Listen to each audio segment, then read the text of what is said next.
Welcome to Sleepytime History. True stories from the pages of history for a full night's rest. If this is your first time listening, let us know where you're tuning in from. And if you like what you hear, please consider subscribing or rating us on your preferred podcast app. And for those listening on Spotify Premium, did you know that in select regions, you can now skip ad breaks entirely by switching from audio to video? In fact, watching us on Spotify Premium Video is the best way to help us create more stories just for you. Thank you for your support. It helps us immensely. Right. We'll begin with a full 8 hours of uninterrupted storytelling after a short break.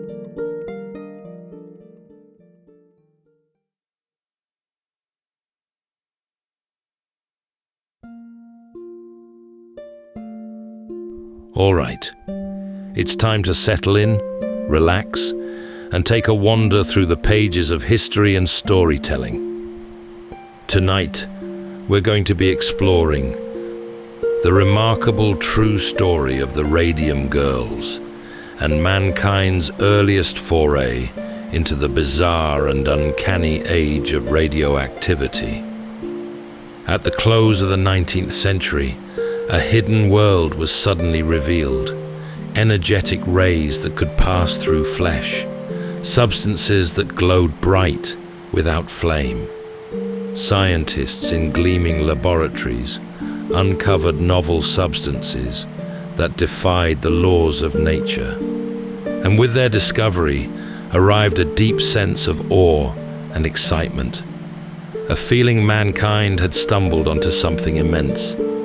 Indeed, a new era was dawning, radiant, luxurious, full of promise, and according to the experts, entirely safe.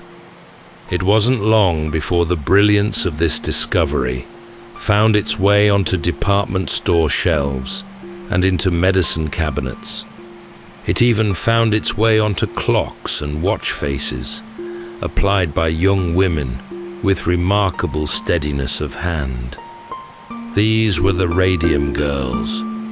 They worked with delicate precision, painting tiny numerals and clock hands with a luminous paint. By day, their brushes formed ghostly circles of light. By night, traces of their creations glinted vibrantly in their hair. It shimmered on their hands and clothing. This was the telltale spark of radium dust, and it clung to them like starlight. But who were these young women? And what was it about this profession that would leave an indelible mark on flesh and bone? Tonight, as we drift into sleep, we'll step into the glow of a new era and the boundless promise of modern science.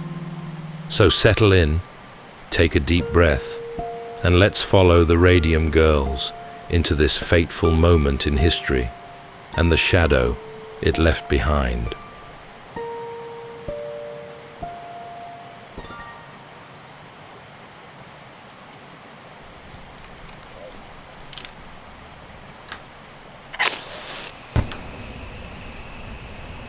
In the year 1895, a discovery unfolded in Germany that would completely rearrange how humanity saw itself.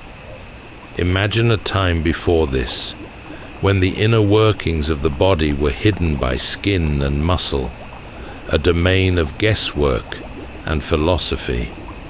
Then came a man named Wilhelm Röntgen. He was investigating mysterious rays emanating from a glass tube veiled in black cardboard. One evening, across the room, a screen coated with a shimmering chemical began to faintly emit a soft light whenever the glass tube was energized. He realized these rays, which he called X-rays because of their unknown nature, were passing through solid matter.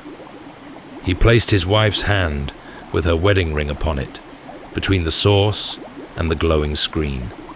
For the first time, not just for his wife, but for all of mankind, a living skeleton was revealed in a ghostly, luminous image.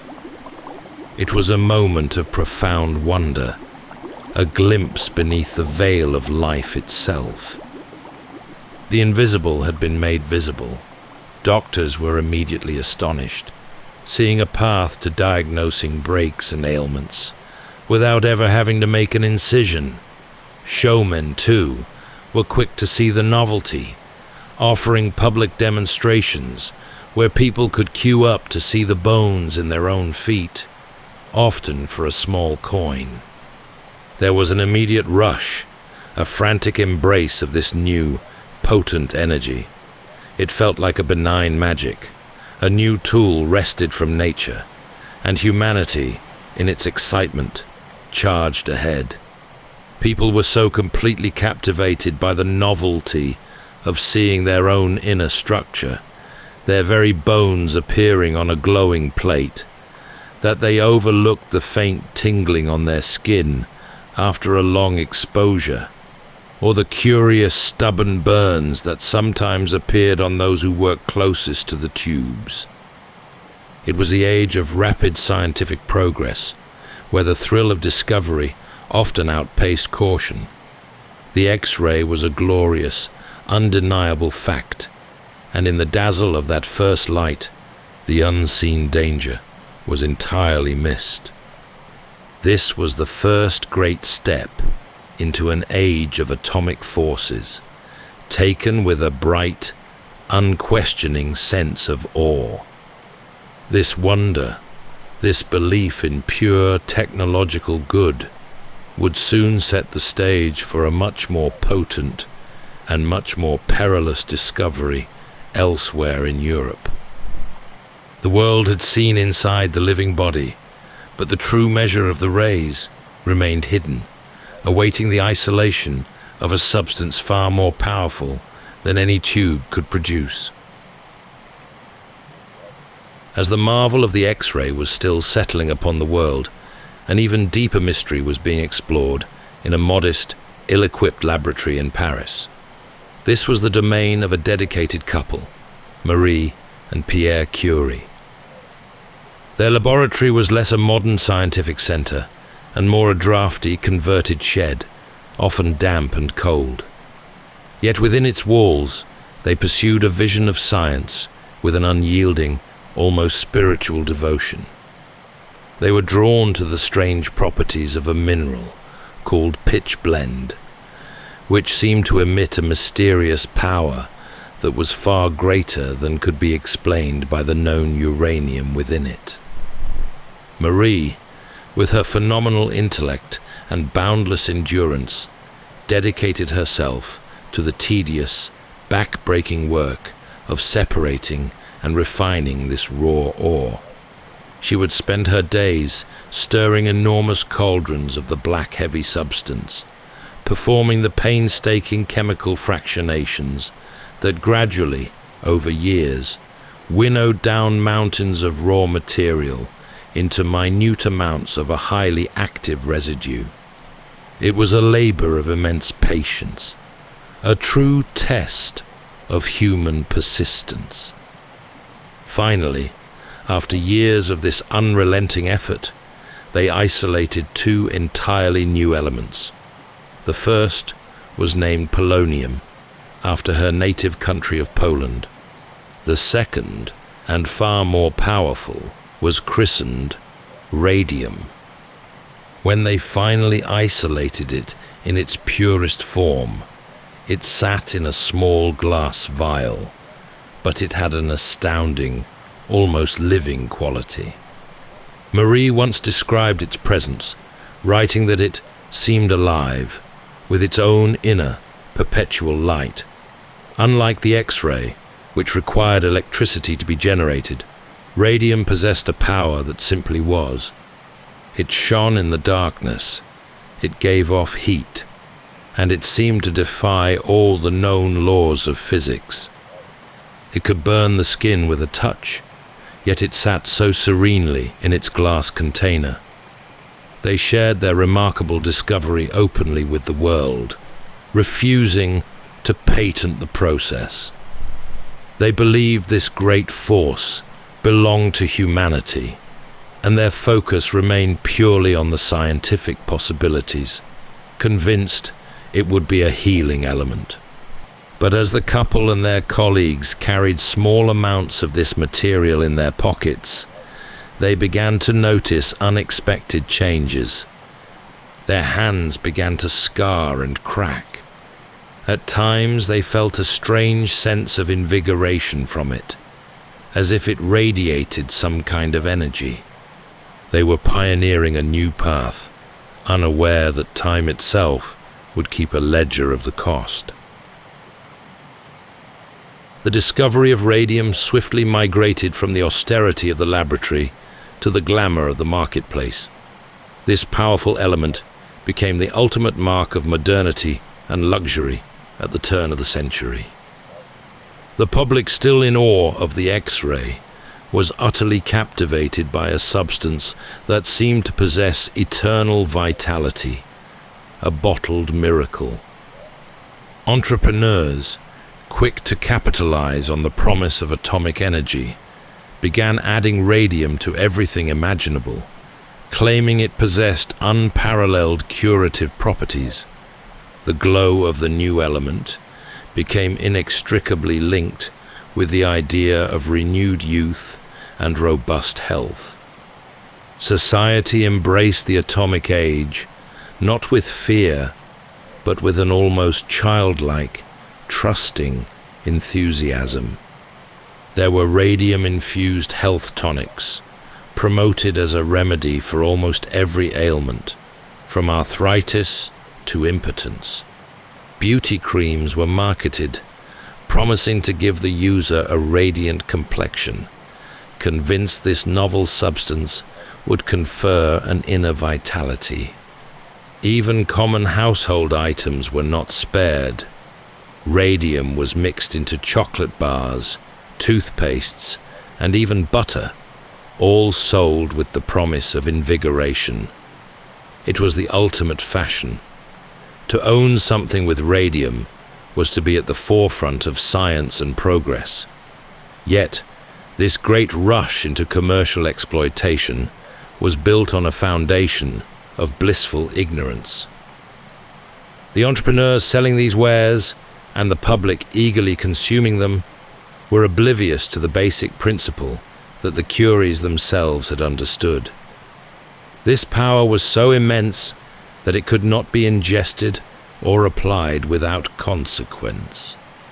Regardless, the marketing was so compelling, the idea of eternal energy so seductive, that any hint of danger was simply dismissed. If the Curies were using it to fight cancer, surely it must be fundamentally good. The general understanding was so lacking that the only thing people registered was the word radiation and the sense of power and light it conveyed. This pervasive, reckless optimism created an environment where the most dangerous applications were considered the most beneficial. The high price and scarcity of the element only added to its allure, making it a status symbol. While the wealthy were sipping radium tonics, a far more dangerous use was taking shape in factories in a way that would expose working-class young women to it every day. As the First World War engulfed Europe, demand soared for watches that could be read in the pitch black of the trenches and the dark skies where pilots flew by night. This need created the American dial painting studios, workplaces that, at first glance, seemed truly magical.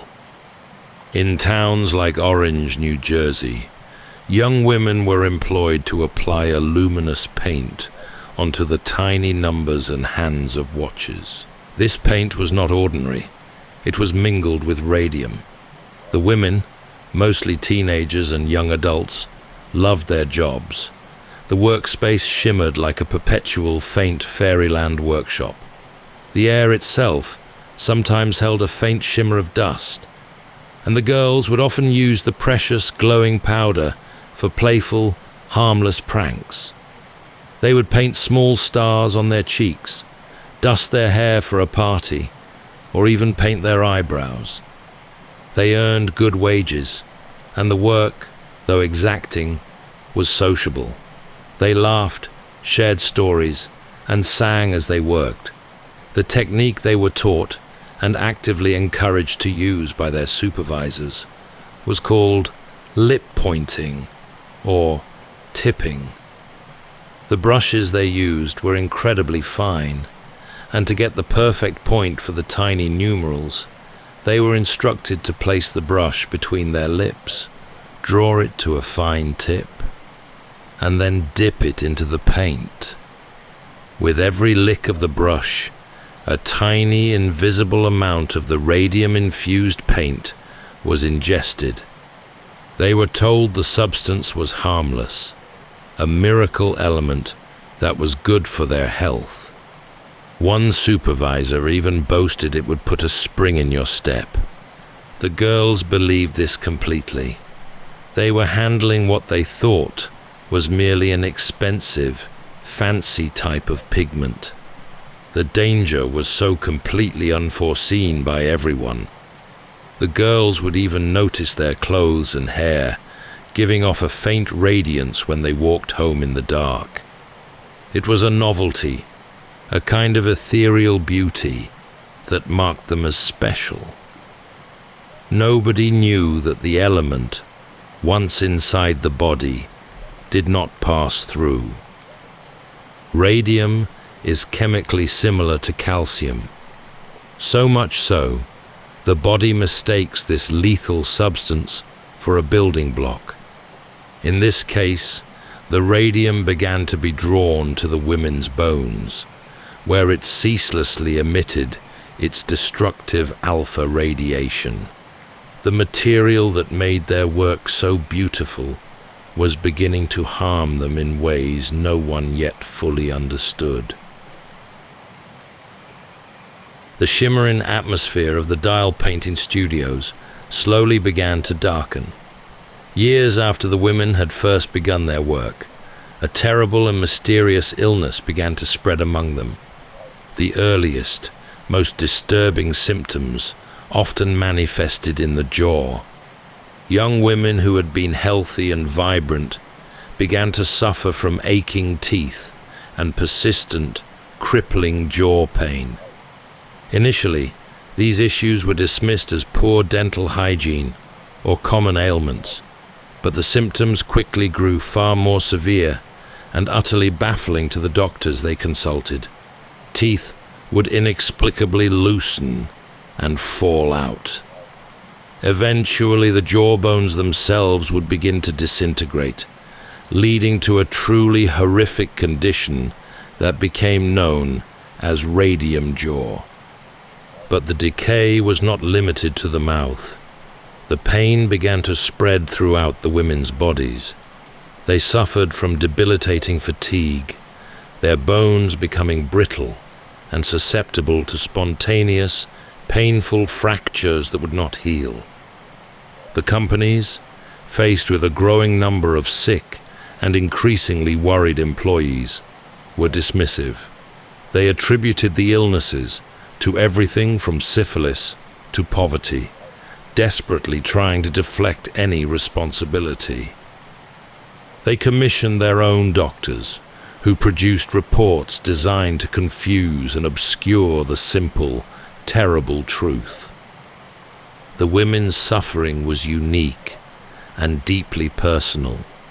Their bodies were not merely afflicted, they were, in a literal sense, becoming radiant.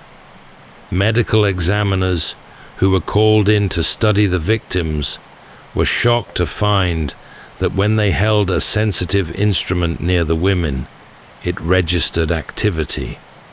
Some doctors even reported that in a completely dark room, the women's bones emitted a faint, ghostly glow.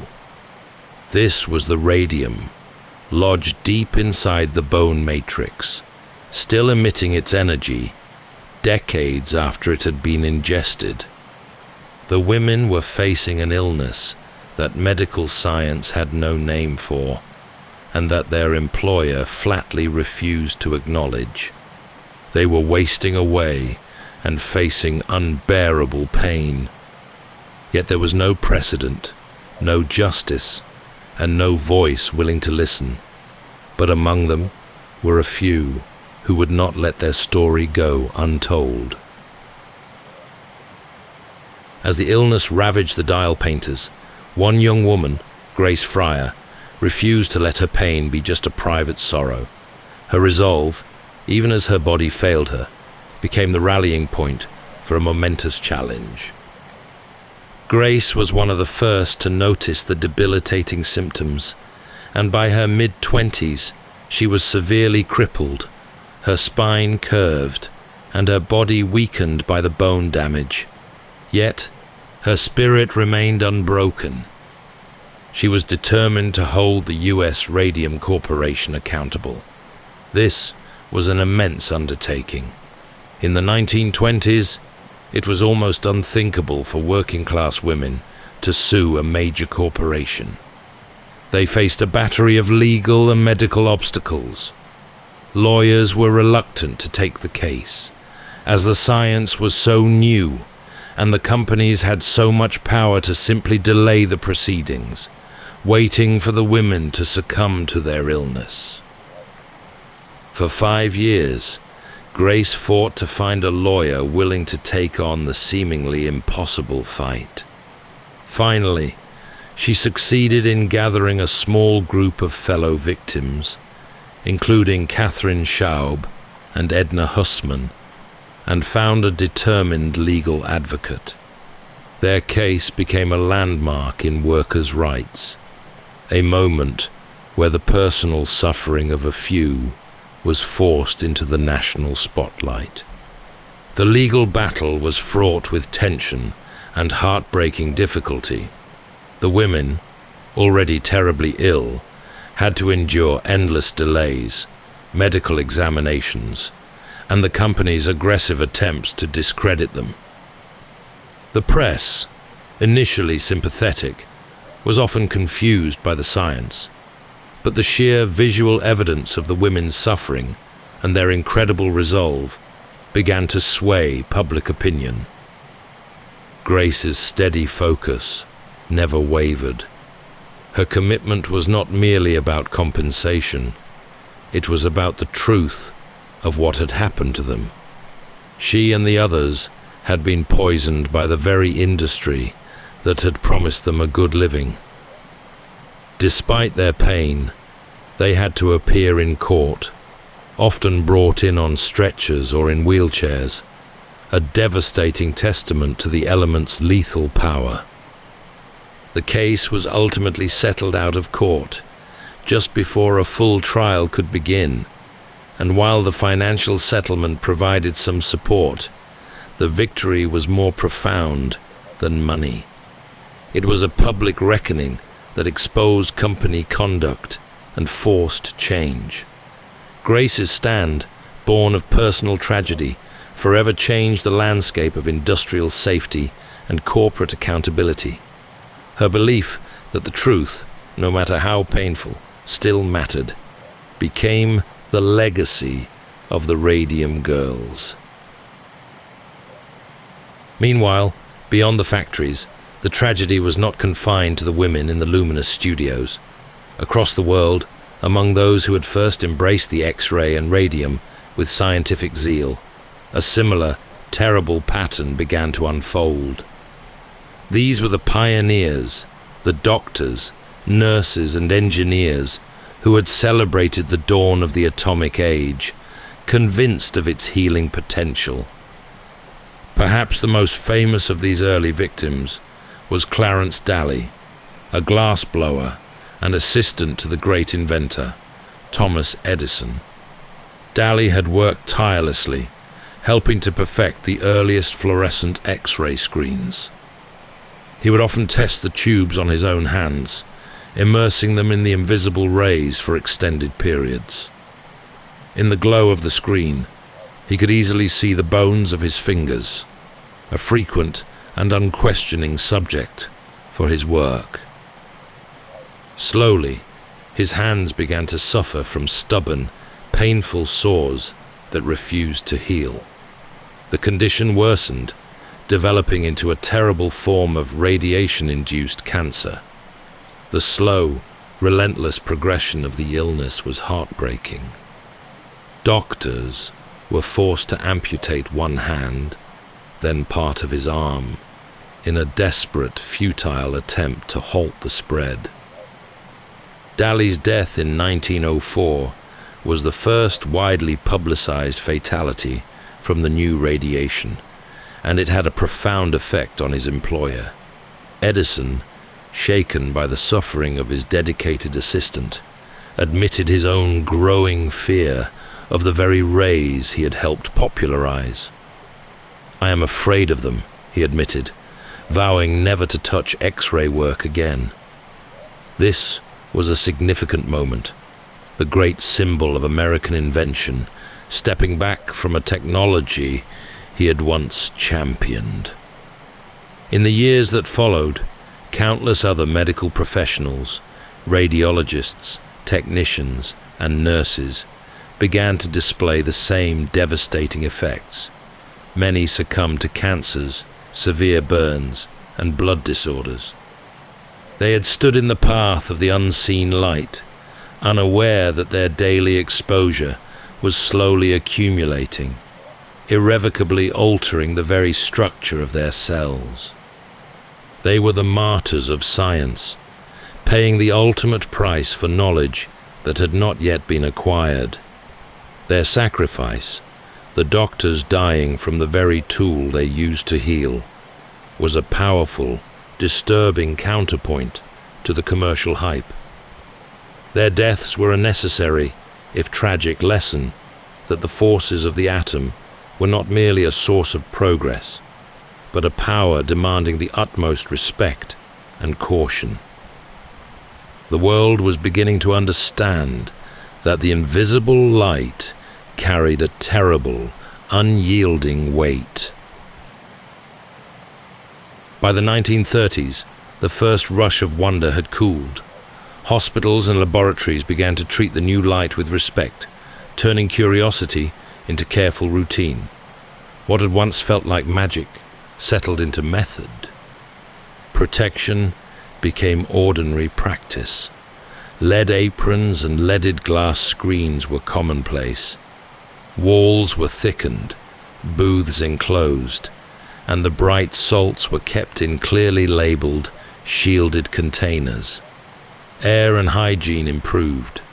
Vented hoods drew dust and vapor away from the face.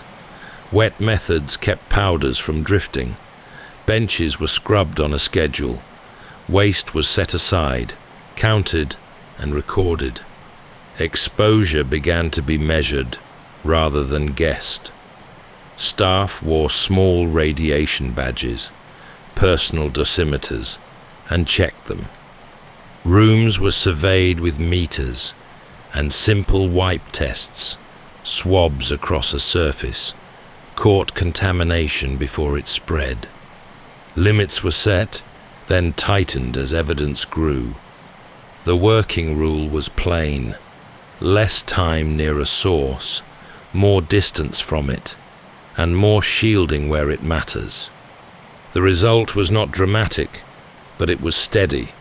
The same radiology and the same research, done with far fewer injuries and a risk you could see and count. The lessons paid for by the Radium girls and by the early practitioners helped the world learn how to work in the glow without being harmed by it. The narrative of radium and X-rays was primarily one of surface radiation, of atomic decay, and of the body's devastating mistake.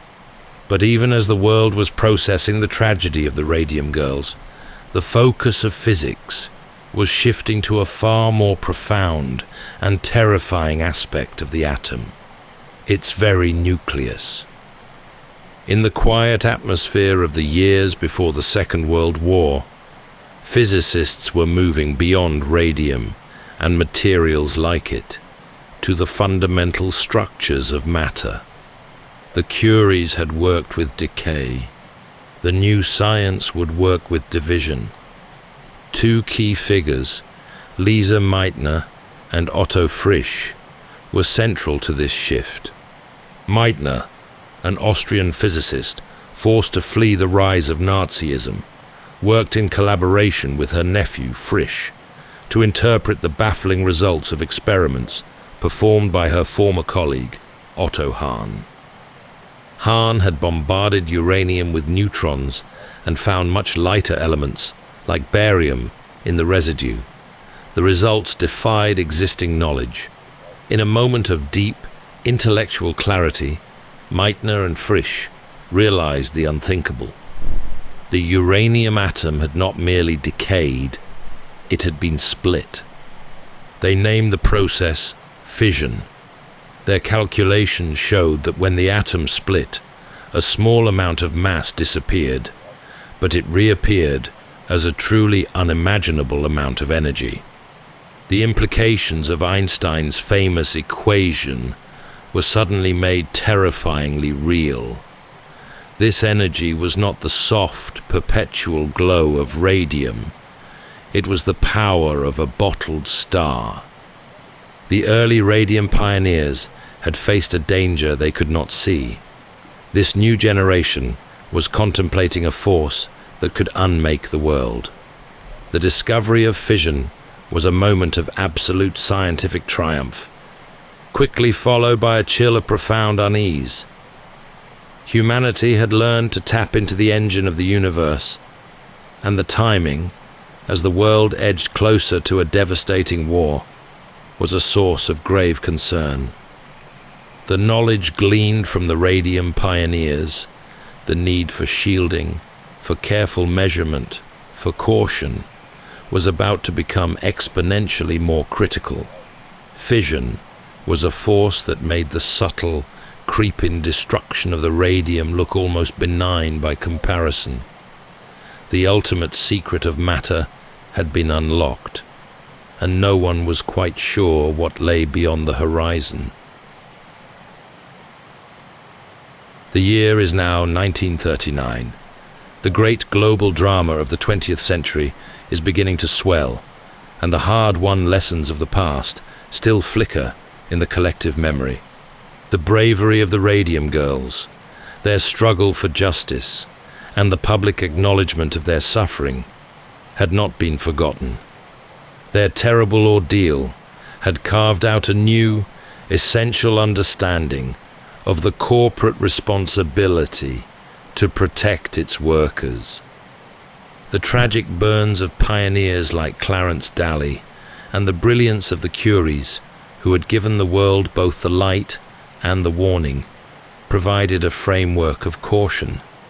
The initial, pure scientific curiosity that opened the atomic door had been replaced by a mature, albeit apprehensive understanding of the immense, dual-edged power now in human hands. But the new discovery of nuclear fission changed everything.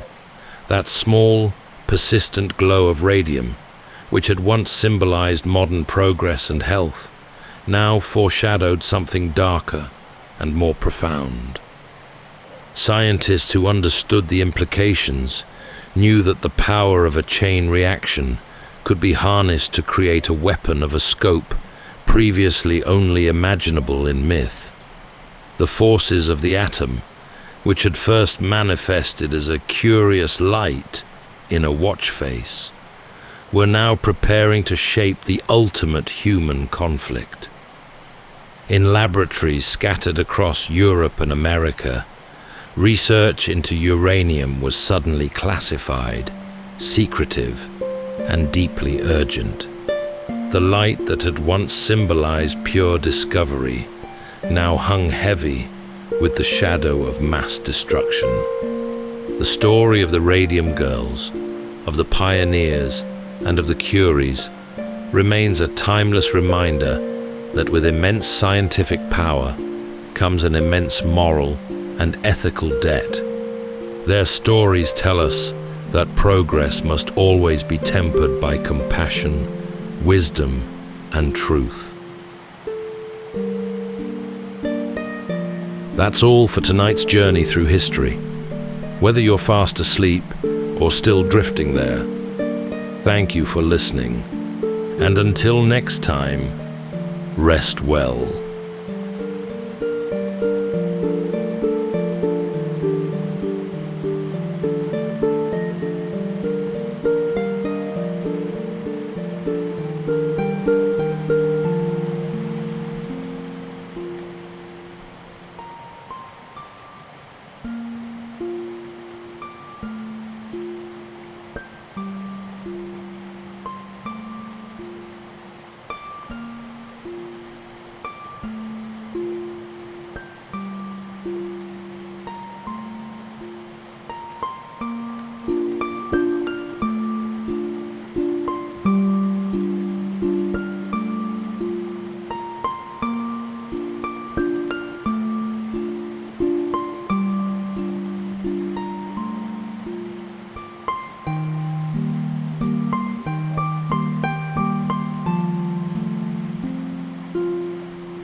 Welcome to Sleepytime History.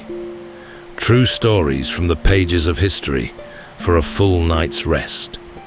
If this is your first time listening, let us know where you're tuning in from. And if you like what you hear, please consider subscribing or rating us on your preferred podcast app. You can also help us choose an upcoming feature by voting in our Spotify poll. Thank you for your support. It helps us immensely. All right, it's time to settle in, relax, and take a wander through the pages of history and storytelling. Tonight, we're going to be exploring the remarkable true story behind the origins of Merlin, an arcane and obscure figure, born half man, half legend, amid the annals of Britain's forgotten past. This tale begins not in a castle or a royal court, but in the fragmented, fog-drenched centuries following the departure of Rome. Long before King Arthur and his Knights of the Round Table entered folklore, the land was dominated by warring chieftains and ancient Celtic gods who clashed with a burgeoning religion from the East, whose followers called themselves Christians. Around this time, rumors spread of a shadow in the forest. Neither good nor evil, this enigmatic being roamed hills and forests, using strange magic to compel beasts and trees alike. Some claimed it was ancient wisdom that afforded these powers. Others insisted it was a gift inherited from beyond the veil. By the 12th century, a Welsh cleric would give shape to this character, naming him Merlin, advisor to kings, and the archetypal wizard of Britain's imagined past. Though we cannot be certain of its origins, the story of Merlin crosses familiar territory. The yearning for order in chaos, for hidden wisdom in uncertainty. But which of these accounts, if any, carries the weight of truth? And what is it about the story of Merlin that we find so compelling? Tonight, as we drift into sleep, we'll explore the mystery of a strange child brought forth into a world steeped in superstition and uncertainty. So settle in, take a deep breath, and let's journey alongside Merlin into a time of lost wisdom, ancient gods, and stories just beginning to unfold.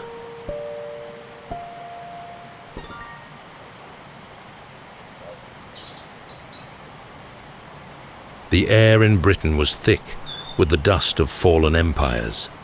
For centuries after the legions of Rome withdrew, the island fractured, not into nations, but into a kaleidoscope of warring valleys and hill-fort kingdoms. It was a time of brutal, localized power, where a king's reach often extended only as far as his soldiers could march in a day. And in this age, poised precariously between the memory of Latin discipline and the rising tide of Saxon fury, the stories began. They were whispered in ash-darkened halls and around peat fires, tales of a boy born to straddle the divide, a child whose very existence was a contradiction. Historians tell us that this tumultuous era, the 5th century, was one where old gods refused to yield to the new Christ. The native Britons, holding desperately onto their Celtic heritage, saw the world as a place still teeming with spirits, the fae in the woods, the malevolent forces in the deep places of the earth. When a person showed extraordinary talent, or perhaps an unsettling madness, the explanation was never merely human. It was a divine inheritance, a stroke of supernatural power. The legend of the boy's genesis is saturated with this cultural tension. His mother was a mortal woman, a princess perhaps, or a consecrated maiden from an ancient lineage. His father, however, was said to be no man at all, but merely a spirit, or in gentler tellings, an emissary of the old natural deities. The storytellers needed a way to account for the boy's impossible brilliance, his terrifying second sight, and his unsettling connection to the earth itself. The only answer that satisfied the age was a birth that defied nature, a fusion of earth and ether. He was, literally, half holy and half cursed. This myth of origin is a perfect mirror of the island's own soul during that time. Christianity, fresh from the continent, sought to impose its neat order, its singular God, and clear morality. Yet, the soil was still profoundly haunted by the spirits of the groves, the power of sacred springs, and the wild, unpredictable power of older pagan forces. The boy's dual parentage explained his unique position. He could speak to both worlds. He was the bridge, or perhaps the breaking point, between the light of the new faith and the persistent shadow of the old. His name itself, according to some traditions, derived from the wild places, linking him irrevocably to the untamed nature of his mythical father. In the smoky, war-torn Britain of his birth, such a child could never belong to a single tribe or kingdom. His very being was a disruption, a sign of the shifting sands beneath the feet of every king. His coming was not a blessing announced by angels, but a profound cultural truth made flesh. The age was desperate for a prophet, and in their desperation, the people conjured one, forged in the very collision of their opposing faiths. The result was a sorcerer, a visionary, a legend named before he ever spoke his first prophecy. His life would be a long, dangerous negotiation between his mortal blood and his mythic destiny. At the start of the 5th century, there was a king called Vortigern, a man whose reign was defined by paranoia and an increasing inability to contain the chaos he had inadvertently welcomed. To fight off the encroaching invaders from the north, the Picts and Scots, he had committed the ultimate political folly. He had hired Saxon mercenaries, granting them land in exchange for their blades. But the Saxons weren't merely allies. They were conquerors in waiting, demanding more and more as the years went on. Vortigern's grand project was a massive stone fortress, a symbol of his authority, meant to stand against both foreign invasion and domestic dissent. But the fortress was cursed. Each day laborers would painstakingly place stones, one on top of another. Every night they would collapse and fall to the ground. The ramparts crumbled, the foundations shifted, and the whole effort was doomed to failure. The king's terrified advisors, a college of learned men and magicians, offered the same grim counsel. Only the sacrifice of a fatherless child could bind the tower's foundations and lift the curse. Messengers scoured the land, finally locating such a child. He was brought before the desperate king, a figure of small stature, yet possessing an unnerving, adult composure. According to legend, the boy dismissed the king's advisors with a wave of his hand, declaring the fault lay not in the workmanship, nor in any simple curse. Beneath the foundation, the boy claimed he saw not solid bedrock, but a vast underground pool, and within that pool, 2 great dragons locked in eternal furious battle. One dragon, he proclaimed, was white, representing the invading, relentless Saxons. The other was red, the ancient noble color of the native Britons. It was the struggle of these beasts, thrashing and heaving in their subterranean prison, that caused the king's tower to fall to the ground night after night. The collapsing fortress, the boy made clear, was merely the symptom of this great national conflict. Skeptical but terrified, Vortigern ordered his men to dig. The story tells that they drained the pool, and just as the boy had prophesied, uncovered the massive sleeping serpents. When they were roused, the 2 mythical creatures began to fight fiercely before the king and his court, fulfilling the dreadful vision in spectacular fashion.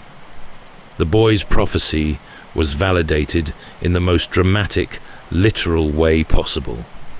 This story, recorded centuries later by chroniclers, is far more than a tale of a magical youth. It's a powerful political allegory. The 5th century was precisely the time when the historical struggle between the native Britons and the ever-advancing Saxons reached its fever pitch. The myth of the dragons gave these tensions a face, transforming a complex, messy historical event into a clear, unforgettable image of primal conflict. The boy, by revealing the dragons, was not just saving a tower, he was articulating the hidden, seismic anxiety of a nation. The tower's collapse represented the crumbling of British authority, and the dragons were the true, monstrous engines of that collapse. It was a first, profound lesson in prophecy. True insight wasn't about seeing the future, but about understanding the present with such terrifying clarity that the consequences seemed inevitable. The child, barely more than a boy, had already mastered the art of myth-making as a form of political truth. The image of the boy standing before a terrified king is one piece of the puzzle, yet the history of Merlin is richer and more tragic than that dramatic court appearance. To understand the man he would become, one must travel north, from the comfortable courts of the south to the harsher forested uplands of what is now southern Scotland. Here, a different, older, and far more broken figure emerges from the wind-scoured hills. Myrddin Wyllt, the wild man. This figure appears in some of the oldest surviving Welsh poems, preserved in the medieval Black Book of Carmarthen, a Welsh manuscript. Unlike the smooth, courtly prophet, Myrddin Wyllt was a poet, and his prophecy was born not from divine foresight, but from sheer, unbearable trauma. He was present at the Battle of Afterrid, likely fought around the late 6th century, a clash of tribal kingdoms so brutal and devastating that it irrevocably shattered his mind. In the midst of the carnage, something in the man snapped. The overwhelming loss, the visceral horror of friend killing friend, drove the poet into a state of profound, shrieking madness. He fled the battlefield and abandoned civilization, retreating into the depths of the Caledonian forest. He became a hermit of the wild, a beast-like figure who lived on berries and nuts, conversed with animals, and wore nothing but rags or skins. His verses survive as a powerful, agonizing lament. These aren't the confident political forecasts of the court magician. They are raw, personal expressions of loss and foresight, tinged with the bitterness of a man who has seen the worst of humanity and can no longer bear its company. He mourned his lost companions, the fall of his people, and the beautiful, terrible power of the natural world that had become his only refuge. His madness was a lens through which he saw the truth. The trauma of war had transformed into a terrible clarity. This deeply human, profoundly wounded figure is the raw material from which the kingmaker was eventually crafted. Over time, as chroniclers sought to weave a grand, unifying narrative for Britain, Myrddin the mad poet was blended with Merlin the court prophet. The historical trauma of the 6th century, the ceaseless tribal warfare that shattered kingdoms, was elevated and transformed. His madness became second sight. His poetic lamentations became political predictions. And his retreat into the woods was reinterpreted as a search for ancient wisdom, not a desperate flight from pain. The story of the wild man is a crucial, melancholic reminder that the figure of the sage is often rooted in profound personal suffering. Before he was the great enchanter, he was a broken veteran, his gift for prophecy inextricably linked to his experience of war's ultimate devastation. This convergence, the mad poet becoming the celebrated mage, is a testament to the power of story to heal and reframe history. The medieval audience didn't want to hear about a war-shattered hermit. They wanted a powerful advisor. So, the storytellers gave him a new name, a new beginning, and a destiny intertwined not with the trees of the north, but with the foundation of the greatest king.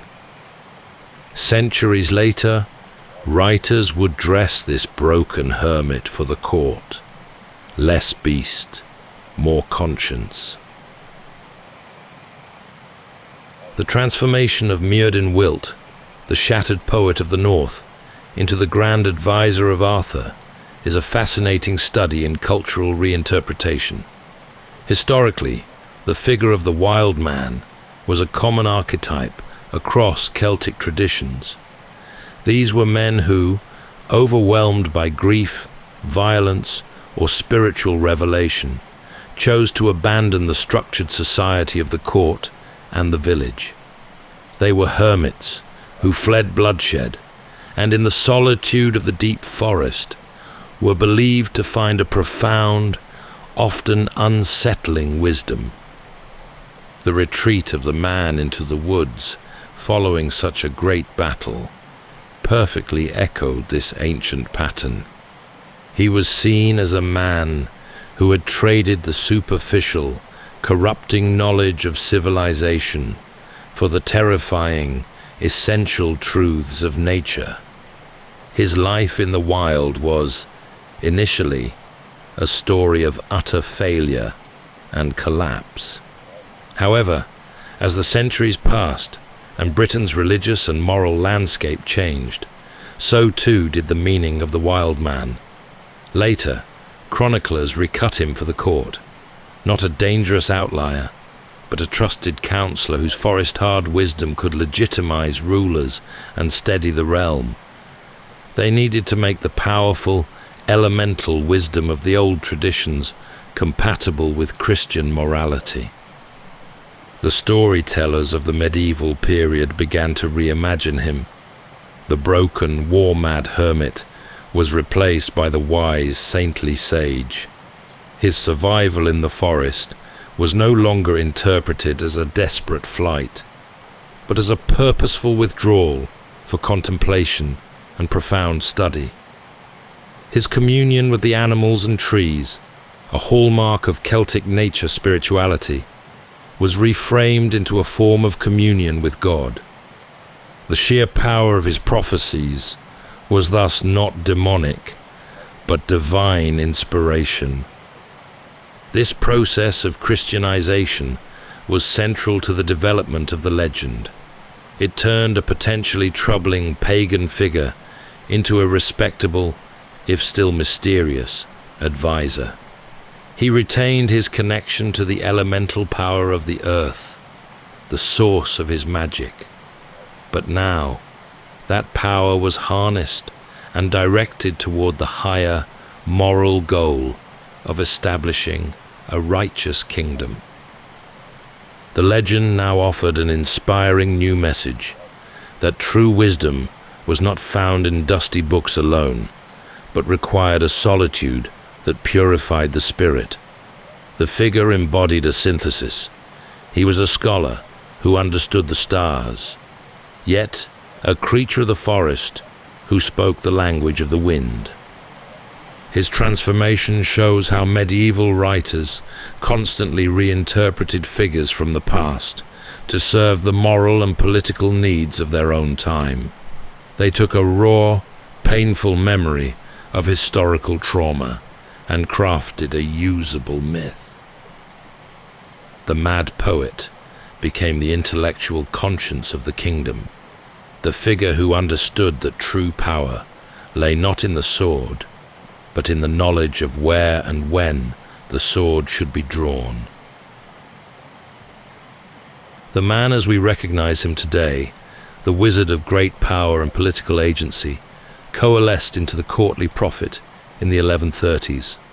The agent of this creation was a Welsh cleric named Geoffrey of Monmouth, and his medium was one of the most successful books of the Middle Ages, the History of the Kings of Britain. Geoffrey was a master synthesizer, a man of soaring ambition who understood the political power of a well-told story. At the time, Britain lacked a unifying epic history that could rival the grand narratives of Rome or the legends of the continent. The island's past was a jumble of fragmented chronicles, scattered poems, and local oral traditions. Geoffrey took this raw material, the tale of the fatherless boy, the legend of the dragons beneath the tower, the tragic verses of Myrddin Wilt, and the shadowy memory of a great warlord named Arthur, and wove it all into a sweeping, coherent narrative. It was in this work that the different strands were formally tied together. The wild man became Malinus Ambrosius, the courtly figure who advised not just one king, but a succession of them. Geoffrey made him the architect of Britain's destiny, responsible for two of its most famous miracles. First, he solidified his role as the visionary who warned Vortigern. Secondly, in Geoffrey of Monmouth's telling, Merlin has a ring of standing stones brought from Ireland and re-erected on the Salisbury Plain. This act cemented his status as a master magician whose power transcended mere foresight. He was an elemental force, capable of physically reshaping the landscape. Geoffrey then decisively linked the prophet to the greatest legend of all. He became the indispensable advisor to King Uther Pendragon and the architect of Arthur's birth. By linking Merlin to this royal lineage, Geoffrey wasn't merely inventing a character. He was performing an act of national myth-making. He gave Britain a foundational story, a proud and impressive past, to rival the histories of its continental rivals. His work was not a pure invention, but a brilliant, artful synthesis. He took local heroes and figures and placed them onto a grand stage. His Merlin is therefore a complex historical reflection. He is part historical memory, a faint echo of real northern prophets or poets, and part national aspiration. He is the idea of the perfect sage, wise, learned, and eternally loyal to the best interests of the British people. The immediate success of the history of the kings of Britain cannot be overstated. It was treated as a genuine historical text for centuries, and it ensured that Merlin's name would endure. His legend, codified and centralized, was now portable. It could be carried into the courts of Europe, where it would be further elaborated by French and German storytellers. Through Geoffrey's work, the fractured historical memories of the post-Roman age were finally given their powerful, unifying voice, establishing the foundational myth that would define a culture for 1,000 years. The creation of Arthur, the once and future king, is the legendary prophet's most indelible act, and the moment when the line between history and myth utterly dissolves. By the time the stories of Arthur coalesced, they had passed through generations of oral tradition, but the version cemented in popular imagination focused on the dark, necessary role Merlin played in the king's conception. The story is simple and morally complex. Uther Pendragon, a fierce warrior king, was consumed with longing for Igraine, the beautiful wife of the Duke of Cornwall. Driven by his desire, Uther besieged the duke's fortress. Merlin, understanding that Uther was the only man capable of fathering the king who could unite Britain, agreed to use his formidable power to assist him, but only under two strict conditions. First, Merlin demanded that Uther swear an unbreakable oath to surrender the child born of the union to him immediately after its birth. Second, he then employed his magic, not for battle or for prophecy, but for deception. He gave Uther the guise of the Duke, transforming the king's appearance, voice, and bearing so completely that he could enter the besieged fortress undetected. Uther lay with Igraine, conceiving the child who would become Arthur, while the actual Duke was killed in battle outside the fortress. This legendary act is where Merlin's role becomes definitive. He is the conscience of power, but also its necessary manipulator. He uses his wisdom and his magic to circumvent morality for the sake of a higher political goal. Historically, the real 6th century warlords who fought desperately to defend post-Roman Britain against the invaders likely inspired the figure of Arthur. Merlin, in turn, embodied the ideal of the learned advisor, the rare mind capable of controlling and directing raw military strength. The myth of the kingmaker gave medieval audiences both moral reassurance and political warning. The reassurance lay in the fact that Arthur, though conceived in sin and intrigue, was born under the guiding wisdom of such a figure. The warning was clear: strength, Uther's passion, must always be guided by wisdom, Merlin's strategy, or both will inevitably fall to chaos. The prophet ensures that the most powerful man in Britain's destiny is shaped not by impulse, but by a calculated act of statecraft and sorcery. His manipulation of the royal lineage establishes him as more than a simple magician. He is a force of sacred destiny, the only one capable of moving the pieces on the grand historical chessboard. He is the master puppeteer, but his strings are attached to the forces of fate itself.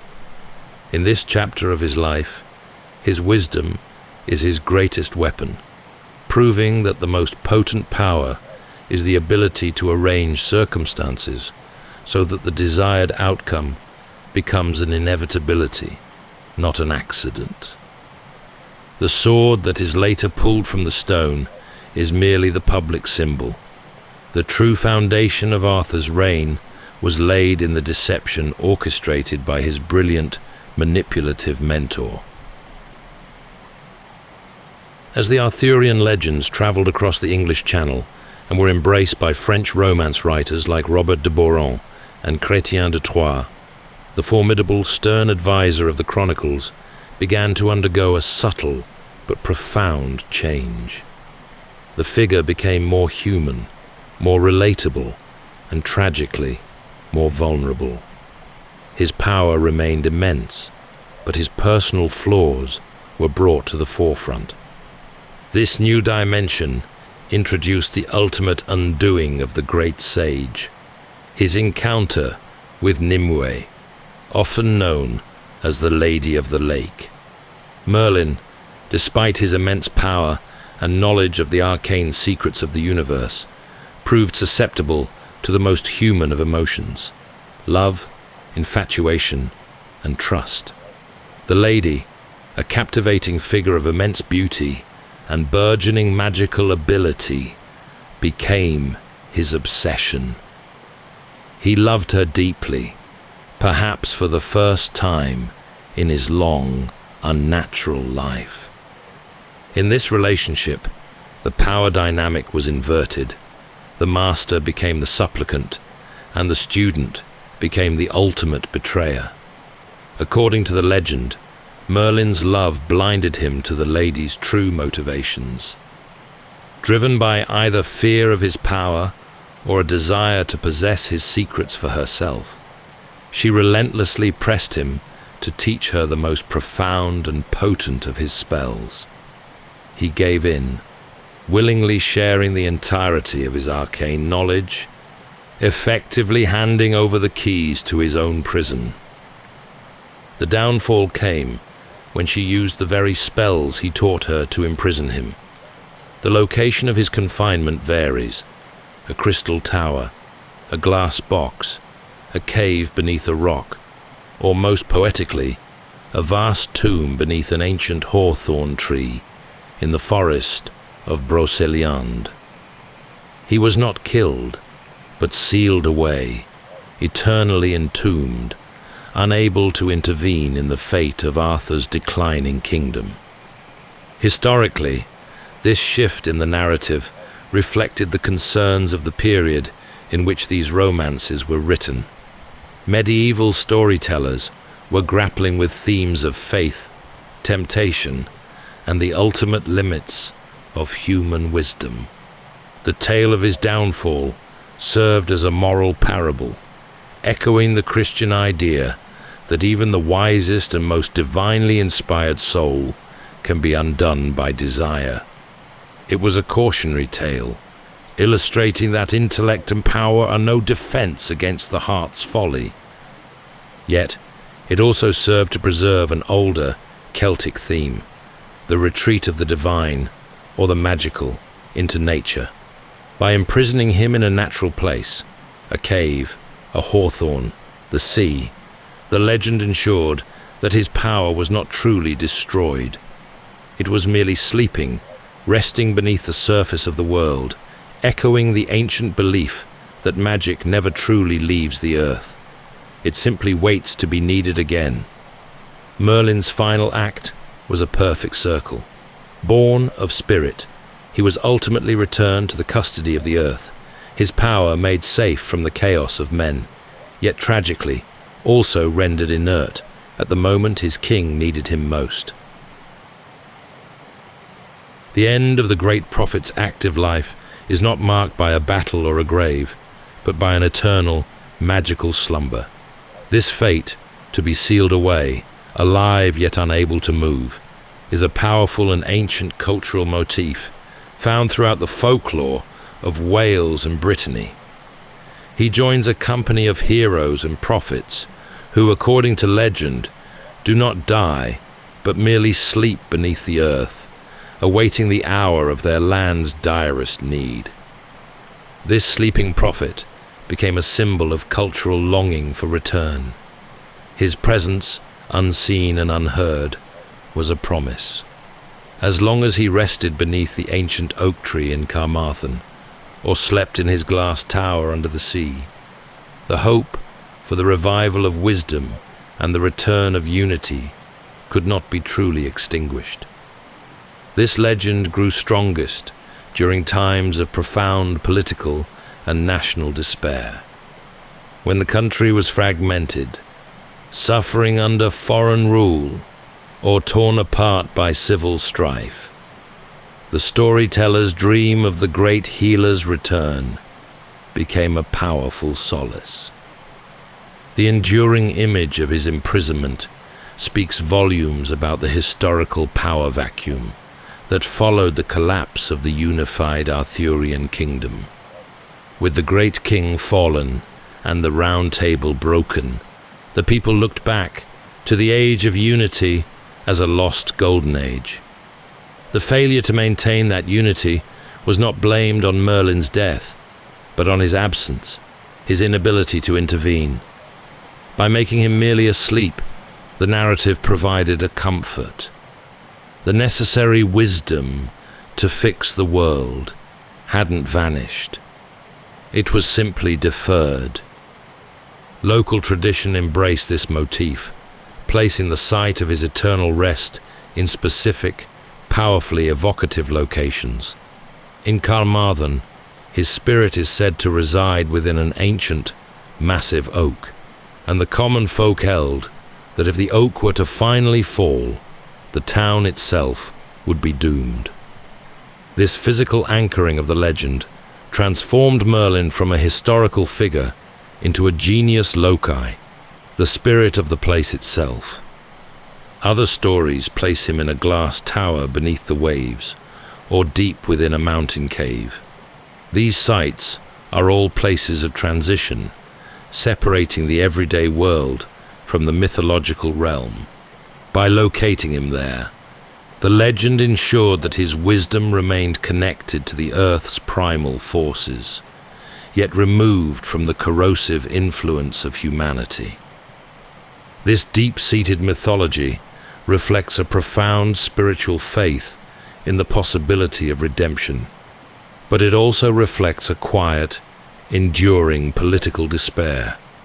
When the present is unbearable, when the land is irrevocably broken by internal feuds and external enemies, the only recourse is to dream of a hero's awakening.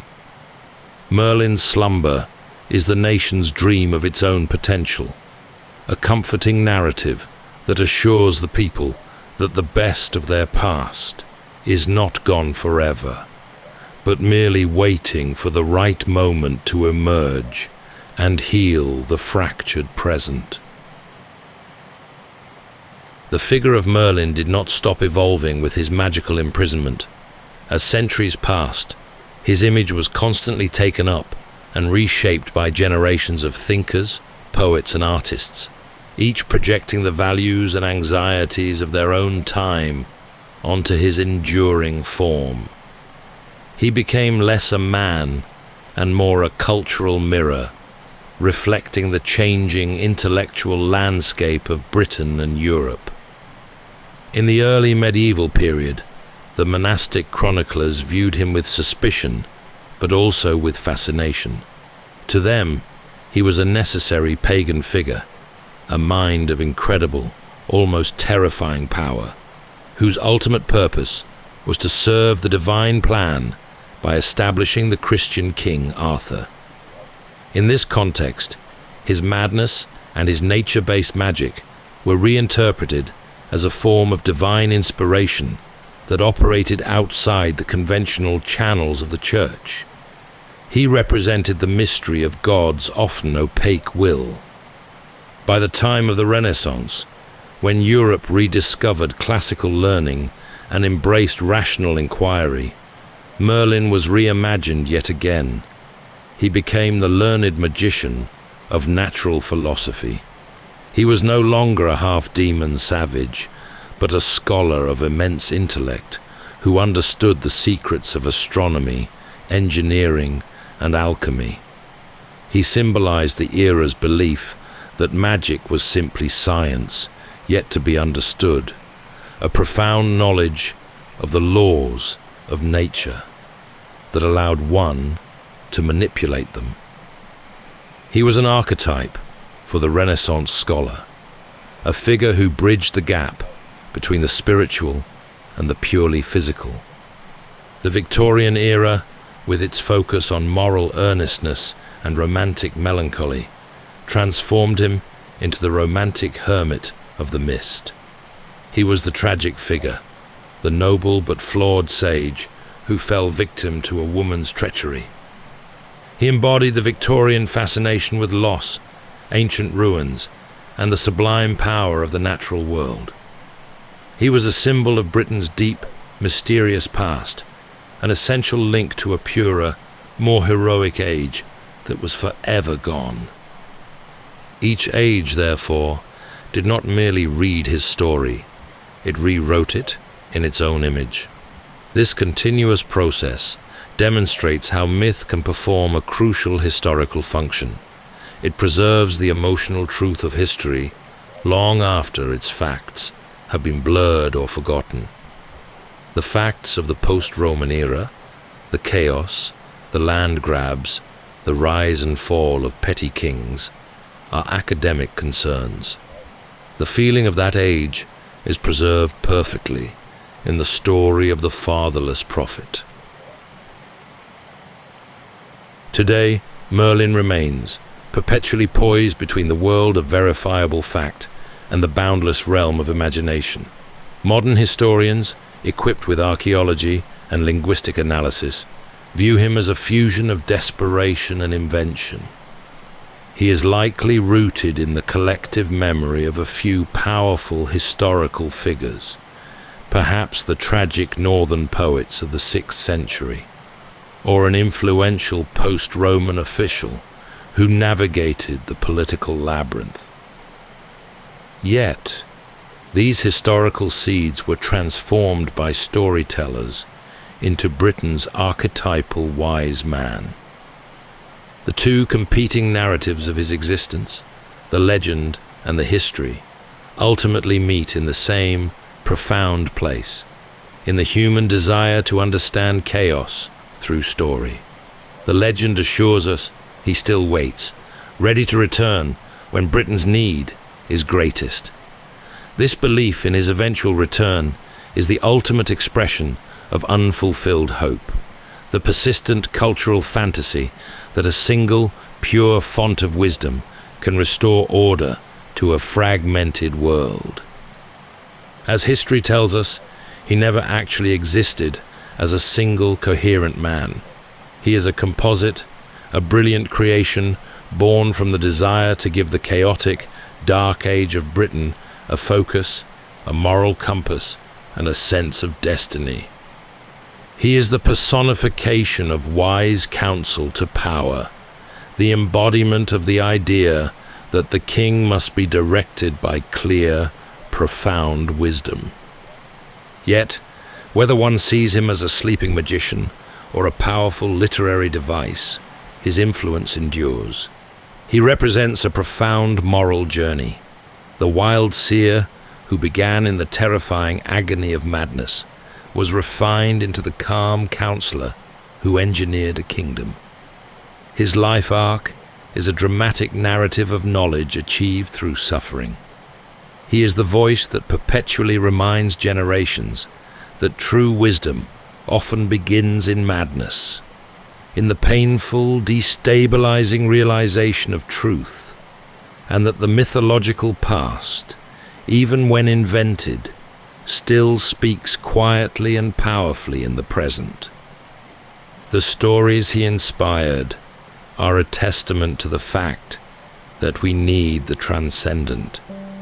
We require a figure who can see past the immediate battle to the eventual outcome, a man whose knowledge is his greatest power. Through the ages, he's been known as a powerful wizard, a broken poet, a master engineer, and a fool for romance. But above all else, he remains the magician who shaped a nation's destiny, a legend that is far more potent than any historical fact. That's all for tonight's journey through history. Whether you're fast asleep or still drifting there, thank you for listening. And until next time, rest well.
Welcome to Sleepytime History. True stories from the pages of history for a full night's rest. If this is your first time listening, let us know where you're tuning in from. And if you like what you hear, please consider subscribing or rating us on your preferred podcast app. You can also help us choose an upcoming feature by voting in our Spotify poll. Thank you for your support. It helps us immensely. All right, it's time to settle in, relax, and take a wander through the pages of history and storytelling. Tonight, we're going to be exploring the remarkable true story of 536 AD, a year most historians consider to be the worst to have lived through in all of recorded human history. It all started at once and without warning. Subtle though it was at first, some claimed the sun shone blue as the moon through a perpetual dry haze. Others wrote of a dim, pale light with little warmth. From Constantinople to Peking and across every continent, early chroniclers conveyed their inescapable sense of dread and a foreboding among the people from village to village and across empires. It wasn't long before the rhythm of the seasons began to fall out of step. Forests went silent. Oceans turned to stone. Crops blackened and bent in the fields, as though the world itself had forgotten how to grow. And as food stores began to dwindle, many civilizations teetered on the edge of collapse. Others descended into chaos, but this was only the beginning. Before this veritable Armageddon had come and gone, its survivors would have to endure tsunamis and earthquakes, floods and fires, famine and plague, a relentless torrent of suffering that would etch itself into ancient ice and canyon walls, and even into the deep recesses of the human psyche. What unseen force set this cascade of catastrophe in motion? And how close did we really come to the precipice of annihilation? Tonight, as we drift into sleep, we'll follow the path of this long-forgotten cataclysm, piecing together what clues it left behind. So settle in, take a deep breath, and let's bear witness to this near unraveling of the world.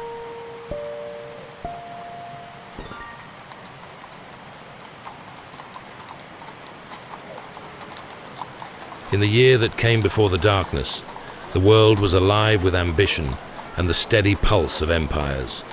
5 great realms, spanning continents, pursued their grand designs as though their way of life was set in stone. In Byzantium, the great city of Constantinople bustled, a beacon of power and progress.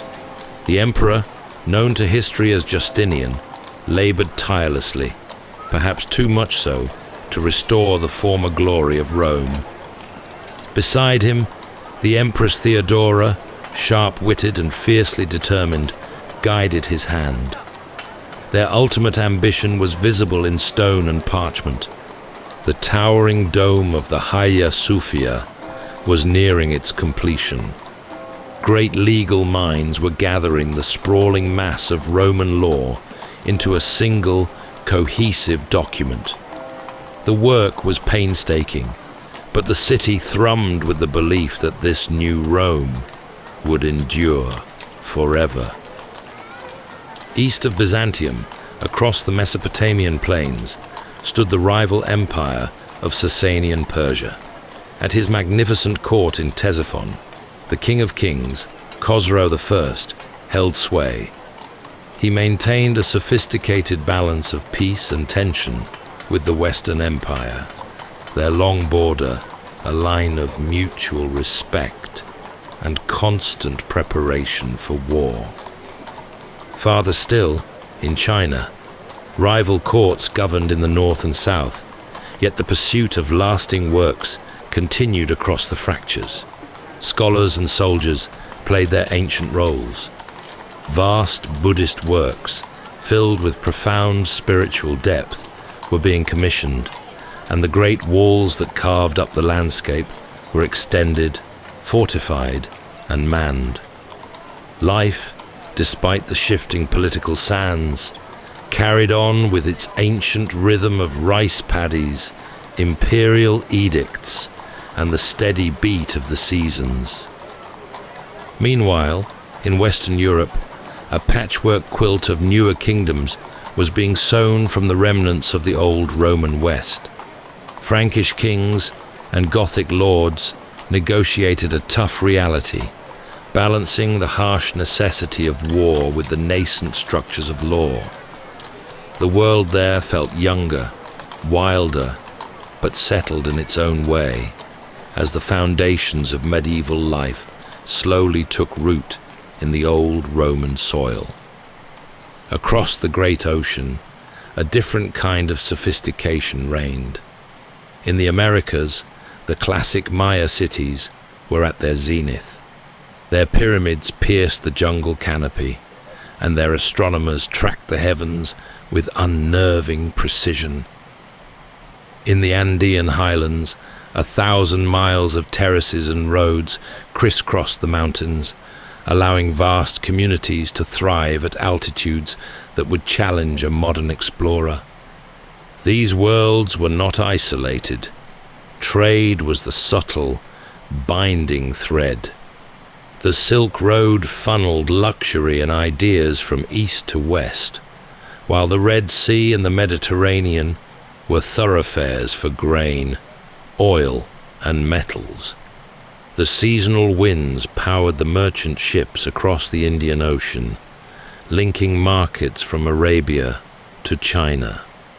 Faith, too, shaped the daily routine, providing both consolation and discipline to the vast populations. Everything felt connected, predictable, and enduring. A vast, intricate machine that had found its perfect speed. No one could have anticipated how quickly this balance would unravel. The world was poised at a precipice, blind to the slow, unhurried catastrophe that was already descending upon them from above. The change arrived not with a thunderclap, but with a barely perceptible softening of the sun. It was an unsettling thing, a change so subtle that it frayed routines before anyone could name it. Across the busy capitals and the small industrious farms, the light itself began to feel wrong. It was pale and cool. In Constantinople, the vast market days seemed to shorten, not because of the hour, but because the strength of the sun had been drained away. People had to lean closer to their stalls, and the warm, inviting colors of the fabrics and spices seemed muted. The hearths in the city and the surrounding villages had to work harder, demanding more fuel than a typical year. It was a perpetual autumn day that refused to break into full summer. The historians and chroniclers of the age, men whose job it was to record the enduring facts of their time, were among the first to capture this uncanny sense of unease. Procopius, a Byzantine scholar and chronicler, recorded the observation with a precision that hints at his own unease. The sun, he wrote, gave forth its light without brightness, as though its very essence had been taken from it.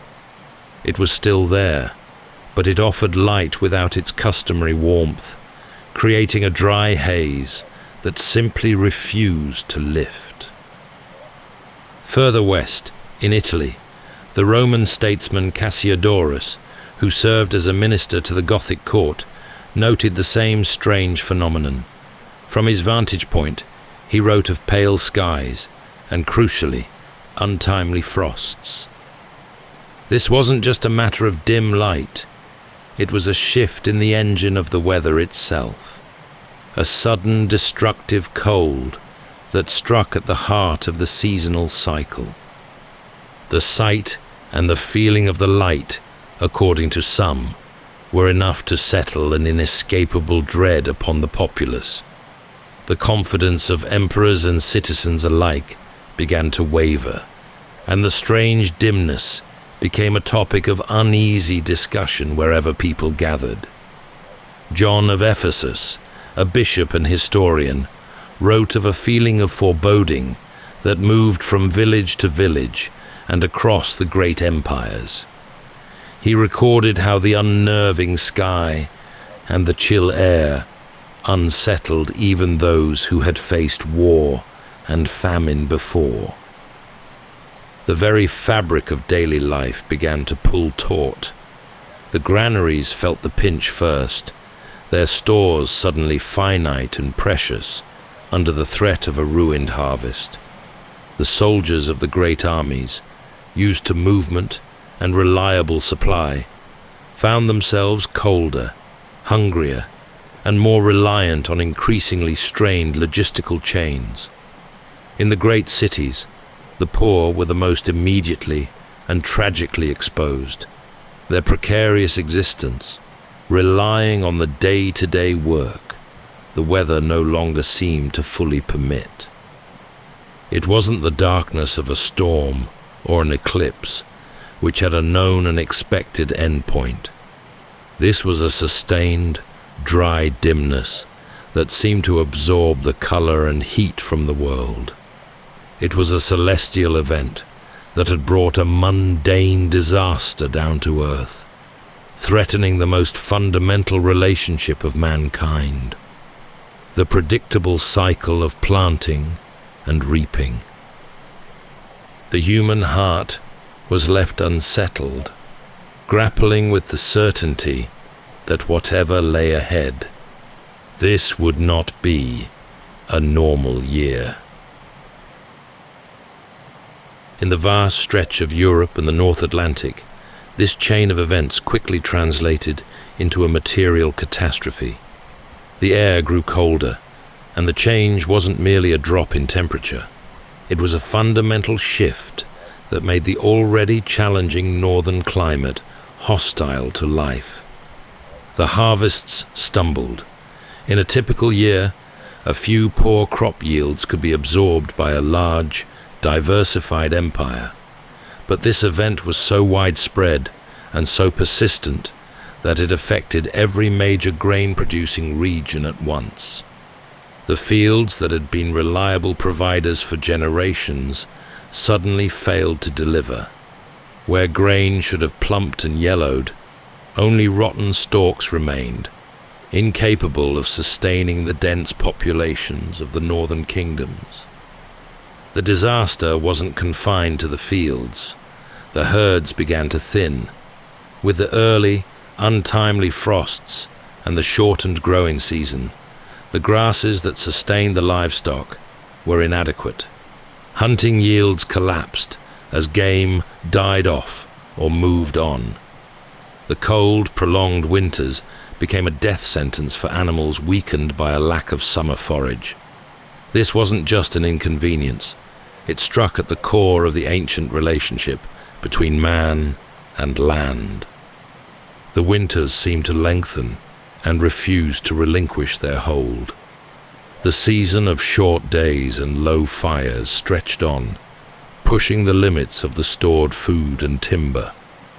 In later Norse memory, this period would be crystallized into the chilling myth of the Fimbul winter, the great winter that precedes the end of the world. Though the context was mythic, the memory was rooted in a genuine, desperate time of cold and carefully counted rations. It was a time when the sun, which should have been their savior, seemed only to mock them. Across the sea, in the newly Christianized lands of Ireland, the scribes and monks kept their annual records, the annals. These documents, usually filled with precise details of important deaths, battles, and religious festivals, offered a record of the unfolding disaster with a chilling and characteristic spare finality. One of these Irish annals simply records for the year a failure of bread. No long lamenting descriptions of the sky or the cold, just the single devastating fact that the fundamental staple of life was gone. In the north, this crisis of rationing, salvaging, and sharing was etched into the DNA of the people. They had to rely on resourcefulness and the harsh, ancient knowledge of survival. Every log of wood, every last sack of dried food, every living animal became an intensely precious commodity. The long chill stripped away the easy comforts of settled life and forced communities to turn inward, to rely on local ingenuity and the collective will to survive. It was a testament to human resilience that any survived at all. The North endured successive failed harvests, surviving through rationing and mutual aid. Yet humanity refused to forget how to live. Across the vast lands of East Asia, the upheaval of the year 536 was met not with dramatic outbursts of despair, but with the cool, meticulous record-keeping that was the hallmark of the imperial courts. Officials, guided by centuries of order and habit, noted each anomaly with unshaken composure, treating the dim skies not as omens, but as another entry in the unbroken record of natural events to be observed and controlled. The court chronicles began to fill with observations of a strange light that was thin and colorless, casting a pall over the bustling river towns and the great ceremonial quays. The normal, vibrant life of the waterways, which were the arteries of the empire, grew noticeably quieter under this persistent, diffused light. The climate anomalies were too severe to ignore. A single court chronicle, written with a characteristic brevity that conveys the utter shock of the event, observed the unprecedented occurrence of summer snow. Snowfall in the height of the warm season was more than a curiosity. It was a dire omen that signaled a deep, dangerous flaw in the seasonal order. This sudden out-of-season cold decimated crops that had expected warmth and light, turning potential harvests to frozen ruin overnight. The immediate and most pressing concern for the imperial bureaucracy was the resulting grain shortfall. Clerks, their hands steady despite the crisis unfolding outside the palace walls, tallied the losses with the same methodical approach they used for tracking eclipses or tax receipts. Their ledgers recorded the stark reality of the disaster: how much less grain was harvested, how much more was needed, and where the most acute shortages were likely to bite. This was the empire's practical confrontation with the unthinkable. This administrative response highlights a subtle but profound difference in how the calamity was processed. While the Byzantine chroniclers focused on the strange, ominous look of the sun and the moral implications of the dark days, the Chinese officials concentrated on the material consequences. The celestial event was merely the cause. The resulting food shortage and social instability were a problem that required an imperial solution. The very structure of the state, its ability to manage massive public works, its legal codes, and its vast granary system, was put to the ultimate test. To ensure stability, the courts had to carefully manage the flow of food, the deployment of troops to guard supply lines, and the delicate balance of taxation and relief. Rumors of the poor harvests in the countryside would surely reach the capitals, potentially triggering unrest among the urban populations. The imperial system, for all its sophistication, was vulnerable to mass hunger. Their leaders understood that their mandate to rule, the very mandate of heaven, was tied to their ability to sustain their people through such a profound crisis. As the year progressed, the steady hand of the bureaucracy was all that stood between the empire and the precipice of collapse. Their cool, understated observations preserved the record of a world struggling against a force it could neither see nor comprehend. The consequence of the relentless chill was the most ancient and visceral of human trials: famine. It didn't arrive everywhere at once, but rather in scattered waves, a creeping tide of shortage that relentlessly wore down the resilience of communities across the globe. As the scarcity of grain became an undeniable fact, prices climbed with a cruel, inexorable speed. The cost of a basic loaf of bread, which had been the anchor of a family's budget, grew dear, even as its quality diminished. This escalation was a clear signal that the stores were running low, and that what remained had become a weapon in the hands of merchants and rulers. The poor, who lived closest to the edge, were immediately pushed over it. Rulers, from emperors to minor kings, found themselves in an impossible bind. They had to juggle relief with levy. If they provided too much free or cheap grain, they would quickly deplete their reserves, leaving the state vulnerable in the inevitable years of aftershock. If they levied too much tax or too few provisions, they risked provoking riots, rebellion, and a loss of legitimacy. It was a knife-edge decision, played out in the halls of power as rumors arrived of frost in months that should have been safe, a terrifying sign of the world's enduring instability. In the countryside, the desperation was even more acute. The failure of a single harvest could be devastating. The failure of several across multiple seasons was annihilating. Families found themselves facing a terrible calculus of survival. They had to trade distance for the chance of a full bowl, selling off land, tools, or even family members to procure enough food to last another month.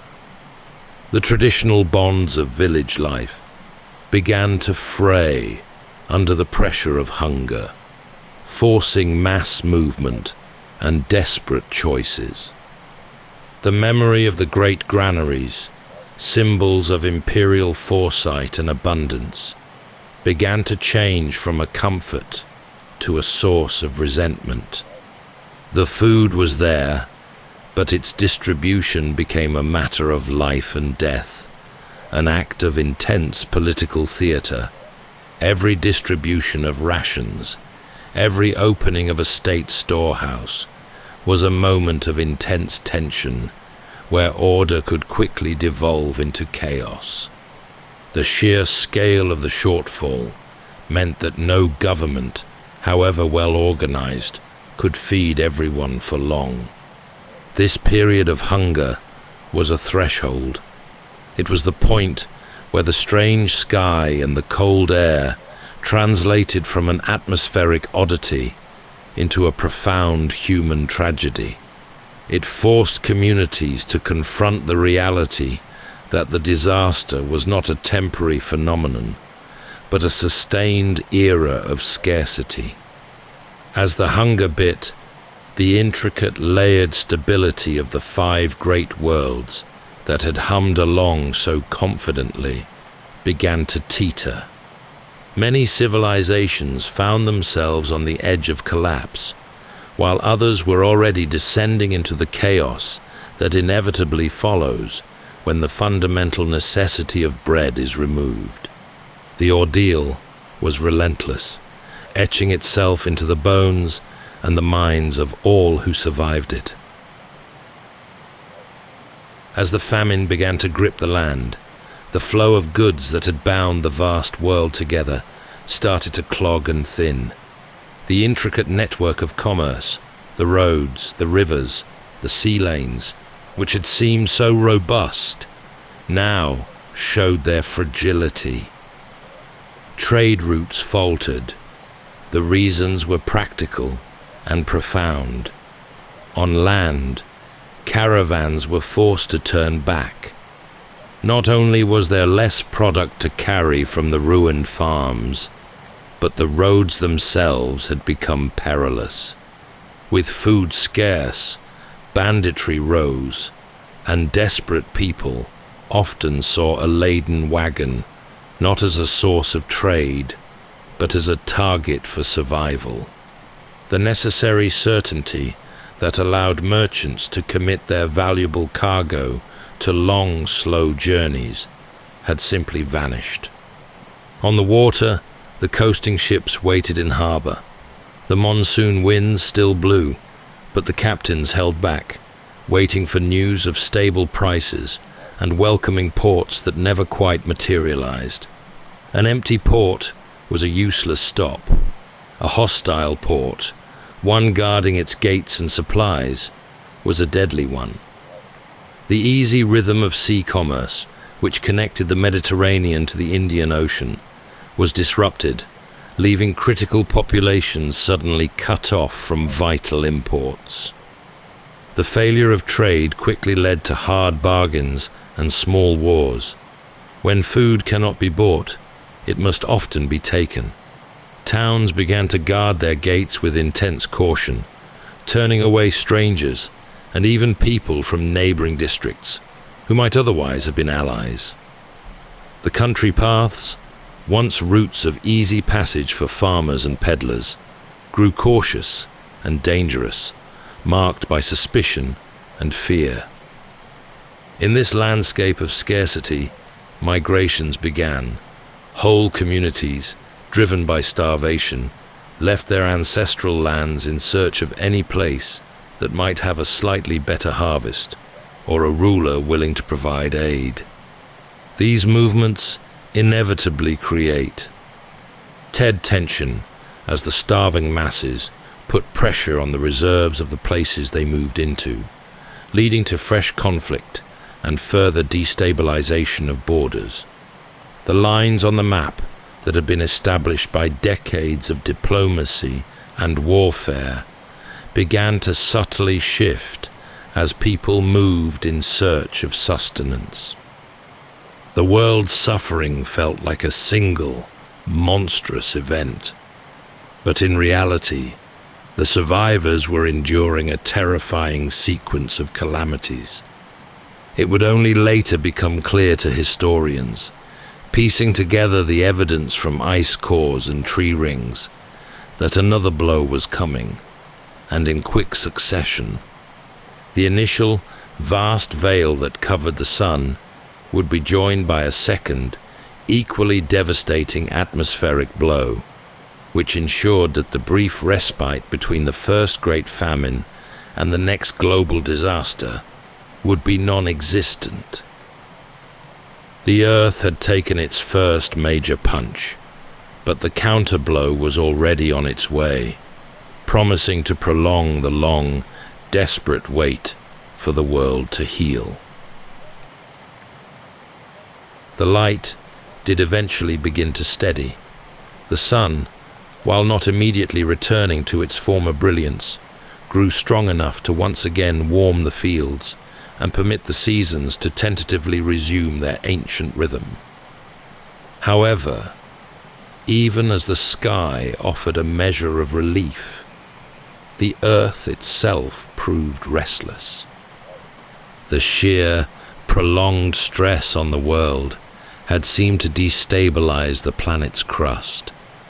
As the long cold eased, a new wave of fear gripped the populated areas, particularly along the crowded coasts and great fault lines.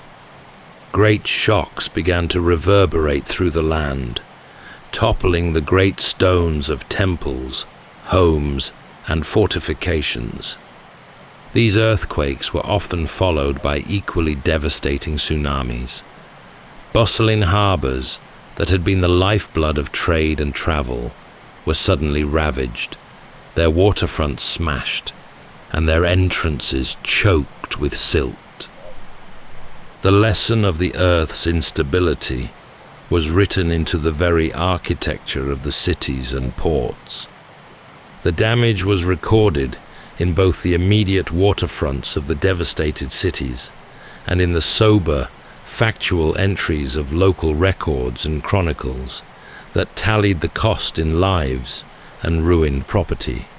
The survivors faced the monumental task of rebuilding. With resources scarce and reserves depleted by the famine years, this was not a simple matter of wealthy imperial decree. Instead, it became an intense test of community spirit and patience. People had to work with what timber they could salvage and what local stone remained. The new buildings were often more humble, a reflection of a generation that had learned the harsh limits of ambition. The massive, soaring constructions of the past were replaced by structures that prioritized function and resilience. This period was the aftershock in the truest sense. It was the moment when the physical damage of the great cataclysm, which had begun in the sky, was transferred to the ground beneath their feet.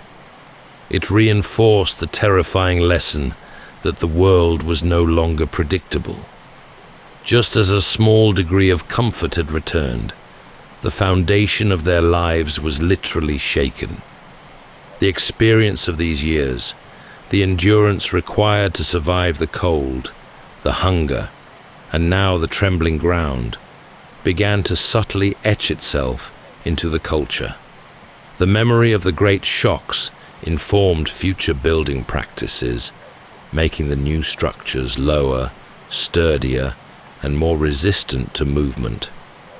It also instilled a deep, perhaps subconscious sense of vulnerability that would linger for generations. The people who rebuilt their towns were not the same people who had lived in them before. They had borne witness to a near unraveling of the world, and they learned to live with a new, quiet awareness of how fleeting peace and prosperity could be. They put their world back together, piece by careful piece, knowing that it might all shake apart again tomorrow. Just as the earth finally seemed to settle, a new and terrible visitor began to arrive, riding the sea lanes into the bustling ports. It was an illness, a relentless plague that moved with terrifying speed and lingered for years, long after hope should have returned. The disease, which historians would later call the Plague of Justinian, was carried by trade ships, disembarking first in the great Mediterranean hubs like Alexandria, and then quickly spreading to one of the most populous cities of the age, Constantinople. This was a killer that traveled faster than comfort and arrived without warning in the heart of the civilized world. The fear it generated was a palpable thing, a heavier pall than the atmospheric haze of years prior. Chroniclers wrote less about the precise numbers of the dead, though they were vast, and more about the terror. It was a terror that closed shutters early on the busy streets. The markets, which had only just begun to regain their vibrancy after the famine, grew unnervingly thin. The familiar sound of footsteps and voices became infrequent, a chilling echo in the once thrumming metropolis. The sickness did not discriminate. It struck rich and poor, scholar and laborer, and it did so with a devastating efficiency. Work was left half done, tools abandoned in the fields, parchment unwritten on the desks of the government, ships left half loaded at the docks. Whole households were forced into a waiting game for the worst to pass, knowing that a single cough could signal the end. The Emperor Justinian himself contracted the plague and was brought to the very brink of death. His recovery, while celebrated, demonstrated the terrifying reach of the sickness. If the most powerful man in the world was not safe, then no one was. His illness also created a temporary power vacuum at the heart of the empire, contributing to the feeling of a world coming apart. This plague was the final, brutal punctuation mark on the decade of disasters. The initial catastrophe had been atmospheric, striking the crops and the food supply. This new one was personal, striking the body and the core of society itself. The population losses were catastrophic, particularly in the most urbanized areas. The plague did more than just kill. It fundamentally disrupted the economy, the military, and the ability of the empire to respond to its enemies. The memory of the dead, piled up in mass graves, and the enduring weakness of the surviving society would leave a long echo in the centuries that followed. Humanity had endured the cold and the hunger, but this unseen foe that traveled on the breath was perhaps the hardest and most terrifying visitor of them all. Slowly, almost tentatively, the seasons learned their steps again. The sun shone with something close to its old strength. The trees budded reliably, and the great rhythm of planting and harvesting was restored. But the world that emerged from the shadow of the worst year in history was subtly different. The map of human affairs was redrawn, not by grand battles, but by invisible forces. Populations had shifted, drastically thinned by famine and plague, leaving vast tracts of land sparsely inhabited. This created new opportunities for those who remained, but it also fundamentally trimmed the power of the great empires.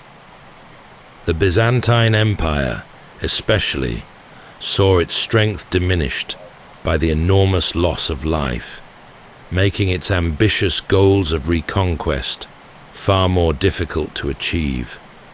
Conversely, the collapse of stability in one region often emboldened those on the periphery. Neighboring powers and rising barbarian groups saw their chance to expand into areas weakened by the plague and the reduced military capability of the central empires. Power had not been destroyed. It had been redistributed by the sheer weight of suffering. The habits of survival, born of necessity during the long chill, settled into culture. A deep-seated thrift took root. People were more cautious with their resources, storing grain and timber with greater diligence, remembering the terror of the empty winter. Its memory passed down, becoming a cautionary tale and a silent reminder of the earth's potential for betrayal. Lessons in resilience settled into law, craft, and custom. Lawmakers, forced to deal with issues of abandoned property, mass migration, and the rights of the newly orphaned, incorporated new provisions into their codes. The need for stronger, more efficient craft emerged as builders sought designs that would withstand the unpredictable earthquakes. Even the customs of funerals and mourning changed, reflecting the painful, repeated losses of the dark decade. The world had been tested to its limit, and the long echo of the event was a new, shared history of hardship. The people who lived on were a generation tempered by fire, famine, and pestilence. Their stories, their buildings, and their laws carried the invisible scars of the catastrophe.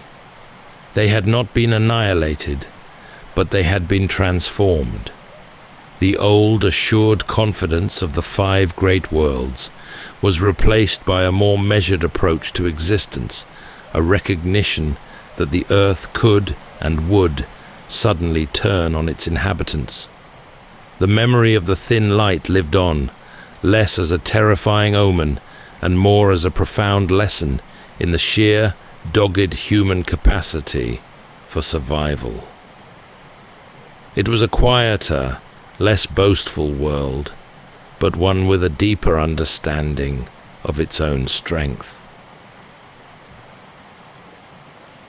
For centuries, the terrible period of the 530s remained a mystery, a time of famine, plague, and perpetual gloom, whose cause was attributed to God's displeasure or the inevitable whims of a cruel world.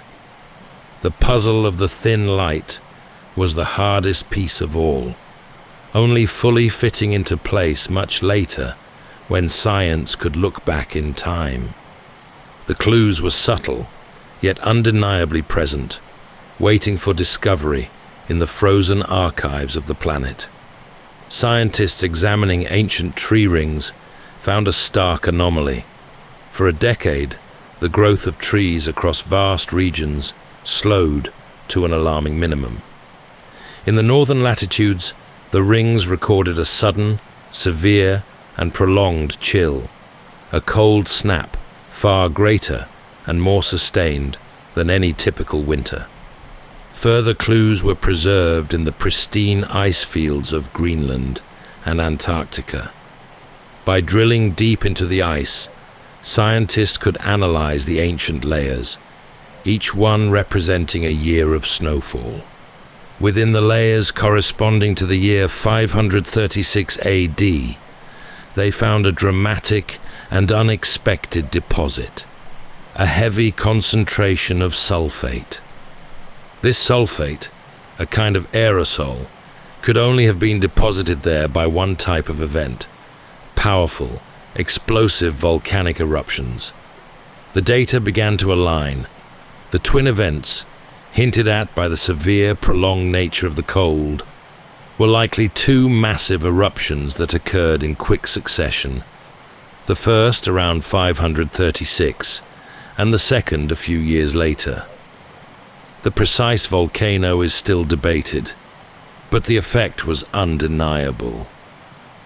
The explosions had propelled vast amounts of ash and sulfate high into the stratosphere, far above the cleansing rain. There, these particles spread across the entire globe, creating a veil that enveloped the planet. This natural screen performed a devastating trick. It allowed light to pass through, which is why the sun was visible, but it effectively cooled the world by preventing solar heat from reaching the surface. This unseen force, the smoke we couldn't see, was the ultimate cause of the long chill, the crop failures, and the resultant famine and migration. It was a global atmospheric cataclysm that set the cascade of human suffering in motion, leading indirectly to the societal weakness that allowed the Great Plague to spread so ruthlessly. The ice and the trees told the story of a world caught in the grip of a powerful natural force, a cosmic consequence of geological upheaval. It was an event of such magnitude that it remains a stark, sober reminder of the delicate balance of our planet and the profound, humbling power of nature. That's all for tonight's journey through history. Whether you're fast asleep or still drifting there, thank you for listening. And until next time, rest well.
Welcome to Sleepytime History. True stories from the pages of history for a full night's rest. If this is your first time listening, let us know where you're tuning in from. And if you like what you hear, please consider subscribing or rating us on your preferred podcast app. You can also help us choose an upcoming feature by voting in our Spotify poll. Thank you for your support. It helps us immensely. All right, it's time to settle in, relax, and take a wander through the pages of history and storytelling. Tonight, we're going to be exploring the remarkable true story behind the myth of Count Dracula and the ruthless 15th century warlord whose reign of terror inspired the Gothic legend of an immortal, blood-sucking monster that haunts us to this very day. In the shadowed valleys of Transylvania, mist clings to the steep folds of the Carpathian Mountains. Stone fortresses rise from cliffs like the bones of a sleeping giant, their walls scarred by centuries of siege. It was here, in a land forever caught between empires, that a young prince would quickly learn that survival demanded more than courage or loyalty. It required fear. Born to Vlad Dracul of the Order of the Dragon, Prince Vlad III inherited a throne hemmed in by treachery and threat. His childhood as a hostage of the Ottoman court taught him that mercy was a language seldom spoken. When he returned to rule Wallachia, he brought with him a mind sharpened by captivity and a heart accustomed to suspicion. His reign would be short and brutal, but unforgettable. Stories of his terrible methods spread quickly across the known world. Some saw a patriot defending his homeland against impossible odds. Others saw only a monster who turned cruelty into an art form. Was he a protector shaped by violence, or the very embodiment of it? History leaves us a tangle of both man and myth, further compounded by the classic novel that transformed this obscure nobleman from the late Middle Ages into the modern-day vampire. Tonight, for this Halloween special, we'll trace the origins of a real man whose path winds through mud-choked battlefields, deep forests, and crumbling monasteries in his unholy quest for power. So settle in, take a deep breath, and let's uncover the origins of Count Dracula through the moonlit ruins of Transylvania, reawakening a story that refuses to die.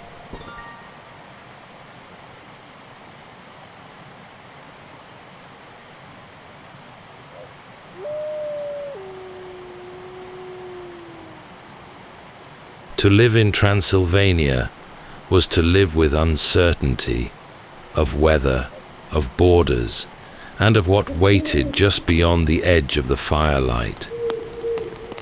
Heavy fog gathers in abundance in the valleys of Transylvania. The Carpathian Mountains rise above in long ridges, draped in pine and cloud. Below, the forests stretch without end, swallowing roads and hamlets alike. On cold nights, wolves howl from the ravines, and the people listening by the hearth make the sign of the cross. In these lands, the living and the dead share uneasy borders. When a neighbor falls ill or a crop withers, whispers follow. Some say the dead refuse to rest. They speak of strigoi, souls who rise again in bodies not yet cold, drawn back by hunger or unfinished wrongs. The priests recite blessings, and families drive iron nails into coffins, just to be sure. The faith here is deep, but so too is the dread beneath it. It is a world balanced between church bells and superstition, between prayer and the fear that prayer might not be enough. To the west lie Hungary and Bohemia, crowned with their kings and bishops. To the east, the vast reach of the Ottoman Empire presses forward like a storm. Between them sits Wallachia, small and stubborn, a land of wooden fortresses and weary soldiers guarding narrow passes through the mountains. Traders and travelers bring word of wars that never end, of shifting loyalties sealed by blood or broken by greed. Every promise in this borderland carries the weight of threat. It was into this world that a man called Vlad Dracul rose to power. His name, meaning the dragon, came from his oath to the Order of the Dragon, an alliance of Christian princes sworn to defend Europe from the Ottoman advance. To carry that title was to bear both honor and peril. The dragon symbol promised protection to Christendom, but it also marked its bearer as an enemy to one of the most formidable empires on earth. Dracul ruled from strongholds, built atop cliffs and river crossings, his banners marked by the coiled dragon of his order. He was a man of strategy and suspicion, ruling a country that could not afford softness. His court was small, his reach limited, but his ambition was vast, to keep Wallachia free. Each day was measured not by the turn of the sun, but by the next demand from one empire or another. The people who lived under his rule were accustomed to uncertainty. Winter brought more than frost. It brought armies. Villages vanished overnight, rebuilt, then vanished again. Stories traveled faster than soldiers. Some told of Dracul's negotiations with the Ottomans, others of secret deals with the Hungarian crown.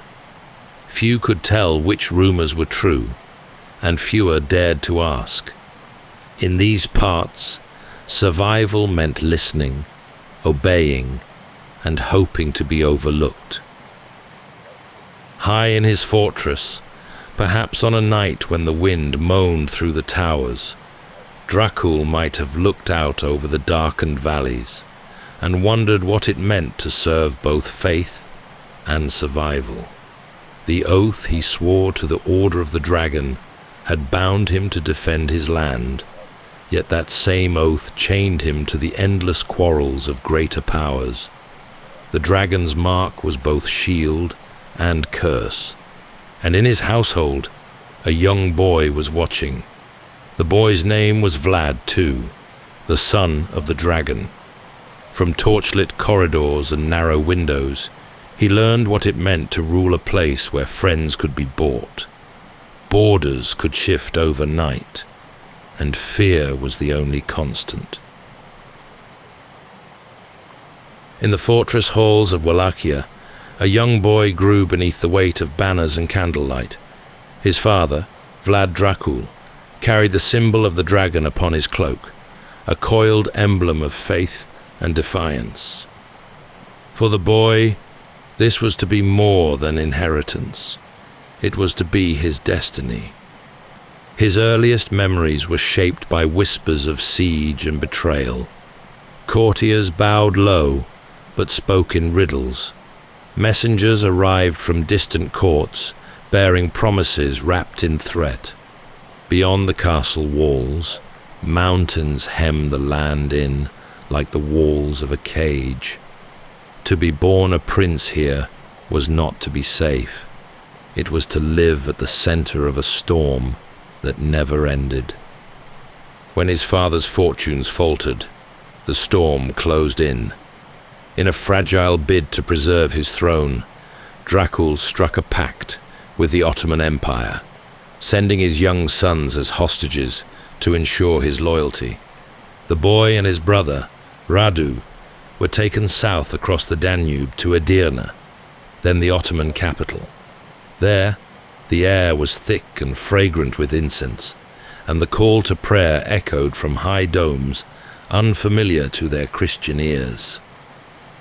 In this foreign court, the boy learned the language of survival. He watched, listened, and remembered. The Ottomans prized discipline and cunning, and he studied both. Tutors drilled him in their customs and tactics.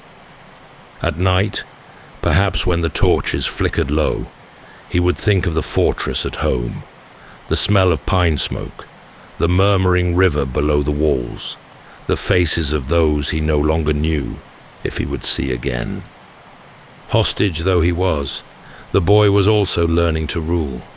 He saw how men bent their will to power, how respect could be taken rather than given. In captivity, he learned patience, the kind that waits, observes, and endures. Years passed. News traveled north and south alike. Word reached him of his father's shifting loyalties, of nobles conspiring in the shadows, and of betrayal. Vlad Dracul was overthrown and killed, his body left in the open as warning. To the boy in Edirne, the message was clear. Mercy had no place in the game of rule. When he was at last permitted to return, he came back to a land broken by rival claims and distrust. Wallachia was fractured. Some nobles backed the Ottomans, others the Hungarians, and few trusted either. The throne his father had died for was still contested, the crown tarnished by fear and treachery. But the boy who returned was not the same as the one taken away. He had learned to measure words, to read men's faces, and to strike when the moment demanded it. At first, his rule was brief, a small flame in a storm of greater powers. Enemies encircled him. Betrayal came from within. Yet even in defeat, he did not yield easily. When he lost his throne, he vanished into the folds of foreign courts, biding his time. Somewhere within him, the child who had watched the Ottomans drill in perfect order remembered that discipline. The years of captivity had not broken him, they had forged him. Soon he would return again, harder, colder, and utterly determined. The land that had swallowed his father would learn to fear his name, and though the world would one day twist his story into legend, it was in these long, uncertain years that the man behind the myth was truly made.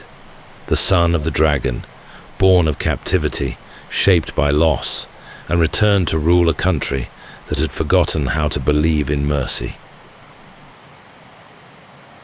When the dragon's son seized Wallachia again, the land was weary. Smoke lingered above charred villages, and the roads were thick with mud and fear. Traders spoke in low voices, priests carried more burden than faith, and the boyars, the nobles, played their endless games of allegiance, each swearing loyalty to whichever side seemed least likely to fall. Into this uneasy soil, Vlad planted the flag of his rule. He was still young, but his eyes held the calm of a man who had already outlived trust. The throne he claimed was not offered, it was seized. His first acts were not grand proclamations, but cold reckonings. The boy Ars, who had betrayed his father, was summoned to feast, fed, and judged. Some were made examples, others given mercy so rare it unsettled more than punishment. To rule here required not kindness, but control. The court at the Wallachian capital became a place of purpose. Edicts were written, taxes reordered, soldiers retrained. The walls of his fortresses were strengthened, and the watchtowers were manned day and night. He rebuilt bridges, repaired grain stores, and punished thieves and corrupt officials with relentless consistency. The message was clear. The age of chaos had ended. Order would return, even if it came through fear. His people, hardened by decades of invasion and betrayal, responded with wary respect. The roads grew safer, banditry dwindled, travelers could cross the land without losing their lives or their goods. Yet the same justice that restored stability also bred unease. The prince's punishments were severe, and mercy was rare. He kept a ledger of crimes and names, but the ink might as well have been blood. Beyond the borders, the Ottomans and Hungarians watched with suspicion. Wallachia was small, but it sat like a hinge between two great empires. Whoever held it controlled the passage of armies, the flow of tribute, and the hearts of borderlands that never stopped burning. Vlad played his enemies as he once had played his captors, patiently, cautiously, waiting for their missteps. In those years, his fortress at Poenari rose higher on the cliffs above the Argesh River, a jagged crown of stone. It was rebuilt by his command, its foundations dug by those who had betrayed him. From its towers, a messenger could see the valley for miles, the lifeline of his realm. On winter nights, when the fires in the great hall burned low, he would walk the ramparts and look out over his land, listening to the wind that howled through the mountains like a chorus of ghosts. To his followers, he was a ruler of iron will, incorruptible and unswerving. To his enemies, he was unpredictable and dangerous. Both views were true. He understood that in Wallachia, power alone was not enough. It had to be visible. A single act of weakness could unravel years of rule. And so his authority grew not only through his armies and decrees, but through the legend that began to form around his name. In the villages, people spoke of his justice in the same breath as his cruelty. A merchant who lied about his wares was said to have been impaled outside the city gates. A thief found hanged with his stolen goods at his feet. Whether all the stories were true hardly mattered. Fear became as effective a wall as any fortress. The rivers of Wallachia ran dark that spring. Across the southern plains, the Ottoman armies advanced, their banners catching the wind like a storm front of silk and iron. Vlad's spies brought word of camps stretching for miles, of generals boasting that the prince would soon bow to the Sultan. But Vlad was preparing something the invaders did not expect. To govern Wallachia was to live with the memory of occupation. The villages remembered being burned, their sons taken, their daughters sold. The prince understood that no fortress could stand forever, but reputation might. So he turned fear itself into a weapon, one that struck deeper than any blade. His soldiers moved by night, their movements precise and unseen. Fires rose in the enemy's rear camps. Wells were poisoned, roads destroyed. Food burned, so nothing could be taken. Each act denied comfort. Every silence deepened dread. When the Ottoman vanguard crossed the Danube, they expected surrender. Instead, they found empty fields and abandoned hamlets. Only the crows remained. Those who pressed forward found what history would call the forest of the impaled. Thousands of bodies stood along the road, their shadows bending in the wind. To the soldiers who saw it, the message was unmistakable. This land would rather die than kneel. The chroniclers in distant courts later wrote of it as madness, but those who fought beside him knew it was calculation. The night attack on the Wallachian capital became legend. Vlad led his men through the darkness, striking deep into the Ottoman camp where the Sultan's banners flew. The attack came like a phantom wind. Torches flared, confusion reigned, and by dawn the campaign faltered and the Sultan withdrew. Within Wallachia, the same law held. Order was enforced with ruthless precision. A peasant stealing bread or a noble plotting rebellion could expect the same fate. Justice was swift and absolute, and it gave the land an uneasy peace. Muster rolls were kept to the day, watchtowers manned at dusk, patrols logged at dawn, rations measured to the last loaf. In his absence, his shadow ruled. Beyond the borders, tales of his cruelty spread as swiftly as those of his victories.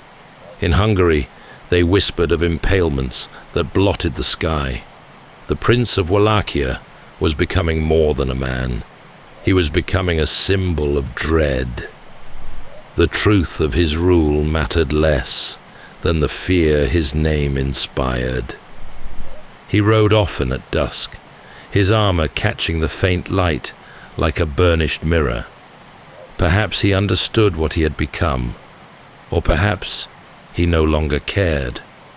To hold power in Wallachia was to dance on the edge of survival, and he had learned long ago that pity was a step toward ruin.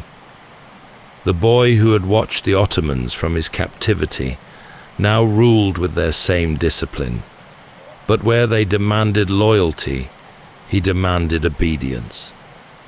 In the cold stillness of his fortress, the prince must have known that his reputation was both shield and poison. It protected his throne, but it isolated him from all else. Beyond the walls, the wind tugged at banners until they cracked like whips in the night.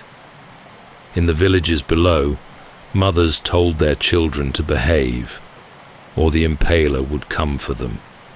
And somewhere, deep within his stronghold, the ruler who had turned terror into a language was already listening for the next threat in the wind. Power in Wallachia was never still.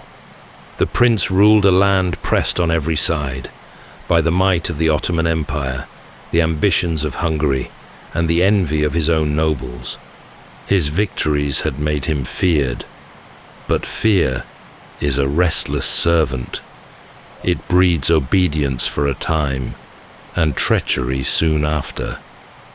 Even within his court, loyalty wavered like a flame in the wind. To the south, the Sultan demanded tribute once more, claiming that peace required payment. To the west, King Matthias of Hungary sent letters heavy with praise, but light with promise. Each wanted something from the man caught between them. He read every message carefully, his hand resting on the hilt of his dagger, as though habit alone kept the blade near. For Wallachia to survive, it had to serve two masters and trust neither. The true danger, though, was not beyond his borders, but within them. The boyars, whose fathers he had broken or buried, plotted in whispers. His own brother, Radu, fair-faced and beloved at the Ottoman court, emerged as a rival. The Sultan promised Radu support, promising Wallachia as reward for his obedience. To some nobles, the choice seemed clear: side with the brother who ruled through terror, or the one backed by an empire. The prince answered in the only way he knew. Spies multiplied across the land. Letters were intercepted, envoys tested. Those found wanting met their end without ceremony. Yet even the most ruthless ruler cannot strike at every shadow. Betrayal slipped through cracks in stone, and silence in the darkened hallways of his fortress. Through the winters, the burden of rule grew heavier. The fields had recovered, the roads were guarded, but the cost of vigilance never lessened. Every tribute paid, meant humiliation. Every refusal invited war. When Ottoman riders again crossed the Danube, he sent fire and ambush to meet them. When Hungarian envoys came demanding allegiance, he offered them feasts and sent them home empty-handed. Each decision bought time, never peace. The people endured it all: raids, rebuilding, and the uncertain balance of a ruler who protected them with relentless resolve. Some still prayed for him in church. Others prayed to be forgotten by him altogether. Yet none could deny that the frontiers held fast. His soldiers, once ragged and hungry, now marched in perfect lines, their discipline a reflection of their master's will. Late in his reign, stories tell of nights spent alone in the great halls of power, the fires burning low. Around him hung the banners of past victories, trophies from battles both won and survived. Perhaps he knew that no ruler of Wallachia had ever died peacefully, that his enemies outnumbered his allies 100-fold. Still, he sat upright in the carved oak chair that served as his throne, studying maps, plotting moves in a game he could never truly win. When betrayal finally came, it arrived not with armies, but with ink and seal. The Hungarian king, who had once called him ally, declared him enemy, branding him traitor to Christendom. Captured by deception, rather than defeat, the prince was taken north, imprisoned far from his land. In his absence, his brother ruled under the Sultan's hand, and Wallachia bent once more to foreign will. When the prince vanished from his throne, his story began to travel farther than he ever had in life. Across Europe, printers and scribes found a new subject for their presses. In the taverns of Saxony and the marketplaces of Nuremberg, travelers spoke of the ruler of Wallachia, whose punishments outstripped all imagination. The printing press was still young, but its hunger for sensation was endless. Pamphlets described forests of impaled enemies stretching to the horizon, rivers running red, and banquets eaten beneath the hanging bodies of the condemned. Each retelling added another layer until the prince became less a man and more a warning. To some, he was a devil cloaked in armor. To others, a grim defender of Christendom, unflinching where softer kings had failed. In the German states, woodcuts showed him seated at a feast, while victims writhed upon stakes outside his window. The text beneath claimed he took pleasure in their suffering, that his cruelty was boundless. Few who printed such tales had ever seen Wallachia, or even met a man who had. But truth mattered little. Fear sold fast, and paper carried it further than any army. Meanwhile, in the East, Ottoman chroniclers told their own versions. To them, he was not a hero of faith, but a renegade prince who betrayed treaties and mocked the Sultan's might. Hungary, too, had reason to twist the tale. From the halls of Buda to the courts of Vienna, word of his imprisonment spread faster than truth could follow. Diplomats whispered, and printers seized upon the scandal. The prince was painted as a tyrant unfit to rule, sending forged letters and accounts to foreign monarchs. Each story darkened the name further, and none dared question them. It was easier and safer to believe. As years passed, the man himself faded, but the legend flourished. The borderlands he once ruled became places of whispered caution. Travelers claimed the forests still echoed with screams, that the earth itself rejected his rest. In village tales, he was neither wholly dead nor alive. a spirit bound to the mountains, awaiting the next trespass. Such stories clung to the soil long after his bones had turned to dust. By the late 15th century, these tales had crossed languages and borders alike. German printers sold them as moral lessons. Russian scribes copied them as cautionary chronicles. The further they traveled, the less they resembled the life of any one man. A ruler who had fought to be remembered as strong and unyielding had become instead a figure of endless horror, shaped by propaganda, myth, and fascination with the monstrous. In this way, the world began to know the name that history would never shake. The details blurred, dates, battles, even motives, but the image remained. A prince of impalement, a dragon turned to shadow. Long before anyone dreamt of vampires, the myth of Dracula had already begun to breathe.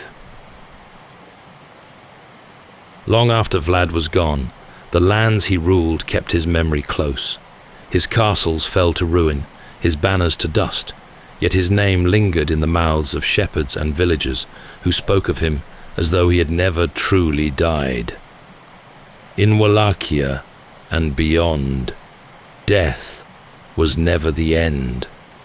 It was a passage uncertain and sometimes incomplete. The people of these borderlands had lived too long with war and plague to believe that the grave was final. When a body failed to decay, or when sickness swept through a family soon after a burial, they feared the restless dead. The Strigoi, they said, walked again. Some returned to steal the strength of the living. Others came only to wander, lost and hungry for what they once had. In the dark, even a loose board or a moaning wind could stir unease that someone's soul was not at peace. Priests knew these fears well. They read prayers over the dead, lit candles that burned for days, and sprinkled holy water on graves. Still, the old remedies endured. Villagers placed thorns in coffins, or drove iron through the shrouds to keep the bodies still. A few buried their dead face down, believing that if they rose, they would dig deeper into the earth instead of toward the living. Such acts were not cruelty, but caution, simple insurance in a world where life itself was uncertain. In these same valleys, the memory of Vlad lingered. Some told their children that his cruelty had cursed him, that his soul could find no rest. Others said he watched over the land still, punishing those who broke oaths or stole from the church. The stories shifted with each generation, until it was no longer clear whether he haunted the people or protected them. His name, Dracula, became less a title and more a spell, something spoken softly, never mocked. By the 17th century, the tales of the Strigoi had spread far beyond Wallachia. Travelers wrote of exhumations, where villagers dug up corpses said to move or bleed. In one account, a farmer's wife claimed she heard her dead husband knocking at the door each night until the local priest intervened. When the grave was opened, the body was pink, the mouth wet with what they believed was stolen blood. The villagers drove a stake through his heart and buried him again, satisfied that the visitations would cease. Such stories were retold in monasteries, and from there to curious readers in Vienna and Prague. In the West, scholars and physicians tried to explain it all. They wrote of decomposition, disease, and panic, but the people who lived among the mountains remained unconvinced. The unseen world was too near, too familiar to be dismissed. The line between faith and superstition had never been more than a thread. So, When pamphlets and travelers' tales of the impaler reached those same lands, the two worlds began to merge. The stories of a prince who drank in fear, who punished without mercy, slid easily into folklore, already rich with the undead. Centuries after the real prince was gone, his shadow still lingered in the mountains of Eastern Europe. By the late 19th century, those same lands had become the subject of fascination for Western travelers. An old world of superstition, wild landscapes, and ancient faith.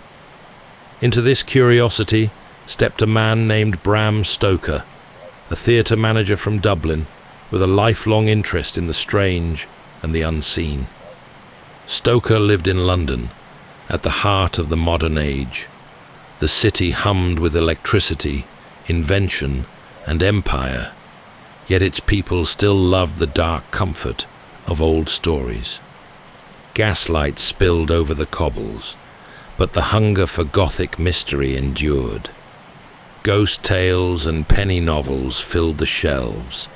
Seances were held in drawing rooms. The line between science and spirit blurred nightly. For a man like Stoker, who spent his days managing actors and his nights writing fiction, it was fertile ground. His work on the novel that would become Dracula began slowly, through years of notes and quiet research. He read widely, travel journals, histories of the Carpathians, and collections of regional folklore. Among them was Transylvanian Superstitions by Emily Gerard, a Scottish writer who described the beliefs of peasants living in the shadow of the Carpathian Mountains. She wrote of the Strigoi, the restless dead who left their graves to trouble the living. Her tone was academic, but Stoker saw the power in it. In his notes, he scribbled down fragments: vampires, superstition, disease, fear of the foreign. He jotted the word Dracula, having found it in a reference to a ruling prince of Wallachia. He soon discovered the word meant son of the dragon in one tongue and devil in another. It was a name that carried its own weather, hard, ancient, and magnetic. What he did not know, or perhaps did not care to know, was how little the real man resembled the creature he would soon imagine. Stoker never traveled to Transylvania. His version of the place came from maps, guidebooks, and the fog of imagination. Yet he captured its essence: the steep mountain passes, the isolation, the sense of something vast and unbroken by modernity. In his study, surrounded by papers and candlelight, he shaped his count not as a ruler of men, but as a predator of souls, eternal and unknowable. He worked with the patience of an archivist, but his goal was not history, it was fear. He saw in the vampire a reflection of Victorian anxieties, disease carried by touch, forbidden desire, the invasion of the foreign into the domestic. The Count would arrive in London by ship, bringing the old world into the new, and the struggle between them would form the spine of his story. Friends who read early drafts spoke of the novel's unsettling realism. Stoker used letters, diaries, and ship logs to tell his tale, grounding the impossible in the everyday. When Dracula was published in 1897, it entered a world ready to believe in it. The critics called it original, chilling, and strangely believable. The name that had once belonged to a forgotten nobleman of Wallachia now had a new life. Stoker died without ever seeing the full reach of what he had created. His Count would outlive him, cross oceans, and slip into every form of storytelling that followed. Yet in that small study in London, he unknowingly bridged centuries. A medieval prince who had ruled through fear was reborn as a creature who fed upon it. And through the imagination of one writer, the boundary between history and nightmare disappeared forever.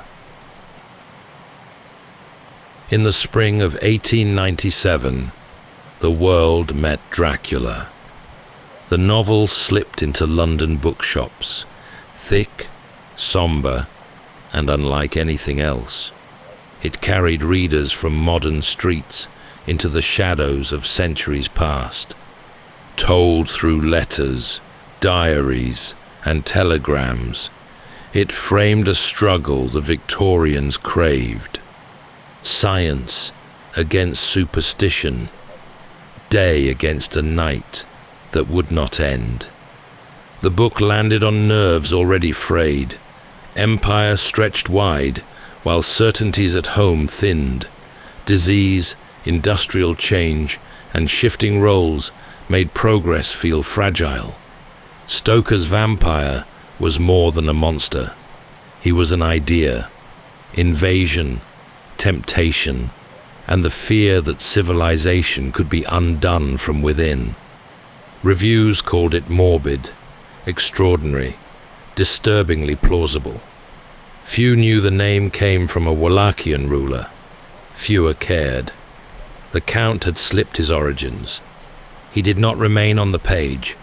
Within a generation, the vampire returned on film, most famously in 1922, when a German director recast the tale as a silent nightmare. Rights were challenged. Prints were ordered destroyed. A few survived, as if refusal to die were baked into the reel. Soon after, audiences heard the voice. Bela Lugosi on stage and screen, elegant and hypnotic, turning a cloak into a spell. The role passed through eras: Christopher Lee, Gary Oldman, and many more, each face reflecting the age's anxieties: invasion, desire, contagion, power. The Count stayed the same and always changed.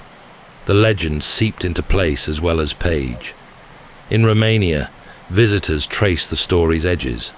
Bran Castle, often marketed as Dracula's, and Poenari, the real cliff fortress of the prince behind the name. Guides braid history and folklore. Souvenirs gleam where soldiers once stood. The man who fought to hold a borderland became a symbol of something larger: our appetite for fear and the wish to outlast time.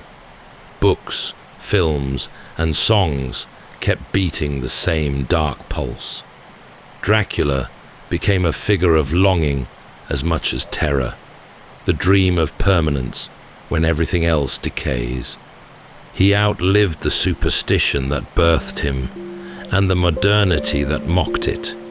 A dragon's son remade into a myth without an ending. And the landscape endures. Forests still rise deep and dark. Rivers still cut stone. Villages light their evening candles. If the old ruler could see the reach of his borrowed name, he might recognize the victory he sought. In life, he sought to be remembered through fear. In death, he succeeded beyond measure. That's all for tonight's journey through history. Whether you're fast asleep or still drifting there, thank you for listening. And until next time, rest well.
Welcome to Sleepytime History. True stories from the pages of history for a full night's rest. If this is your first time listening, let us know where you're tuning in from. And if you like what you hear, please consider subscribing or rating us on your preferred podcast app. You can also help us choose an upcoming feature by voting in our Spotify poll. Thank you for your support. It helps us immensely. All right, it's time to settle in, relax, and take a wander through the pages of history and storytelling. Tonight, we're going to be exploring the remarkable true story of the infamous and inescapable prison of Alcatraz Island and the 3 inmates who just might have made it to freedom. Standing alone in the yawning mouth of the frigid San Francisco Bay and perched atop a barren rocky jut, Alcatraz was built like a great fortress turned inward. Bleak and isolated, this monument to finality made manifest Dante's solemn warning at the gates of the Inferno. Abandon all hope, ye who enter here. The prison guards at Alcatraz were meticulous about rules and routine. But routines turn into patterns, and patterns can be exploited. For 3 inmates in particular, these patterns became their doctrine, patience, their religion.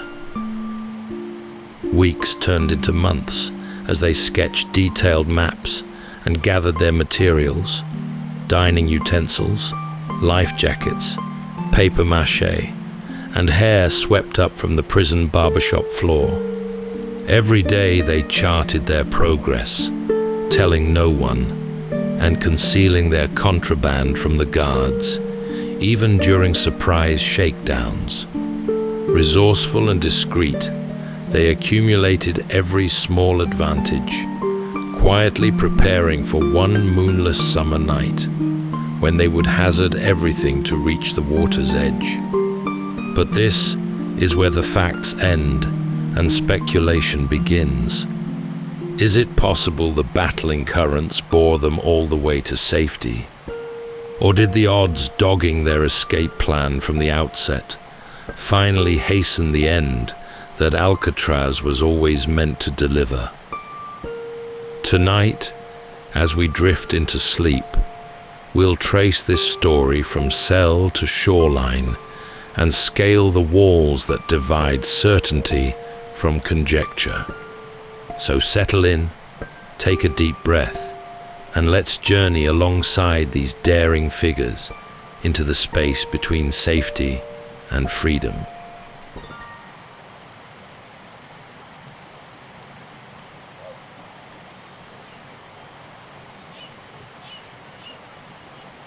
Winds struck the stone like waves, constant and salt-heavy. Out beyond the reach of the city's noise and warmth, the island waited. Bare rock, narrow walls, and iron doors sunk deep into concrete. Alcatraz didn't offer the illusion of rehabilitation. It was not built for hope. It was built to contain. The prison was wedged into a rise of rock, just over a mile from San Francisco's shores. That short distance may as well have been 100. The currents between moved fast and cold, cutting around the island in tight swells.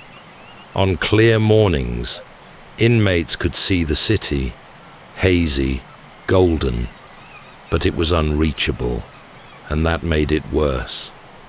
Inside, Alcatraz ran on rhythm, wake-up calls, counts, shifts, meals that came hot and on time, but without kindness. A man in Alcatraz was not there to be changed. He was there because nothing else had worked. Cells were small, mostly identical. Each had a cot, a sink, a small table, and bars so thickly set that the gaps seemed drawn with rulers. There were rules for when to speak and when not to. Rules for standing in line. Rules for turning your head. The sound of keys was constant. Boots echoed on concrete. Beneath it all, the building itself seemed to listen. The men who ran Alcatraz believed in containment, not cruelty. Still, the effect was harsh. The island offered no shade and no softness. Its corridors grew damp in winter and held heat in summer. When the fog rolled in, it moved in heavy sheets, turning the air into something you could taste, wet metal and distance. It had once been a military fort, then a disciplinary barracks. By 1934, it was federal, designed for the kind of man who'd already broken out of other prisons or refused to bend under ordinary pressure. Alcatraz didn't have the most inmates or the worst conditions, but it had a reputation, and that was by design. No one was sent there by accident. Those who arrived were chosen. It was a place where the rules didn't just apply, they were all that remained.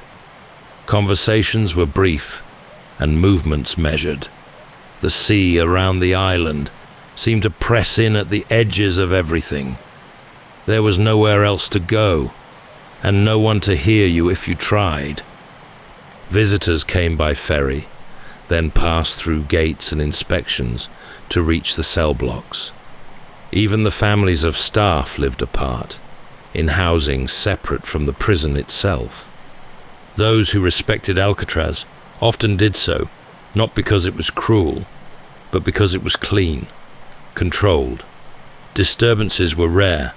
There was no chaos. Men behaved because there was nothing else to do. It was the full stop at the end of a long sentence. The final boundary. And it worked. For nearly 30 years, no one ever officially escaped. The system held, and the bay held with it.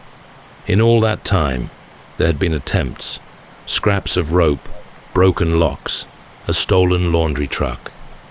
But they ended in capture or in the tide.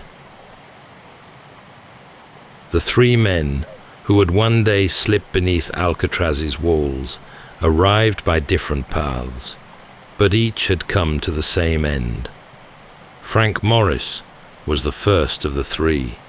Intelligent, composed, and quiet-spoken, he had a knack for slipping through what should have held him fast. He'd escaped from several facilities before, including the federal penitentiary in Atlanta. Frank had a long record of theft and flight, and his refusal to be contained was what finally earned him a cell at Alcatraz. The Anglin brothers, John and Clarence, came from Florida. Raised in a large farming family that followed seasonal crop work, they'd spent childhood summers in Michigan, where the water was cold and deep. They knew how to swim. Their criminal record was less dramatic than Frank's, but persistent, mostly bank robbery, attempted escapes, and violations of parole. They were close, born a year apart, worked together, and often jailed together. Their loyalty was unshakable, and that made them dangerous to a system built on isolation. All three men arrived at Alcatraz separately, but within a short span. They were placed in adjacent cells, Frank in one, John next to him, and Clarence not far away. This was not arranged. It was luck, or perhaps the kind of oversight that only seems obvious in hindsight. What began as coincidence became opportunity. In those early months, they kept their heads down. They followed routines, met work quotas, and drew no attention. Alcatraz was not a place where alliances were easily formed, but these three found common ground in observation. They watched everything, the way the guards moved, how far sound carried, which vents whined and which stayed still. They spoke rarely and never at length. But even in a place designed to prevent connection, patterns emerged. It was Morris who began to test the limits. In his cell, he tapped at the back wall. The concrete flaked a little more easily than expected. Behind it was a narrow service run, just wide enough to crawl, the route they would later use.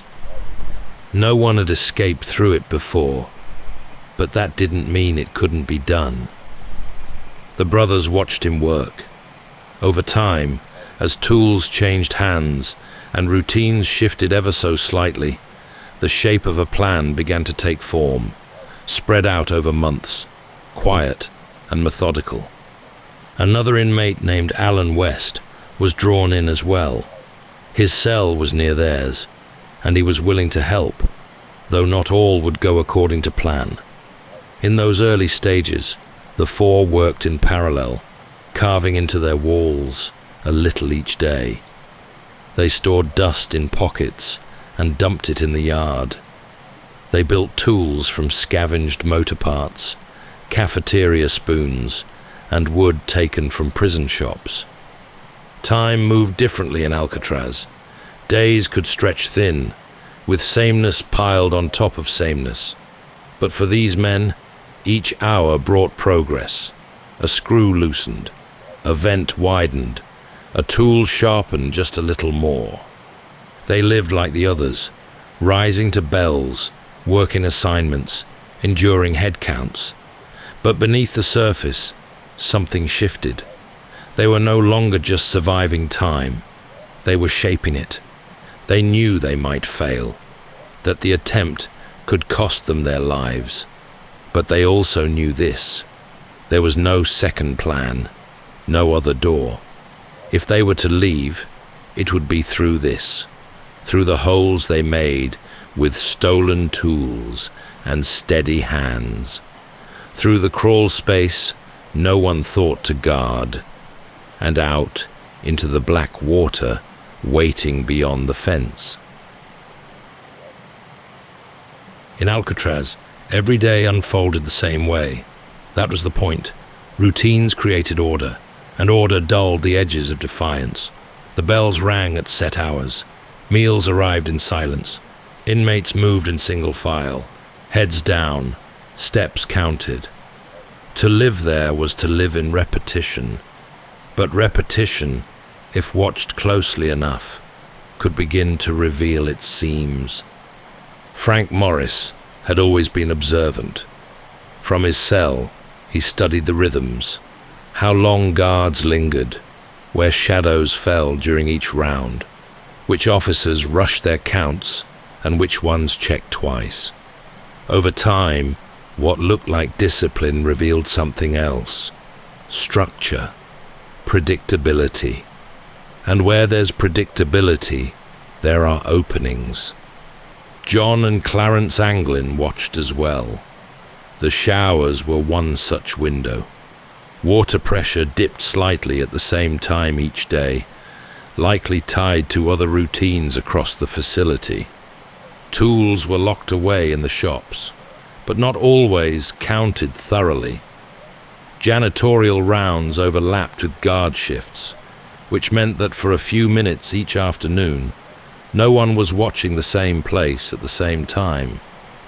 They began to test things, small gestures, a scrape masked by the radio, a whispered word passed between shifts. It wasn't the guards they needed to outsmart, but the rhythm itself. If they could understand the structure, they could move between the beats. The cell block offered few places to hide anything of use, so they made space. Behind each man's vent was the utility corridor. By slowly widening the vent holes, scraping at concrete with spoons, and filed down tools, they created crawl spaces just wide enough to slip through. When the holes grew large enough, they concealed them. During cell inspections, the covers held. No one looked closer. The noise of their work was one of the biggest risks. Chiseling concrete leaves a trace. But the prison had a detail that worked in their favor: a daily music hour. Each afternoon, radios played over the PA system in the cell block. It wasn't loud, but it was just enough. They timed their loudest work to the music, chipping away beneath the sound of saxophones and violins.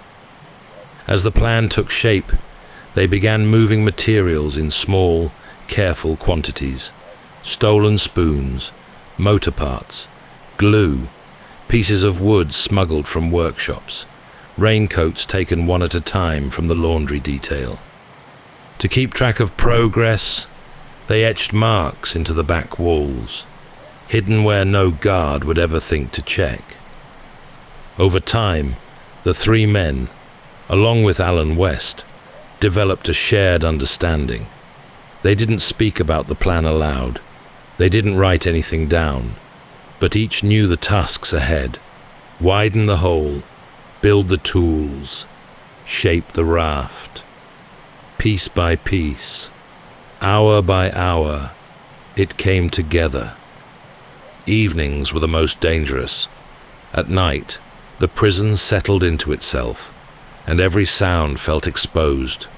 But that was also when the plan advanced the most, when head counts were complete, lights dimmed, and the guards settled into their rounds.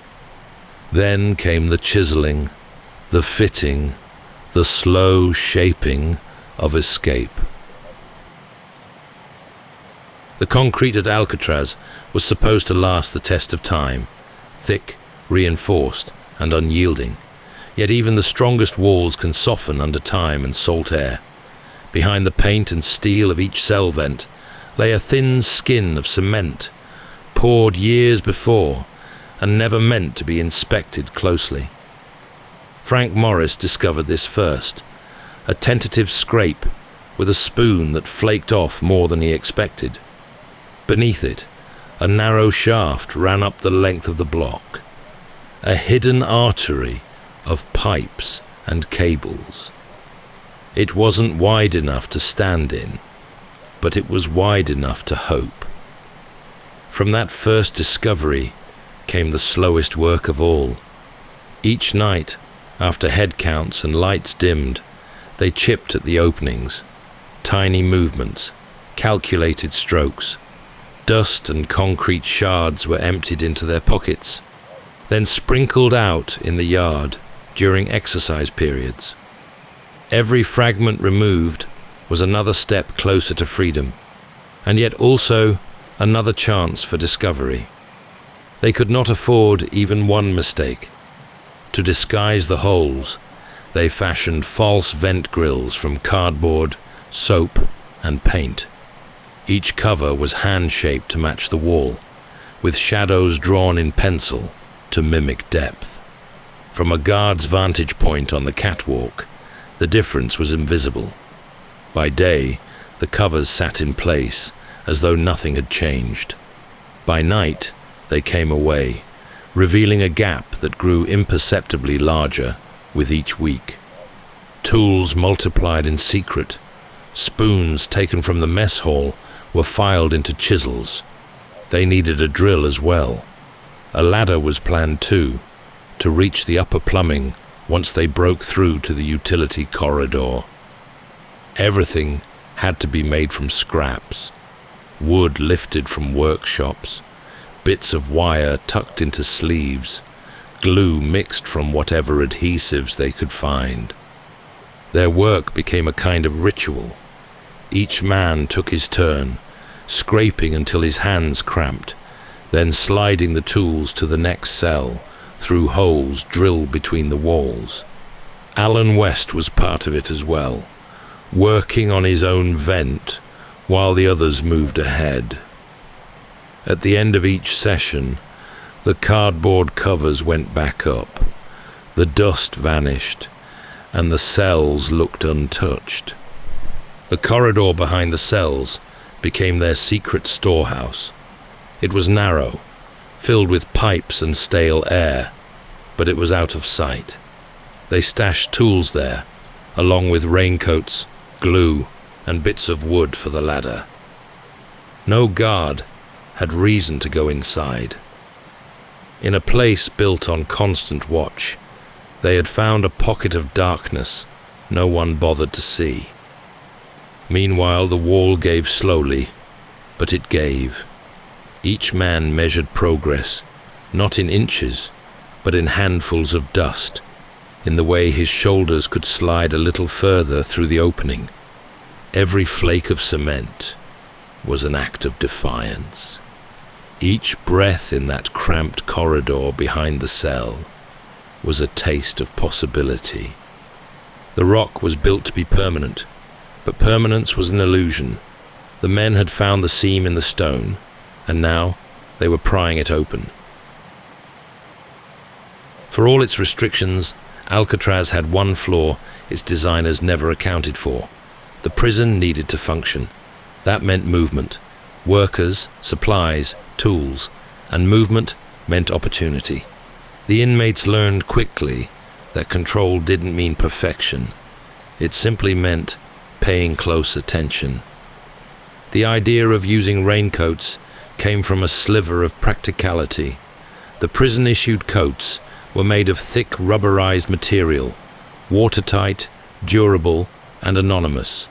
The men gathered them one at a time, stolen from laundry bins or claimed during detail assignments, always careful to replace what they took so as not to trigger suspicion. Over weeks and months, they amassed more than 50. These were stitched into a raft and life vests using needles carved from metal scraps and thread pulled from seams. Paste, heat, and pressure sealed the joins. To test for leaks, they inflated the vest bladders by mouth and watched for sag. When one held its shape overnight, it was judged ready. The raft was folded flat and hidden with the rest of their stash. There would be no practice run. The first attempt had to work. Tools were harder. They fashioned a drill from a vacuum cleaner motor, discarded from maintenance, mounted onto a wooden frame, and spun with a handle from an old metal spoon. It was enough to bore holes through steel plates. Their chisels were spoons, flattened and sharpened. For glue, they used whatever adhesives they could get. Soap mixed with concrete dust, shoe polish, even the residue from old paints. Each component of the plan demanded attention to detail. Measurements were taken by counting floor tiles and estimating pipe widths. They watched how long it took guards to circle back, how often inspections were skipped, how late lights flickered out. They sketched the layout from memory, redrawing sections again and again until the picture felt exact. Maps were traced on scraps, then committed to memory and destroyed. Some things couldn't be made, only understood. The tides in San Francisco Bay were among the most treacherous in the world. The men tracked them carefully. Every paper or report that passed through inmate hands was scoured for weather data, tide charts, any clue that could inform their choice of night. They learned that outgoing tides just after dark flowed strongest toward the Golden Gate. That was the current they needed. West, Morris, and the Anglins operated like a crew. No orders, no rank, just shared necessity. They moved tools discreetly between their cells, kept timings tight, and never spoke of the plan in earshot of others. Secrecy was vital. Any leak, even a whisper, could collapse the entire thing. Other inmates must have known something was strange. Extra time in cells, strange materials vanishing, but no one spoke. Whether out of fear, respect, or simple indifference, no one gave them away. By late spring of 1962, nearly everything was in place. The vents had been widened, The raft was folded, packed, and stashed behind the wall. The ladder for the final roof climb sat disassembled in the corridor. Only one step remained, and with it, the risk that everything they'd worked toward, every scraped wall, every stolen spoon, could be undone in a single moment. Night came early to Alcatraz. After the final count, the cell block settled into a hush, layered with coughs, shifting mattresses, and the hum of fluorescent lights. But in 3 cells along the west end of B block, something else stirred. A ritual of deception more elaborate than anything the guards had reason to suspect. The human eye is trained to expect shapes: a head on a pillow, shoulders under a blanket, a face just visible in dim light.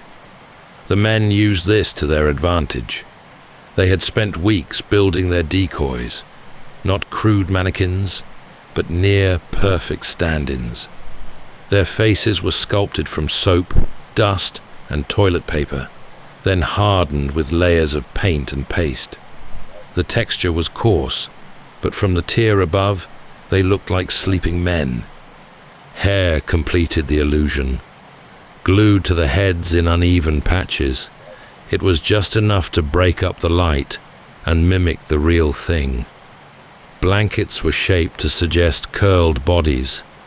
Breathing couldn't be faked, but most guards never looked that closely. The placement of the heads became a ritual. Each night, when the lights dimmed and final movements echoed away, the men arranged their beds carefully, tested the positioning, checked the shadows. It had to hold up through flashlight sweeps and routine glances.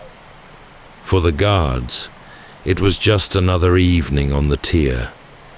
For the escapees, it was their greatest gamble. Timing was everything. The dummy heads bought them hours, precious time to move through the wall, gather their tools, and reach the utility corridor unseen. A discovery before dawn would trigger a full lockdown. But if they could delay it until morning count, they might already be far from the island's edge. Each man rehearsed the steps in his mind. Remove the vent, slip through the opening, reassemble the cover, enter the corridor, collect the raft, the life vests, the ladder, crawl past pipes, climb to the roof, and disappear into the night. Every link in the chain had to hold. The psychological weight was considerable. There could be no wavering, no second thoughts. To make it work, they had to trust the decoys completely. There would be no going back once they left the tier behind. Others on the block heard sounds from time to time: metal tapping, muffled scraping. One or two might have suspected something, but no one ever said a word. Whether out of loyalty, caution, or simple resignation, the tier remained silent. As the plan neared its final stage, the tension grew. West was struggling in his efforts to widen the vent in his cell. Whether he misjudged the time or underestimated the task, he fell behind, and with each day, the stakes grew sharper. The dummy heads became a strange comfort. Night after night, they lay in place like masks, fooling those paid to notice. It was a trick, but a trick grounded in patience and nerve.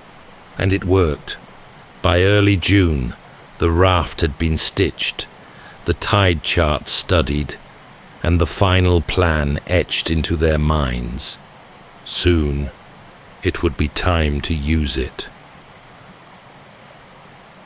They slipped back into the same utility run and followed it to the fan shaft they'd already loosened. It wasn't on any prisoner's route. It wasn't meant to be accessed without keys and supervision. But for the 3 men planning their escape, This narrow service passage was the spine of their route, the artery that ran between confinement and open air. Accessing it required more than just breaking through the wall. They had to move without being seen, without triggering motion or noise that would carry through the steel and stone. Every inch of progress had to be earned slowly. They crawled through jagged openings behind their cells, squeezing into crawl spaces designed for maintenance, not people. Once inside, the ceiling closed in low and close. They moved on elbows and forearms, dragging tools behind them, brushing past hot pipes and loose grit. Each movement was pre-mapped. One wrong turn could land them in view of a guard's patrol or trap them in a dead end. But they had studied the space for months, charting from overheard conversations, glimpses through grates, and the rare chance to peek through supply hatches. They learned which pipes connected where, how far to the hatch above the cell block, and the dimensions of the ventilation shafts that might lead further still. The corridor ended near a fan shaft, sealed with a heavy steel grille bolted to the wall. It had been built to keep men like them in, to stop even the thought of escape before it could take hold.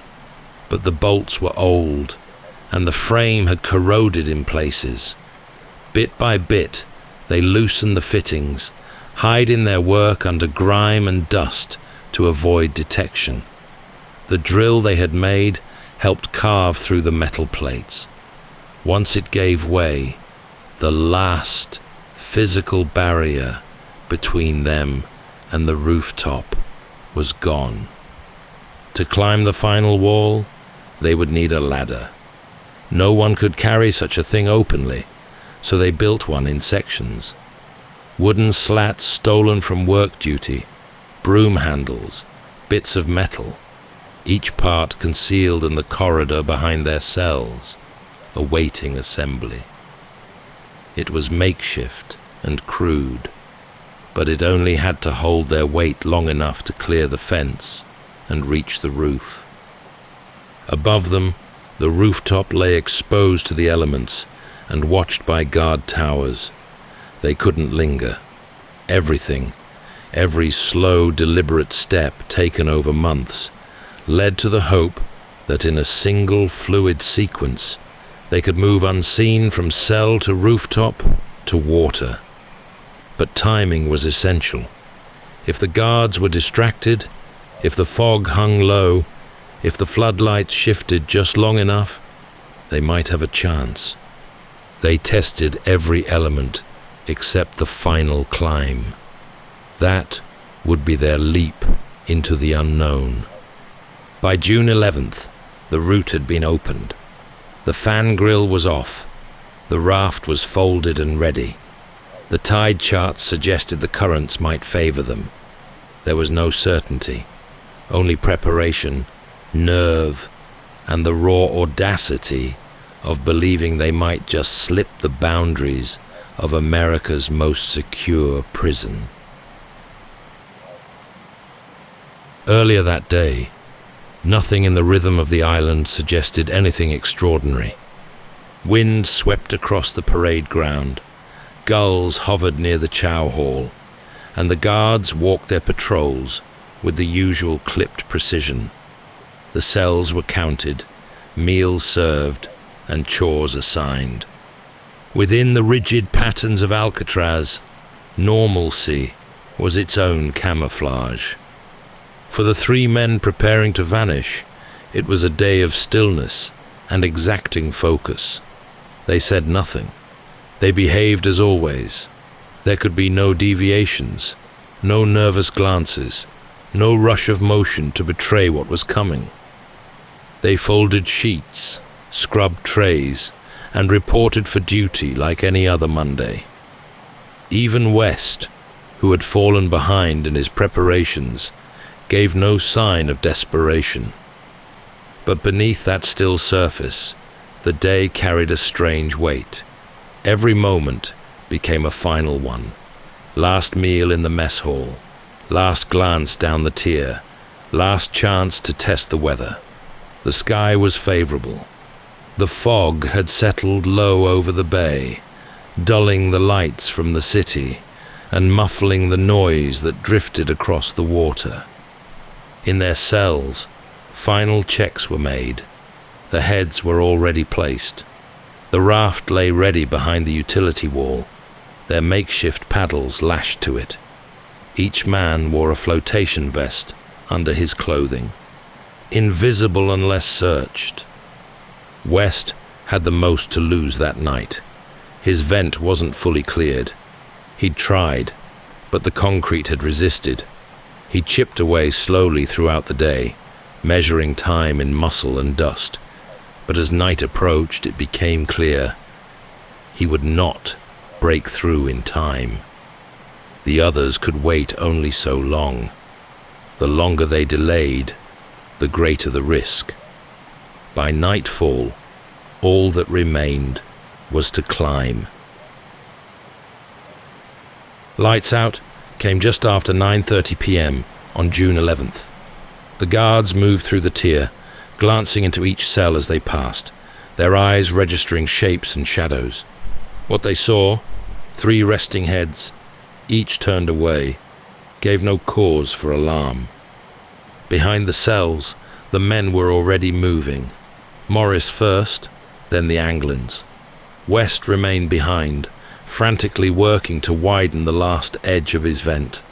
It had seized up with cement dust, hardening just enough to trap him inside his own plan. He scraped and twisted, but time was running out. At some point, the others had to go. They passed through the utility corridor one final time. No turning back now. The raft, folded and bound, was slung between them. The paddles had been wrapped in cloth to avoid a telltale knock against the pipes. They crawled through the service passage, blinking through heat and dust, reaching the top of the block. The roof hatch opened without sound. Fog drifted low over the yard. They crouched, barely visible against the concrete, as they assembled the ladder and peered across the open space. The guards in the towers were silhouettes behind thick glass, scanning the darkness in slow, rehearsed arcs. Over the edge and down, the ladder held. Feet touched down in the outer yard, an area inmates were rarely allowed near. They made for the fence, dropped to their bellies, then climbed. A final sprint to the shoreline. The wind was up, pushing the brackish air inland. Water slapped against the rocks in uneven rhythms. They inflated the raft with a stolen concertina fashioned into a bellows. One man worked the pump, while the others held it steady. The water waited just beyond the last patch of dry ground. Cold, black, filled with currents that could snap a man sideways in seconds. At around 10:30 p.m., they pushed off. No one saw them go. The fog swallowed everything: water, stars, the faint light of the city beyond the bay. The raft, patched and stitched from raincoats and prison scrap, rode low, but seemed to hold. Inside, the prison slept. It wasn't until morning that the first guard noticed something was off. The count didn't align. One figure didn't stir. A stick tapped against the bars, again and again, before the papier-mâché head rolled from the pillow and struck the floor with a hollow knock. An alarm, a scramble. Lights on, doors unlocked, radios hissing. The dummies were found. West was found, still in his cell, slumped and defeated. But the others were gone. A hole behind the wall, a passage to the roof, a ladder near the yard. At the shoreline, The guards found footprints, 3 sets, leading into the rocks. Then, nothing. For the first time in its history, Alcatraz had failed to hold its men. By dawn on June 12, 1962, Alcatraz was no longer the fortress it claimed to be. Guards swept the prison, alarms blared, and search boats skimmed the waters between the island and the mainland. Helicopters traced the coastline, while search parties fanned out across Angel Island and the edges of Marin County. Every tide pool and inlet was scrutinized. Every clue pulled close and examined. What they found offered fragments, but no answers. A paddle washed ashore. A packet of personal photographs, sealed carefully in rubber, floated in the shallows. Near Angel Island, scraps of raincoat material were recovered, possibly parts of the raft, but no bodies were ever discovered. And that, more than anything, kept the door to speculation wedged open. Frank Morris and brothers John and Clarence Anglin had disappeared without a trace. Officially, they were listed as missing, presumed drowned. The currents of the San Francisco Bay were known to be cold and violent. The swim alone was perilous, roughly 1.25 miles to the nearest shoreline, across churning tides and swirling undertows. No confirmed escapee had ever made it alive. The odds were, by any measure, brutal. But there were doubts. Even within the FBI, whispers persisted. The Anglins were strong swimmers, raised on the rivers of Florida. The raft, for all its crude materials, had been cleverly engineered. The tide charts suggested that, if launched at the right moment, their path could have led them to Horseshoe Bay. Some even believed they had inside help, unproven, but not impossible. Their family held to that hope. Over the years, the Anglins' relatives claimed to have received unsigned postcards, phone calls with no voice on the line, even blurry photographs showing 2 men in Brazil. Some dismissed these as hoaxes.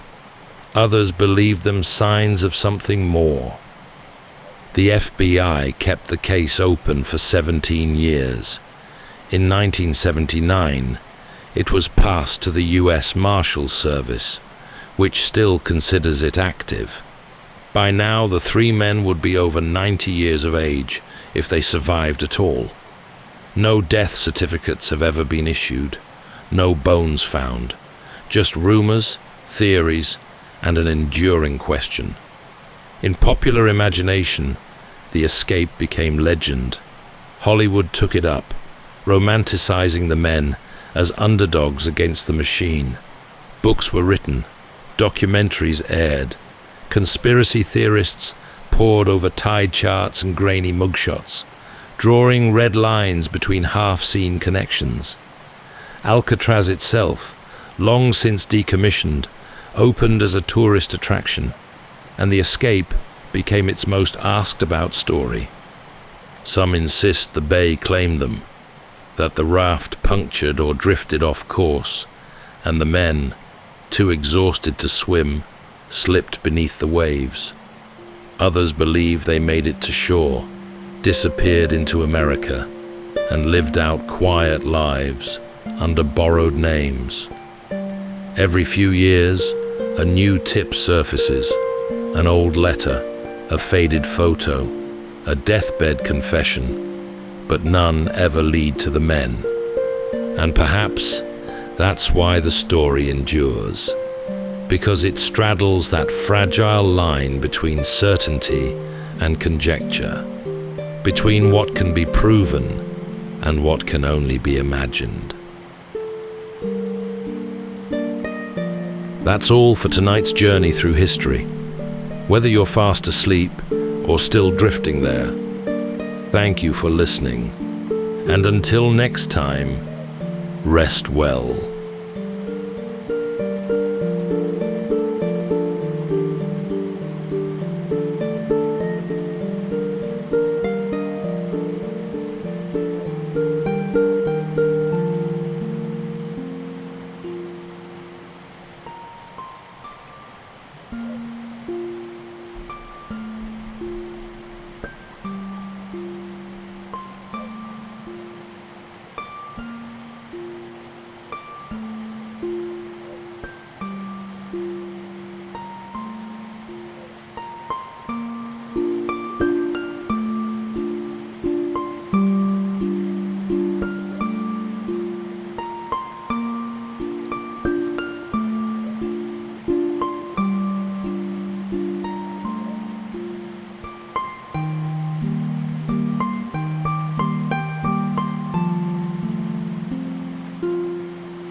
Welcome to Sleepytime History. True stories from the pages of history for a full night's rest. If this is your first time listening, let us know where you're tuning in from. And if you like what you hear, please consider subscribing or rating us on your preferred podcast app. You can also help us choose an upcoming feature by voting in our Spotify poll. Thank you for your support. It helps us immensely. All right, it's time to settle in, relax, and take a wander through the pages of history and storytelling. Tonight, we're going to be exploring the remarkable true story of Yasuke, a once enslaved African man who was bestowed with the noble title of samurai and rose into the inner circle of feudal Japan's most ruthless and powerful warlord. After traveling across continents and oceans in the service of Jesuit missionaries, Yasuke arrived among the misty warring islands of Japan. At over 6 feet tall with a dark complexion, Yasuke set foot into this homogeneous and insular world as something completely alien, a figure who seemed to have emerged from another realm entirely. This enigmatic visitor soon beheld towering castles rising from the hilltops, their colorful banners snapping in the wind. He witnessed armies clashing in battle, each warrior bound to an immutable code of courage, honor, and loyalty to his daimyo. This was feudal Japan in the late 1500s, a land fractured by shifting alliances and rival warlords. Yet alongside the seemingly endless violence was ceremony and grace, a world of order woven into the chaos. In this delicate balance of battle and beauty, Yasuke would somehow navigate its unfamiliar and unforgiving culture and customs, eventually securing his place in legend as Japan's first foreign-born samurai, and a powerful one at that. But in a world where jealousies ran deep, ambition burned hot, and even the most discerning warriors could fall victim to treachery, Yasuke's meteoric rise placed him in an increasingly perilous position, one from which few could hope to emerge unscathed. Tonight, as we drift into sleep, we'll wander through the courts and military campaigns of a turbulent age. So settle in, take a deep breath, and let's journey alongside Yasuke into the shifting tides of a realm divided.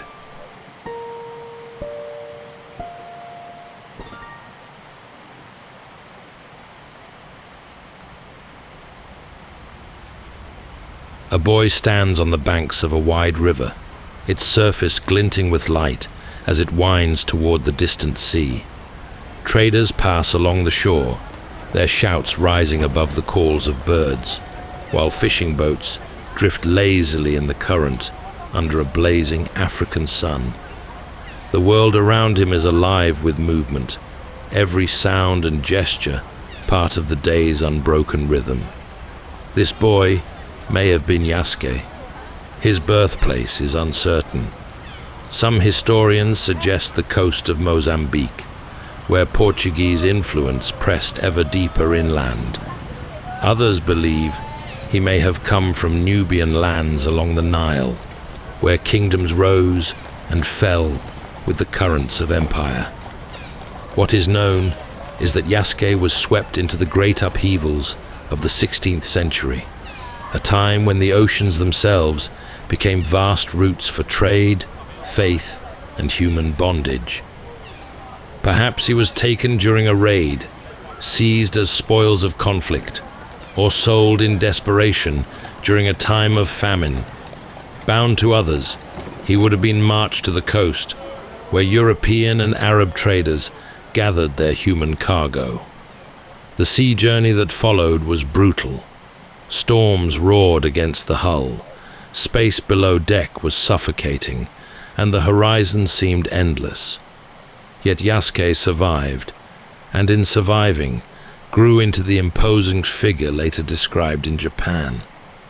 By the mid-1500s, Jesuit missionaries had spread across Asia. Yasuke became part of their entourage, perhaps at first a porter, later a guard. Some accounts hint that he traveled through India, maybe as far as Goa, where Portuguese forts overlooked crowded harbors, brimming with voices, colors, and smells from across the known world. Here Yasuke would have absorbed new languages, adapted to foreign customs, and honed the discipline that set him apart. Before long, Yasuke's path carried him further still, to Japan, a land divided by warlords, yet bound together by ritual and honor. As his vessel neared the coast, he would have seen steep green mountains plunging into the sea, villages of thatch clinging to the shore, and castles perched defiantly above the waves. In the spring of 1579, Yasuke entered Kyoto, the beating heart of Japan's political and cultural life. The city was crowded with narrow streets and bustling markets, temples rising above tiled roofs, and the steady rhythm of drums. Into this world of lacquered gates and carefully ordered ritual came a figure so unusual that the city itself seemed to pause. At over 6 feet tall, Yasuke towered above the throngs. His dark complexion stood out in a society where almost every face was pale, his stature magnified by years of travel and hardship. The Jesuits who accompanied him moved through the streets with measured dignity, but their African companion drew all eyes. Crowds pressed forward to catch sight of him, murmurs turning to shouts, until the crush of bodies caused walls to collapse and roofs to cave beneath the weight of those desperate for a view. To the people of Kyoto, Yasuke was a marvel. Japan in the late 16th century was not an isolated land, yet most had never seen anyone from beyond Asia. Here, suddenly, was living proof of a wider world. As for the Jesuits, they could not have foreseen the stir his arrival would cause. Word spread quickly from Kyoto's crowded streets to the ears of men in power. In a land consumed by rivalry, nothing unusual escaped notice for long. Japan at this time was fractured, a patchwork of provinces locked in ceaseless struggle. Warlords rose and fell, each grasping for greater territory. Kyoto itself was no safe haven, for armies had marched upon it many times, and ambition never slept. In this setting of tension and possibility, Yasuke's presence became more than a curiosity. It became a matter of intrigue. What must Yasuke have thought as he walked those streets, the air filled with incense from shrines, the cries of merchants hawking wares, the rustle of silk robes as nobles passed by? He had already crossed continents, seen empires stretch across oceans, and endured hardship at sea. Yet here he was, an object of astonishment, a man who seemed to embody the vast unknown beyond Japan's shores. Some of those who glimpsed him likely felt fear, others wonder, still others envy at the attention he drew. For Yasuke himself, the experience may have been both alien and strangely familiar. Crowds had gathered before to marvel at him in India and other ports along the way. But in Kyoto, the attention was magnified, for this was a society acutely aware of appearance, difference, and ritual. In that moment, Yasuke became a living emblem of novelty and strength. He had arrived not as a conqueror, nor as a pilgrim, but as something entirely new in the eyes of those who beheld him. Kyoto buzzed with speculation. Who was this man? From what distant land had he come? And above all, what place could he possibly hold in a country so bound by hierarchy and custom? Before long, word of Yasuke's arrival reached the ear of Oda Nobunaga, the most formidable warlord of his age. Nobunaga was already a figure of legend. Born the son of a minor daimyo, he had risen through sheer will, cunning, and relentless force. By the late 1570s, he stood poised to unify Japan, a fractured land long torn by civil war. He was known as ruthless, but also curious, a man who admired imported weapons, encouraged foreign trade, and welcomed ideas that unsettled more traditional lords. It was perhaps inevitable that he would wish to see Yasuke for himself. The Jesuits arranged the meeting.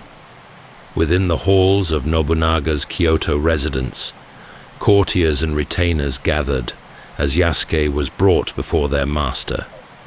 The air was heavy with incense. Lacquered screens painted with golden landscapes glimmered in the lamplight, and all eyes fixed upon the foreigner. He stood taller than any warrior present, his dark skin striking against the pale robes of the Jesuit priests. Accounts from the time suggest Nobunaga tested him in subtle ways.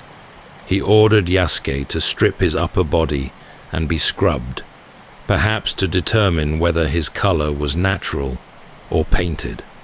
When the truth was revealed, Nobunaga is said to have laughed with delight. He admired not only Yasuke's complexion, but also his stature, his calm presence, and his apparent strength. To a leader who valued loyalty and ability above strict convention, such qualities held far more weight than ancestry.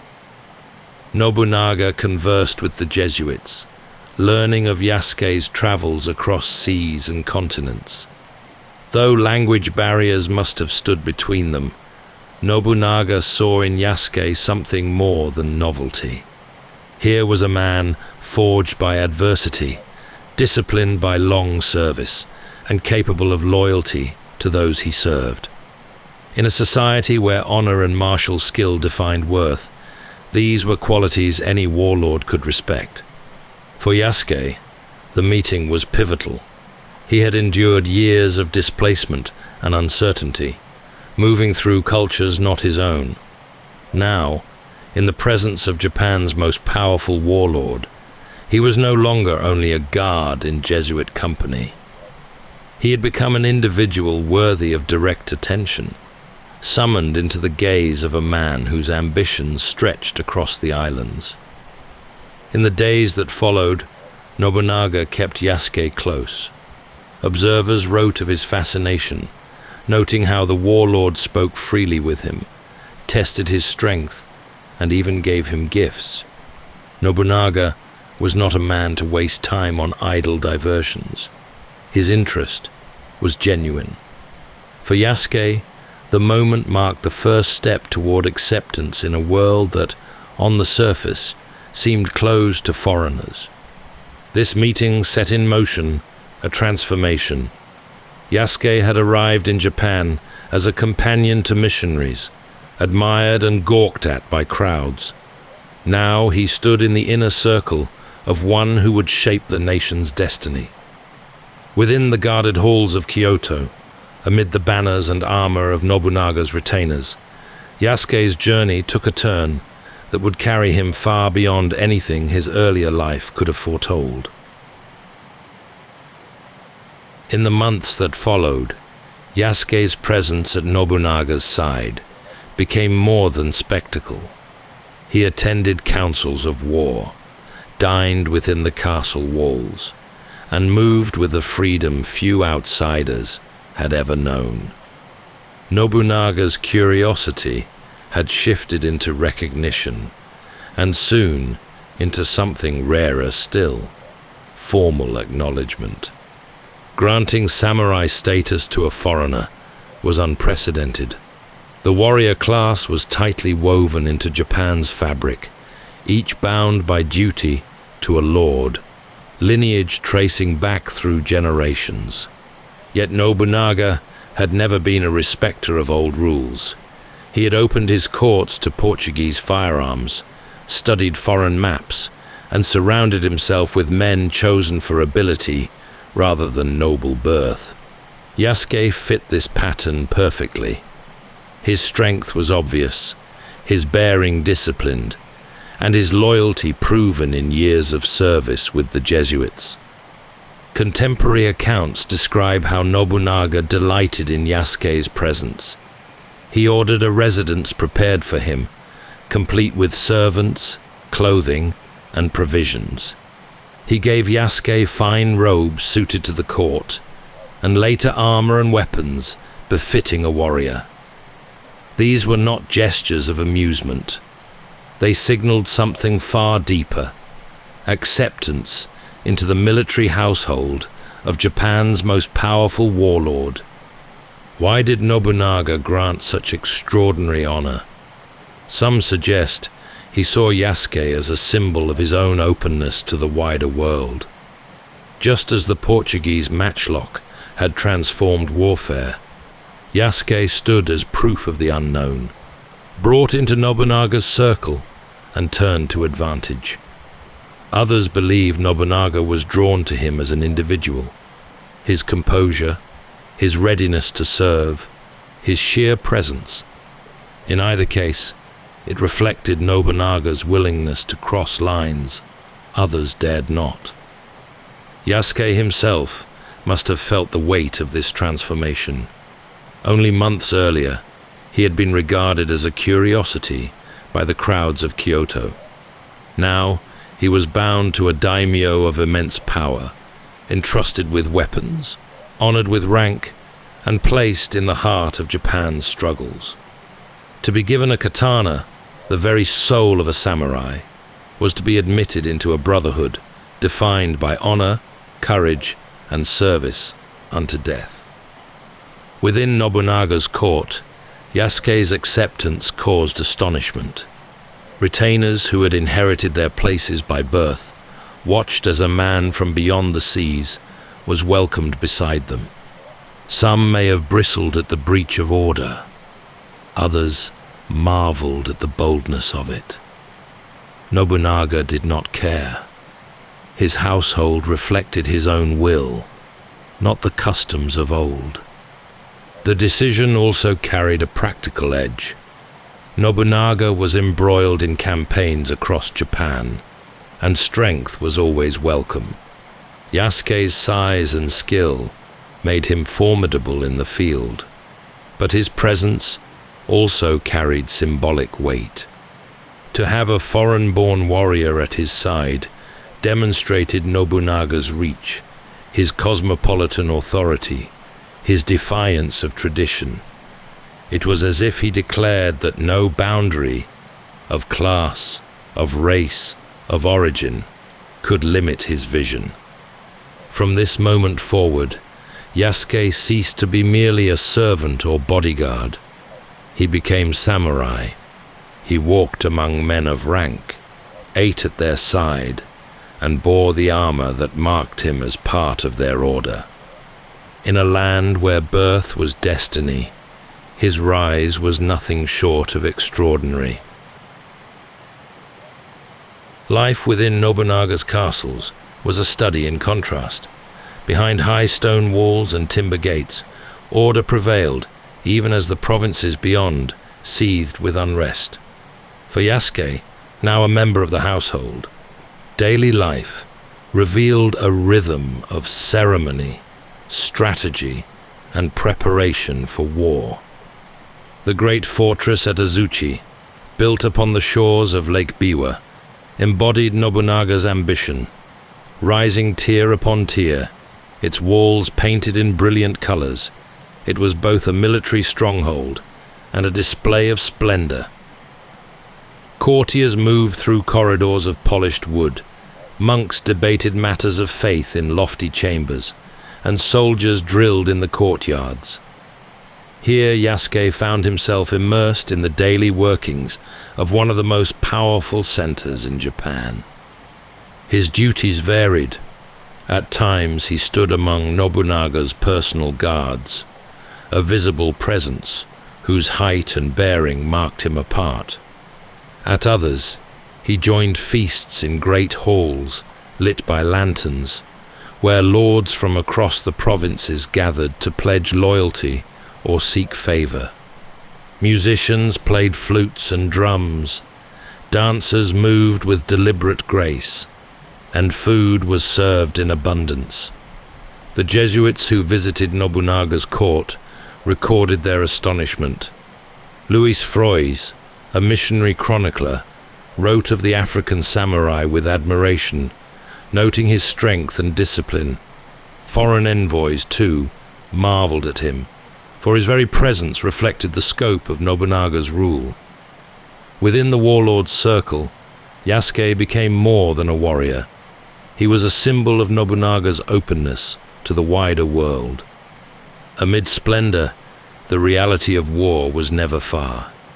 Nobunaga held councils of strategy, maps spread before him, messengers bringing word of shifting alliances and rival armies. Yasuke would have seen the precision with which plans were laid, the stern discipline expected of every commander. He witnessed the energy of a man determined to break centuries of division and bring the nation under one hand. Castle life also exposed Yasuke to the codes of etiquette and ceremony that underpinned samurai society. Bowing at the correct angle, addressing lords with the proper words, observing rituals at shrines, each detail mattered. For a foreigner, mastering these customs was no small task, yet Yasuke adapted. His discipline, already proven through years of service, now served him in navigating the subtleties of a culture vastly different from his own. Nobunaga, though ruthless in battle, valued refinement. He collected art, hosted tea ceremonies, and engaged in discussions of poetry and philosophy. Yasuke, standing at the edge of such gatherings, absorbed a world in which elegance and violence coexisted. In the same halls where poems were recited, armor was polished for the next campaign. At Azuchi and other fortresses, Yasuke's presence was more than tolerated. It was celebrated. Nobunaga took pride in showing him to visiting dignitaries, not as an oddity, but as proof of his own authority and discernment. To have a foreign-born samurai by his side was to declare his power extended beyond the traditional order. For Yasuke, life in the castle must have carried both wonder and burden. He had traveled further than most men could imagine, and now he stood at the center of a court where splendor and strategy intertwined. The red glow of torches against painted walls, the sound of armor clattering in the courtyards, the faint scent of incense drifting through corridors. These became the texture of his days. Life at court was only one side of a samurai's duty. For Yasuke, the other side came with the clash of weapons, the smoke of burning villages, and the weight of armor carried into battle. Nobunaga was constantly on campaign, striking at rival warlords who contested his rise, and Yasuke marched with him into the fractured provinces of Japan. The armies of the 16th century were vast and disciplined. Long lines of Ashigaru foot soldiers carried spears, their armor simple but effective. Archers loosed arrows in volleys, while musketeers armed with Portuguese matchlocks unleashed thunder that echoed across the valleys. Among them rode samurai of higher rank, bearing polished armor and banners marked with the crests of their lords. Yasuke, dressed now in lacquered iron plates and carrying his own katana, became one among these warriors. Accounts do not detail every battle he fought, yet they speak of his presence in the field. To fight beside him would have been a reassurance. To face him, a daunting prospect. On horseback or on foot, Yasuke's strength and discipline were said to shine in the chaos of combat. Campaigns carried the army through rugged landscapes. They marched across river valleys where mist clung to the water, climbed mountain passes where roads twisted between pines, and advanced on castles perched high on ridges. Supplies followed in long trains: rice, arrows, powder for muskets, each step measured and calculated. Yasuke learned to live by the rhythm of the march, to endure fatigue, and to keep vigilance when campfires glowed against the night. War was relentless. Villages fell under siege, castles resisted with desperation, and alliances shifted with the tide of fortune. Nobunaga demanded discipline from all who served him, and Yasuke's loyalty did not waver. Whether standing guard before his lord or pressing forward in the melee, he proved himself again and again. Witnesses recorded their impressions. Records tell of the African samurai's strength and courage, astonished at his ability to adapt so swiftly to the codes and practices of Japan. For Nobunaga, Yasuke became more than a bodyguard. He was a warrior in his household, one whose presence lent weight to his reputation as a lord open to skill wherever it might be found. By the early 1580s, Nobunaga's star burned at its brightest.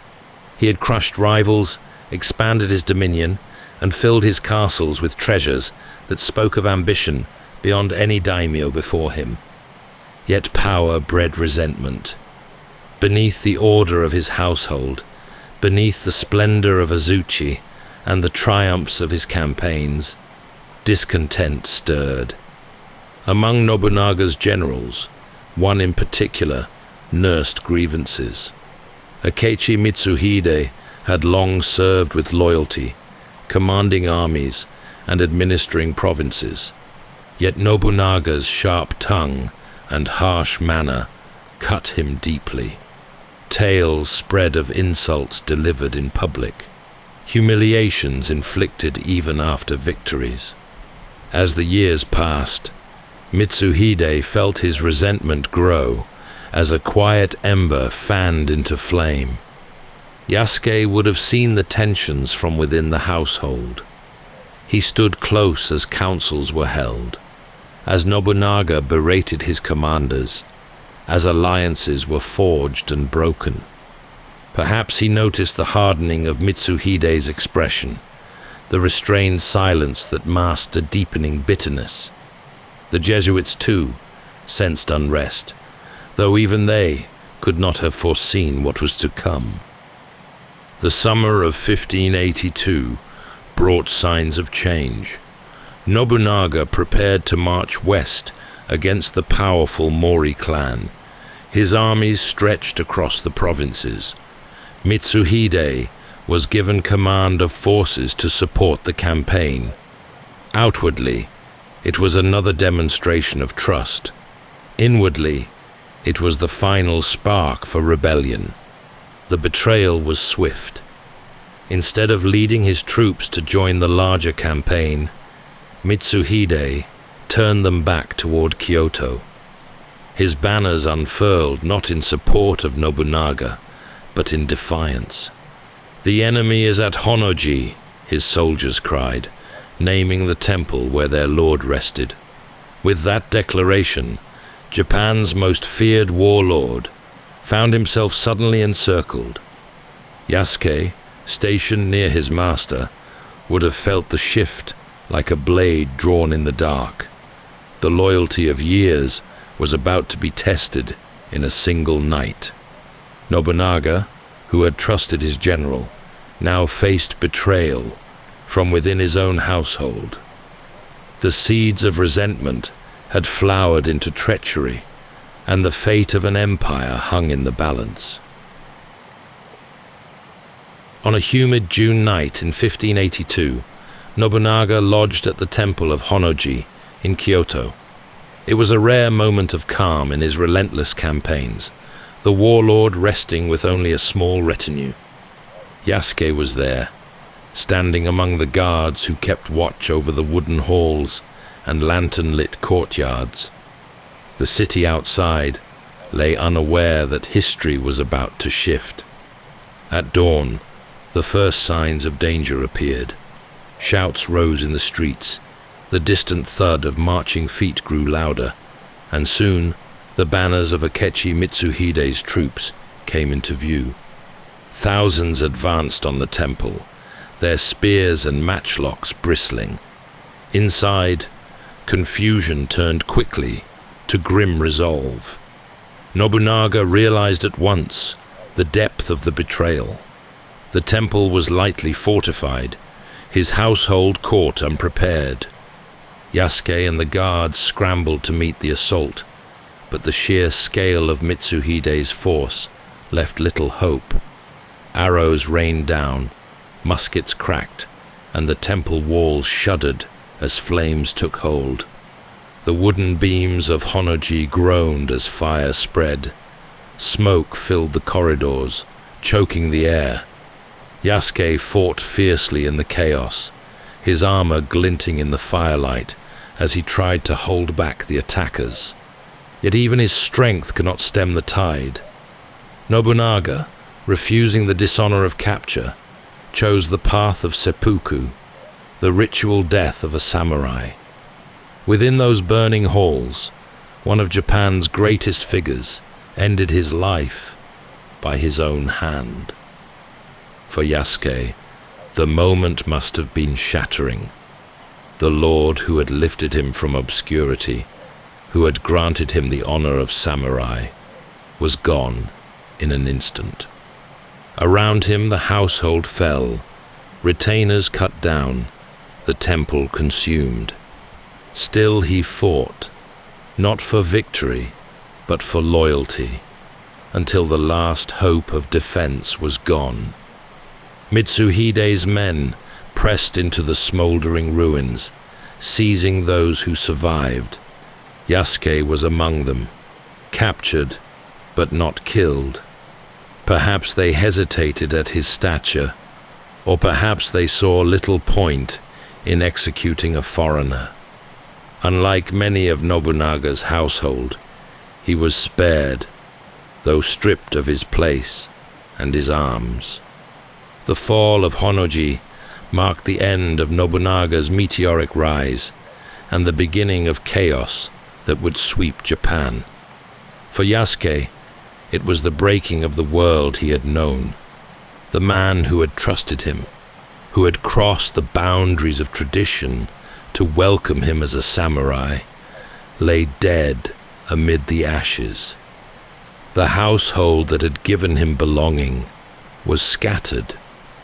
The temple smoldered long after dawn, blackened beams jutting against the sky, the air heavy with the smell of fire and death. Kyoto reeled from the shock. Nobunaga's enemies rejoiced, his allies scrambled, and the future of the nation shifted on its axis. Yasuke, the African warrior who had stood at the heart of it, now faced an uncertain fate. When the flames of Honnoji faded and Nobunaga lay dead, the victors turned their attention to those who had survived. Yasuke, battered and exhausted, was taken into custody by Mitsuhide's soldiers. For many of Nobunaga's retainers, capture meant death, executions carried out swiftly to erase loyalty to the fallen lord. Yet Yasuke's fate diverged from theirs. Some chronicles suggest that Mitsuhide dismissed him, remarking that the African warrior was a man of little consequence. Others claim he was delivered back into the hands of the Jesuits, his sword stripped away, but his life spared. Whatever the case, Yasuke did not meet the fate of so many others in Nobunaga's service. He disappeared from the battlefield of history almost as abruptly as he had entered it. What happened to him afterward is unknown. Some scholars believe he returned to the Jesuit mission, resuming the role of bodyguard and companion as he had before his rise to samurai. Perhaps he once again stood watch at the doors of churches, protecting the priests who debated faith in distant halls. Others wonder if he lingered in Kyoto, living quietly in obscurity, his brief blaze of renown fading into the background of a country in turmoil. There are even wilder suggestions that Yasuke traveled north, joining another lord in service, or that he attempted to return to the seas, seeking passage back through India and Africa. None of these stories are supported by firm evidence, but each reflects the allure of his mystery. A man who had stood at the right hand of Nobunaga could hardly vanish without leaving echoes. What is certain is that Mitsuhide's triumph was short-lived.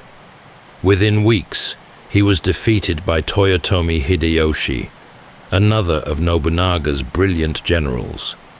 The flames that consumed Honnoji ignited a struggle that would carry on until Japan was finally unified under Tokugawa Ieyasu.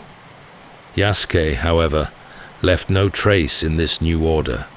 His name is absent from records of the later campaigns, as though history closed its ledger upon him the moment Nobunaga fell. For listeners centuries later, this absence is part of his enduring fascination.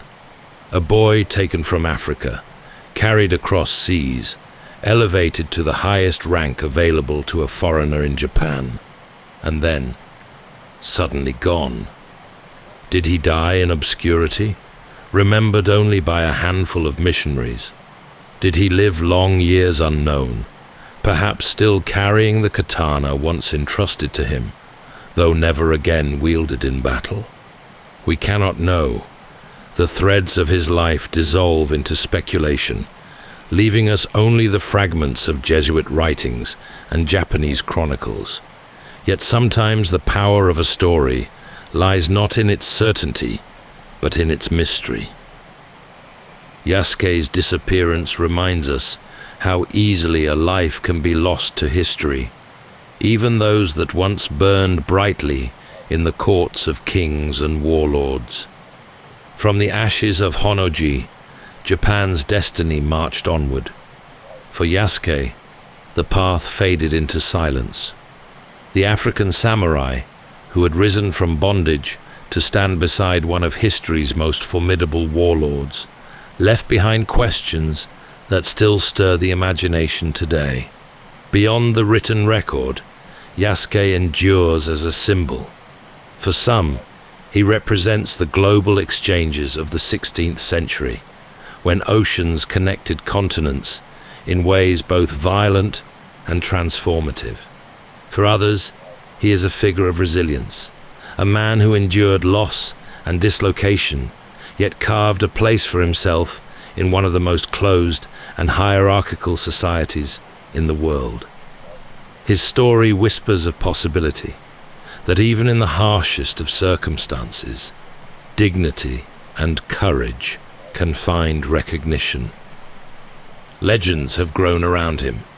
In later centuries, plays and tales embroidered his life, casting him as a warrior of almost mythical power.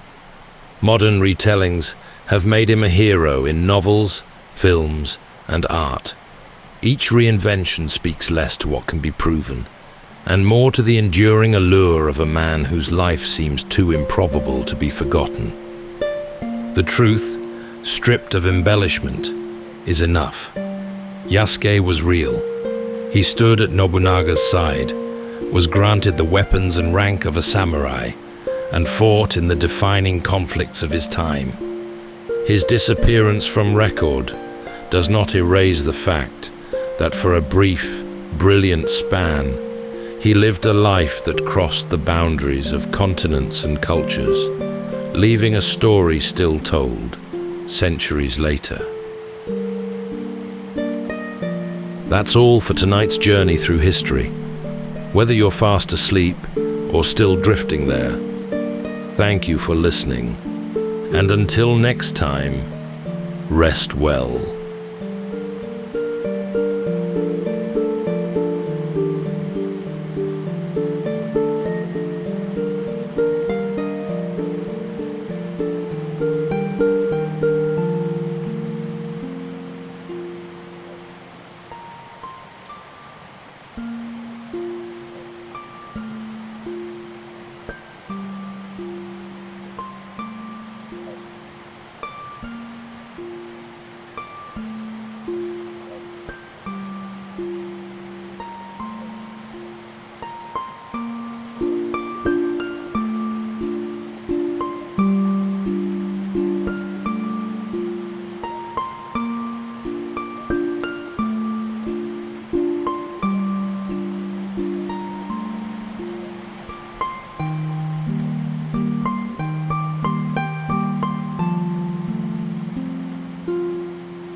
Welcome to Sleepytime History.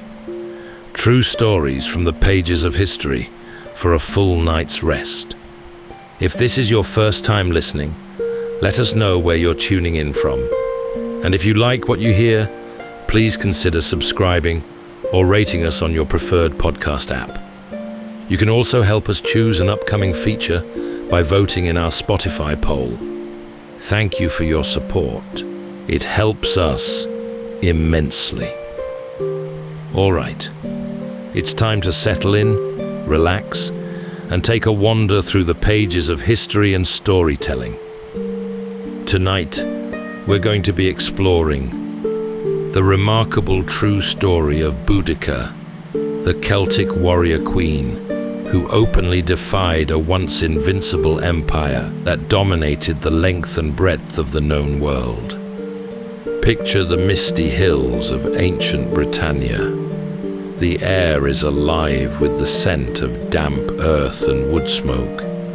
Ancient megaliths flicker with bonfire light as the pounding of heavy drums rises above an ocean of black forest, thick with moss.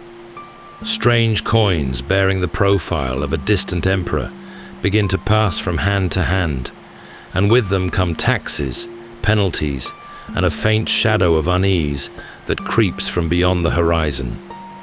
Here, we meet a formidable figure, tall and august with piercing eyes, a radiant sweep of auburn hair bound in elaborate braids, and grasping a long iron spear. This is Boudica, Queen of the Iceni, a proud people rooted for centuries in the windswept lowlands of modern-day Norfolk. Following the sudden death of her husband, the heavy hand of Rome fell upon her kingdom, stripping her of dignity and leaving her family scarred by their cruelty. Rome demanded her submission. Boudica answered them with destruction and ruin. Her rebellion was no reckless charge, but a calculated fury. With her army of woad-painted warriors, Boudica swept through settlement after settlement like a howling winter gale. The Romans, for their part, found themselves staggered and humiliated, seething with indignation at the audacity of their new subjects. Tonight, as we drift into sleep, we'll follow the path of a warrior queen who stood unflinching before certain death. So settle in, take a deep breath, and let's charge full tilt into the fray with Boudica, defiant Celtic warrior queen.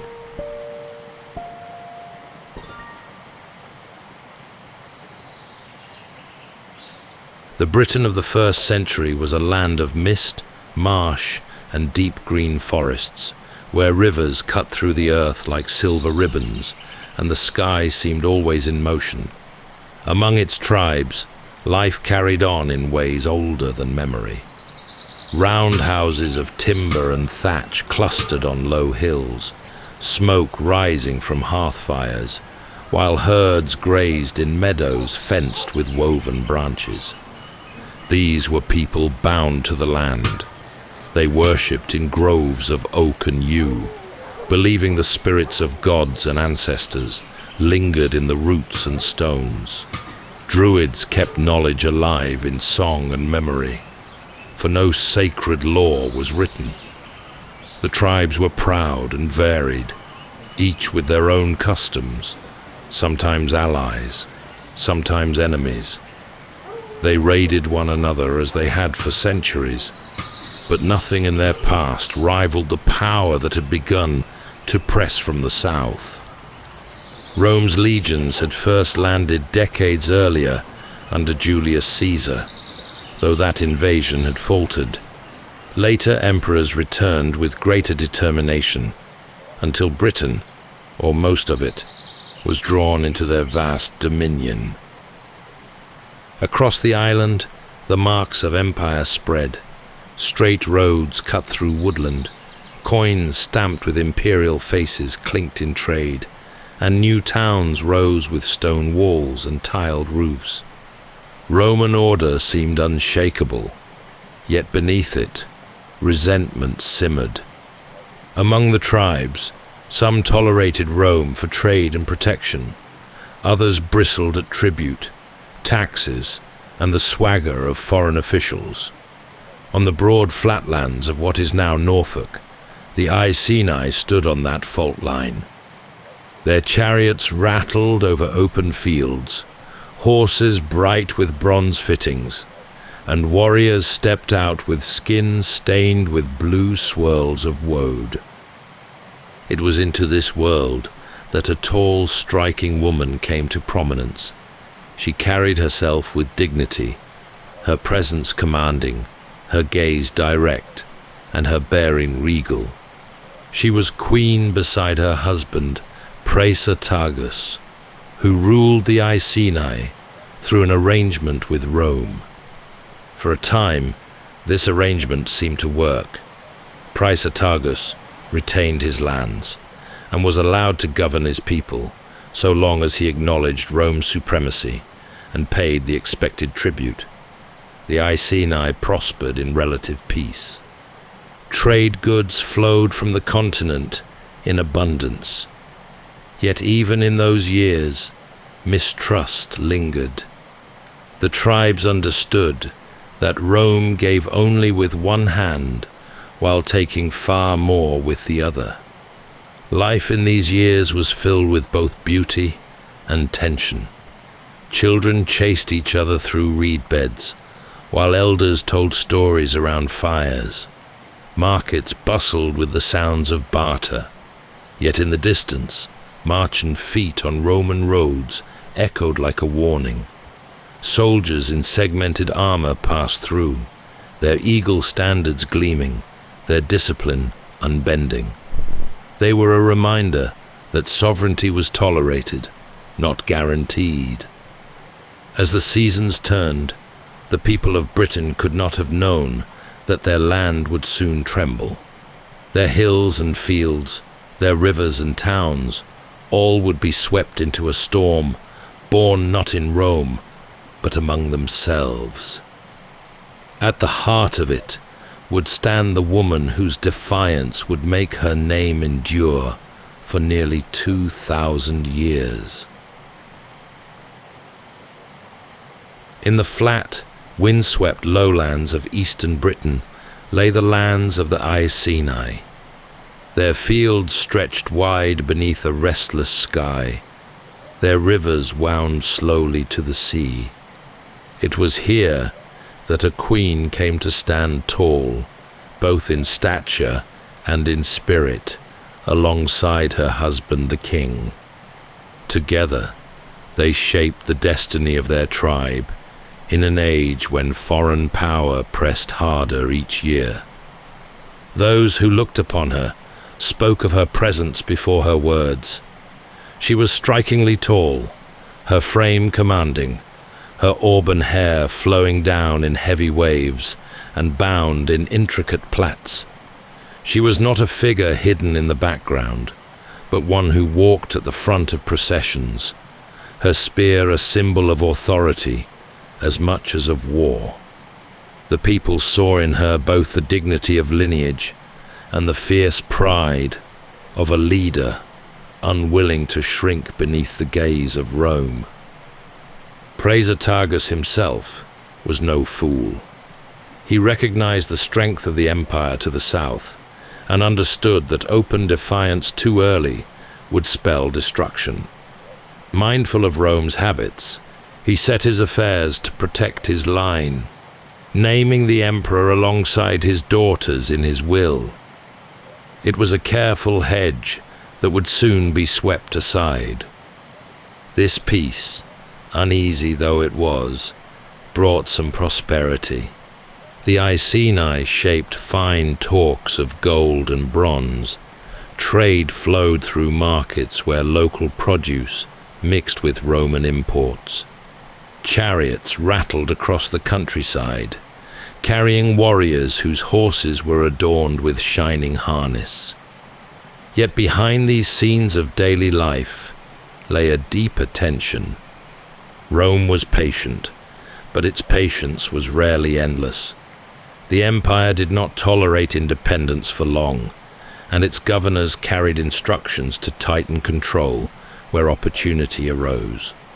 For the people, Rome was both an opportunity and a shadow. Its coins made trade easier, yet they carried the faces of distant emperors few would ever see.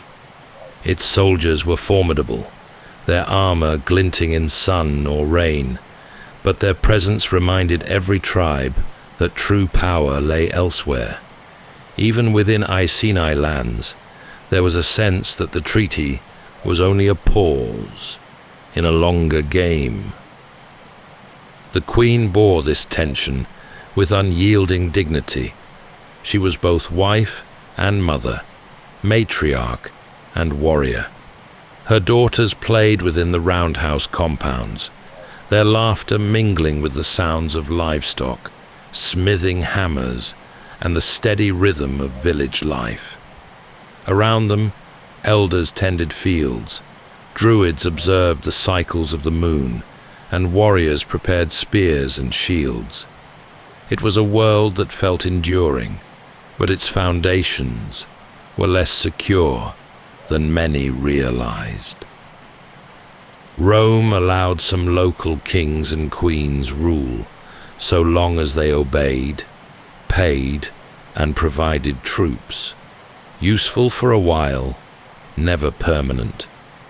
Their system relied on submission, and when a monarch died, they often claimed the territory outright. Prasutagus surely understood this risk, yet he hoped to preserve his line by naming both the emperor and his daughters as heirs, balancing loyalty with family honor. His queen, with her stern gaze and strong voice, stood beside him in this choice, perhaps sensing even then that Rome's word was brittle. For now, the land was calm enough.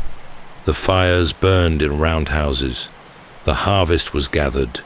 The roads were traveled by merchants and soldiers alike. Yet the balance was delicate. Each year, Rome's grip grew a little tighter, and as it did, the queen watched and waited. The death of the king marked the end of a fragile peace. For years he had balanced his people's independence with the demands of Rome, keeping their land secure through loyalty and tribute. In his will, he attempted one last act of diplomacy. Half of his kingdom, he declared, would pass to the emperor and half to his daughters, ensuring both Rome's favor and his family's future. It was a compromise born of caution, but compromise was not in the empire's nature. When news of his death reached the Roman authorities, they swept aside the will as though it held no weight. To them, there was no half measure, no shared inheritance. A regional king's passing meant that his land now belonged fully to Rome. The Iceni were not heirs, but subjects, and their wealth was to be seized. The response was swift and cruel. Officials arrived to claim property, stripping the nobles of their estates, repossessing treasures that had been guarded for generations. The queen herself was dragged before them, publicly flogged as though she were no more than a criminal. Her daughters suffered even worse. Enduring a violation meant not only to break their bodies, but to humiliate their people. The message was clear. The Iceni were to bow or be broken. Yet humiliation can spark something greater than fear. Among the tribe, anger burned hotter than any hearth fire. The elders remembered their dignity, the warriors their oaths, the women their lineage. The queen, scarred but unbowed, stood before them not as a victim, but as a rallying figure. Her suffering had become their own, and her defiance was theirs to share. Across the lowlands, rumors spread. Other tribes heard of Rome's treatment of a queen and her daughters. Old grievances stirred, long simmering resentment rising to the surface. The Trinovantes, a neighboring tribe in modern Essex, long weary of Roman settlers building temples to foreign gods on their land, listened closely. Farmers who had paid heavy taxes and warriors who had bent under the burden of tribute all began to wonder whether this was the moment to resist. The Iceni themselves prepared with grim determination. Spears were honed, shields repaired, horses trained for chariots. In the roundhouses, druids spoke of omens, women crying out that destruction was near, waters turning red, statues of Roman gods toppling.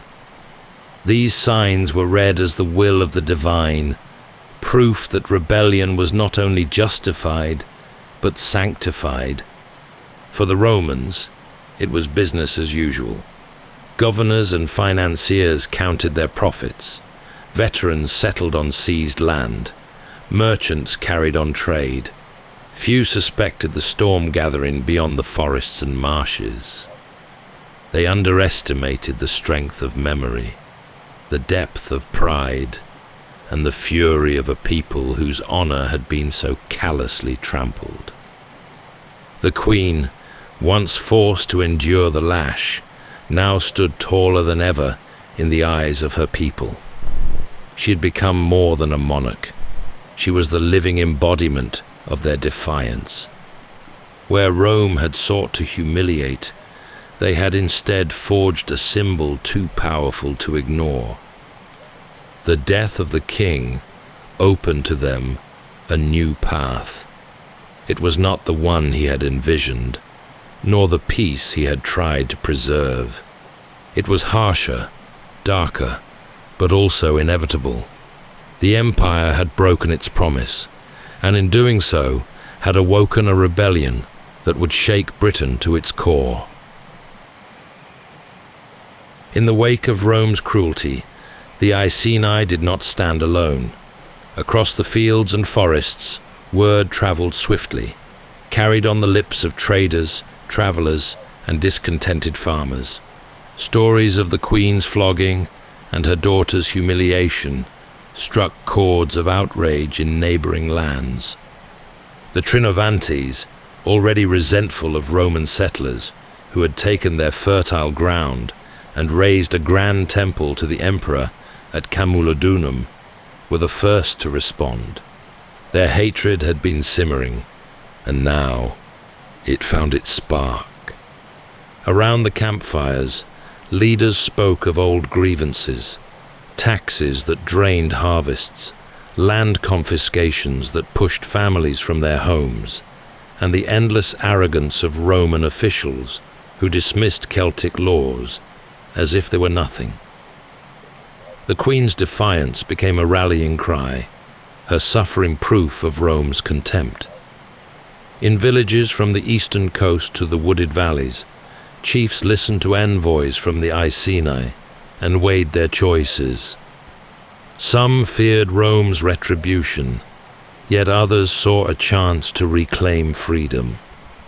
Preparations began quietly, but with determination. Chariots were pulled from storage, their wooden frames strengthened, their wheels bound with iron. Spears were sharpened, shields repaired with new hides. Warriors readied themselves for battle. Women, too, joined the gatherings, carrying food, tending fires, and singing chants that bound the assembly with a sense of purpose older than empire. At the center of it all stood the Queen. She was not hidden behind walls or veils, but visible, her tall form commanding attention, her hair catching the light of fire and torch. She spoke to the assembled tribes of justice denied, of the gods who would not allow such insult to pass unanswered. Her words were measured yet fierce, her presence a living reminder of what Rome had done. The Druids lent their voices as well. They spoke of omens, statues of the goddess Victory turning from the Romans, the sea foaming red with strange tides, and voices heard in sacred groves predicting the fall of cities. These prophecies, whether born of faith or fear, deepened the conviction that the gods themselves favored rebellion. In this sense, the struggle was not only against legions, but against fate itself, and fate had shifted to their side. The Roman presence in Britain was formidable, yet their forces were stretched thin. Many soldiers were away campaigning in Wales, where the governor, Suetonius Paulinus, was focused on crushing Druid strongholds on the island of Mona. This left settlements in the east less defended, their garrisons small and complacent. It was an opportunity as fleeting as it was vital, and the tribes knew they must act before it slipped away. As alliances formed, an army began to take shape. Tens of thousands gathered. They came from fields and villages, from marsh and woodland, men and women alike, carrying whatever weapons they could muster. The host swelled, a tide of humanity driven not by pay or command, but by fury, memory, and the desire for vengeance. In these moments of gathering, the land itself seemed to tremble with anticipation. Fires burned through the night, drums sounded across hills, and the breath of countless horses steamed in the cool air. For generations the tribes had lived with rivalry and division, yet now they were bound together by something greater than old disputes. Rome had overstepped, and in doing so had unified those who once stood apart. The first blow fell upon Camulodunum, the Roman colony known today as Colchester. Built upon the site of an old tribal capital, it had been reshaped in stone and tile, its streets laid out in orderly lines, its walls more symbolic than strong. At its heart rose the temple of Claudius, a gleaming monument to the emperor that to the tribes stood not as a shrine, but as a fortress of arrogance built with their labor and taxes. The settlers within the town were veterans of Roman campaigns, men who had been granted land as reward for their service. They lived with the assurance that their empire was eternal, and they treated the local Britons with disdain. Few believed the rumors of rebellion that spread through the countryside, even as reports reached them of tribes gathering in vast numbers. The colonists imagined that the governor would soon return with legions to scatter the discontented. But when the host arrived, the iron-bound wheels rattled the field strips and hedge banks for miles. Iceni chariots rolled across the fields. Warriors daubed in blue swept through the outskirts, and the cries of the advancing horde rose above the smoke of burning farmsteads. The town, poorly defended, had no legion to protect it.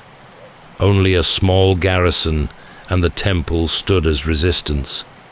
The defenders fell back into the temple, barricading doors, rationing scant stores, and sending runners for help. The garrison had no engines and few missiles. For 2 days they held out, while flames consumed the streets outside, and the tribes dismantled what little fortification the colony had.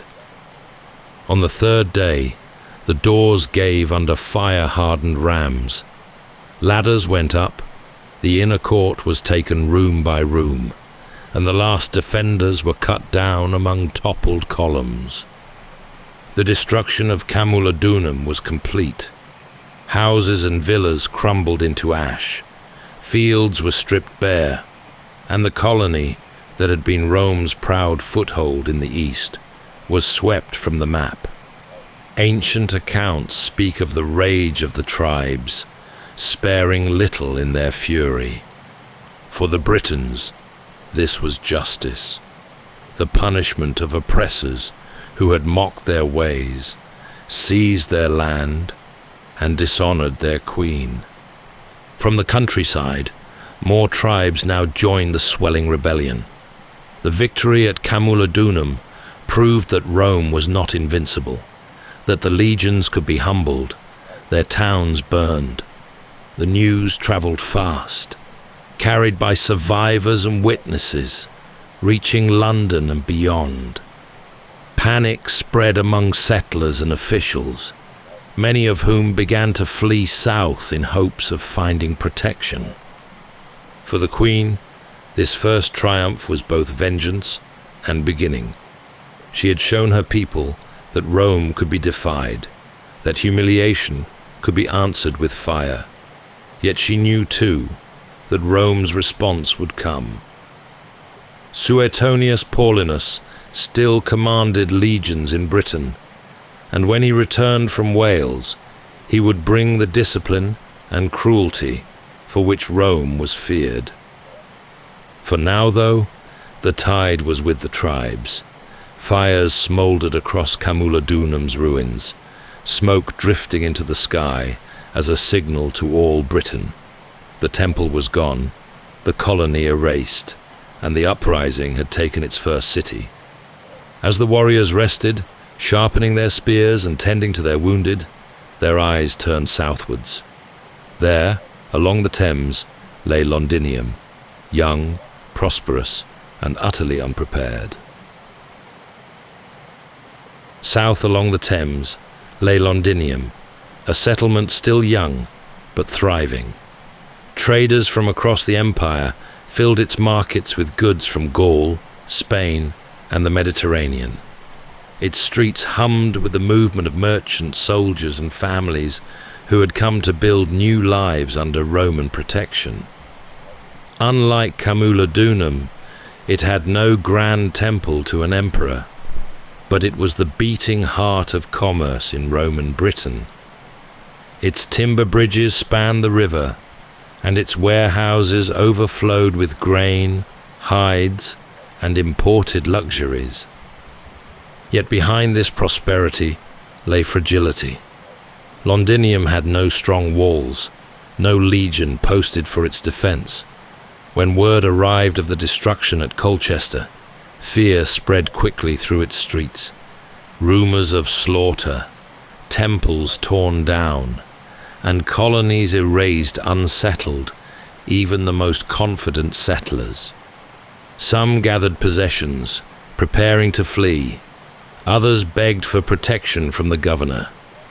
But Suetonius Paulinus was far to the west, marching his legions back from Wales. He paused briefly at Londinium, weighing the city's fate. The settlement was prosperous, but militarily worthless. He judged it indefensible with the forces at hand, and marched on, leaving its people to their fate. Into this vacuum swept the rebel host. From the north and east, warriors advanced in a surge of chariots, horses, and marching feet. Their numbers had grown with each victory, swelling into the tens of thousands. At their head rode the queen, her tall frame rising above the throng, auburn hair catching the sun, spear gleaming. To the tribes, Londinium was a symbol of Rome's wealth, and to see it fall would be to prove their uprising unstoppable. The attack came swiftly.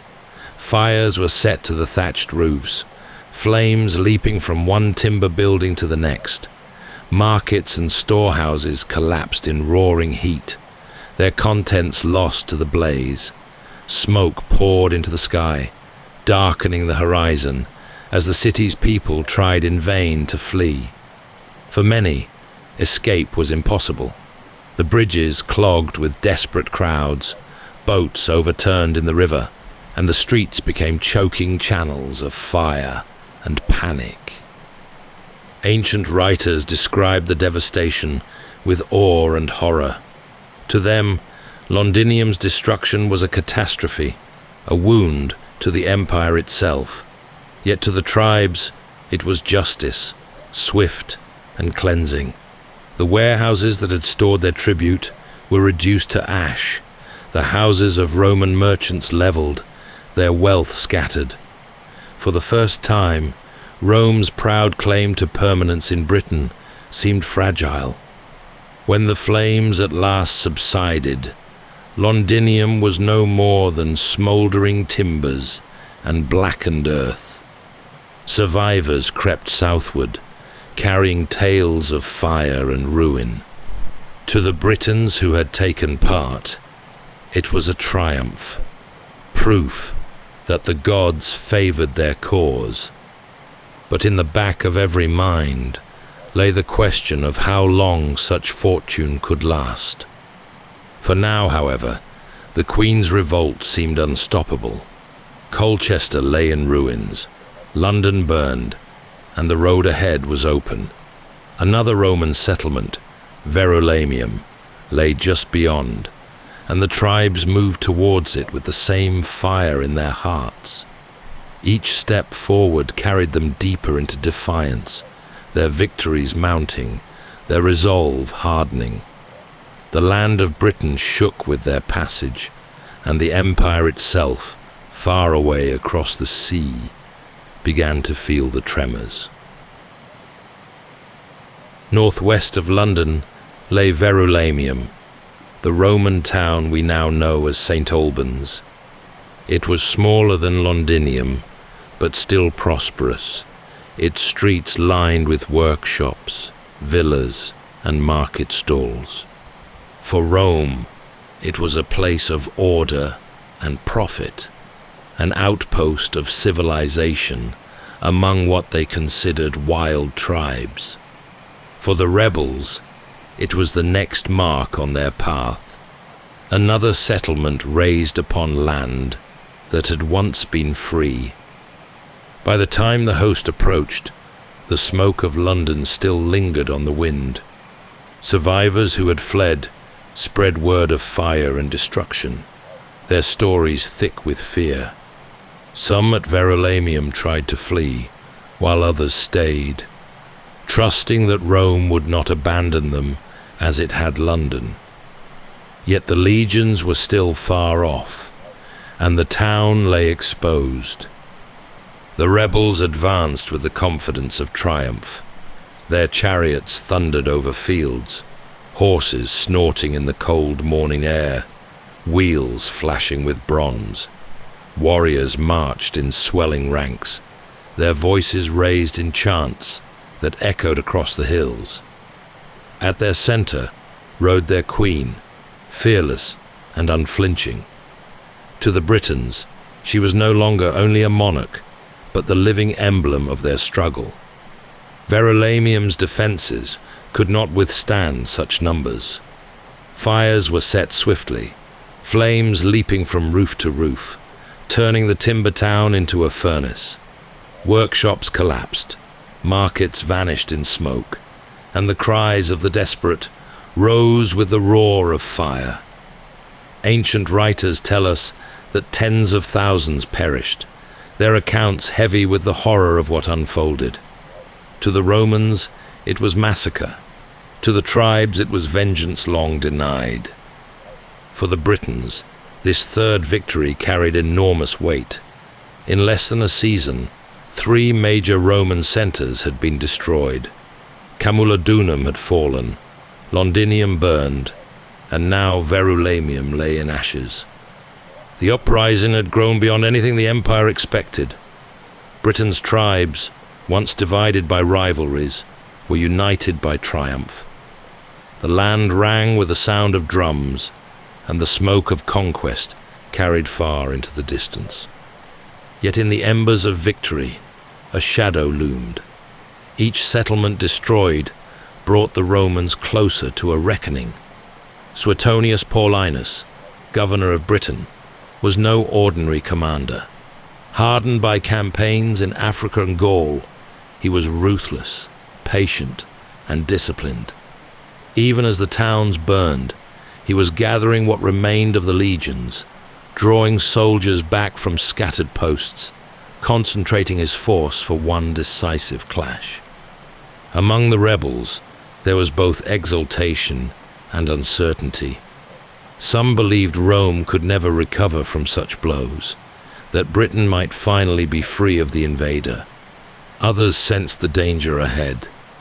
As Verulamium's ruins smoldered, the tribes celebrated in the fields. Horses stamped and whinnied, drums pounded, and warriors raised spears to the sky. The queen stood among them, the firelight reflecting in her hair, her figure tall against the smoke. Her defiance had carried them this far, her people transformed by her endurance into an army that seemed to sweep all before it. But on the horizon, beyond the forests and the hills, the legions were marching. They would not come as scattered settlers or panicked garrisons.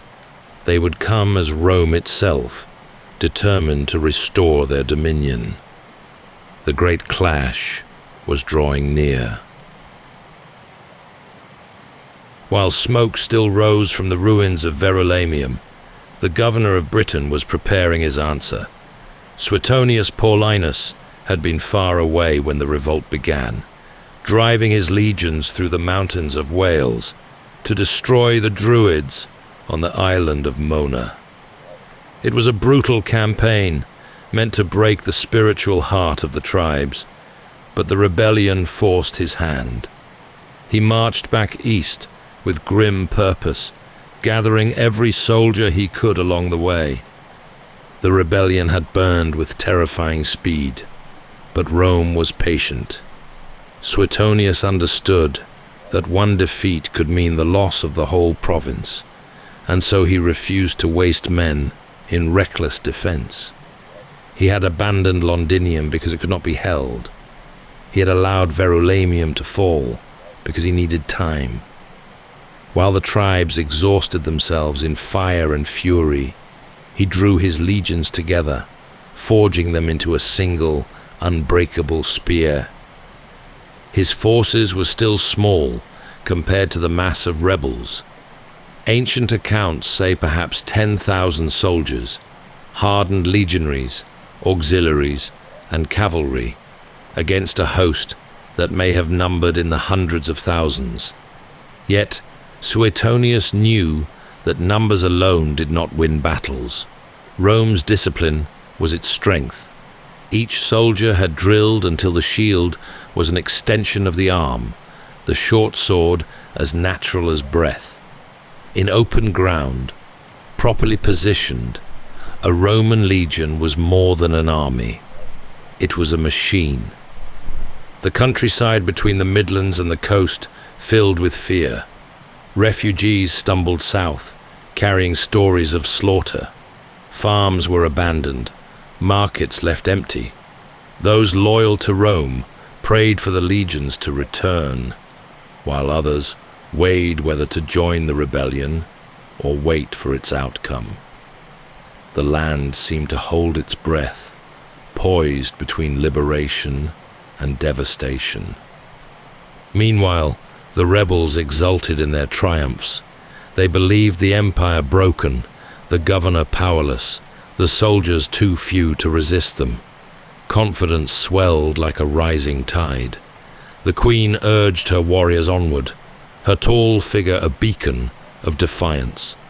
Victory had come so swiftly that many believed it would continue without end. But in their triumph lay danger. Their forces were vast, but unwieldy. Families followed the host, carts filled with food and possessions, slowing their march. Suetonius planned for advantage, not spectacle. He meant to compress the rebel front, force a head-on clash, and deny his flanks the space where numbers tell. He gathered what troops he had, stripped the baggage, and directed his men to prevail by drill, the weight of their shields, and timing rather than sheer numbers. As the governor prepared, messengers rode to and fro. Orders were barked, camps dug, weapons sharpened. The soldiers knew the odds, yet their confidence in Roman training held steady. They had seen tribes before, in Gaul, Spain, and in Africa. They knew the chaos of great hosts and trusted that order would prevail. The stage was set for a confrontation that would decide not only the fate of a queen, but of the entire province. Suetonius formed his army on a constricted shelf of ground, hemmed by thick woodland, with a gentle rise ahead. The legions dressed their line in tight ranks, auxiliaries held the wings, and the cavalry waited out on the flanks. Javelins were stacked ready. The front cohort knelt behind a fence of shields, while the standards lifted in the breeze. Across the open approach, the rebel host spilled forward, their wagons massed in the rear. The rebels arrived in a mass that seemed endless. Ancient writers claimed more than 100,000, perhaps 200,000, though such numbers were surely exaggerated. Yet to the Romans, looking out from their narrow line, it must have felt as though the entire island had risen against them. Men, women, and children had followed the host, and the warriors, daubed in blue and armed with spears and axes, shouted curses at the legion. At the center, the queen directed the chariot teams with clipped signals, drawing the surge toward the Roman front. Before the clash, she addressed her people. Ancient sources tell of her fierce words, declaring that she fought not for wealth or power, but for justice, for freedom, for the honor of her family and all Britain. Her voice carried across the crowd, stirring their hearts with anger and resolve. The charge began as a roar. Chariots surged forward, horses pounding, wheels flashing in the sun. Warriors poured across the field, their cries rising like thunder.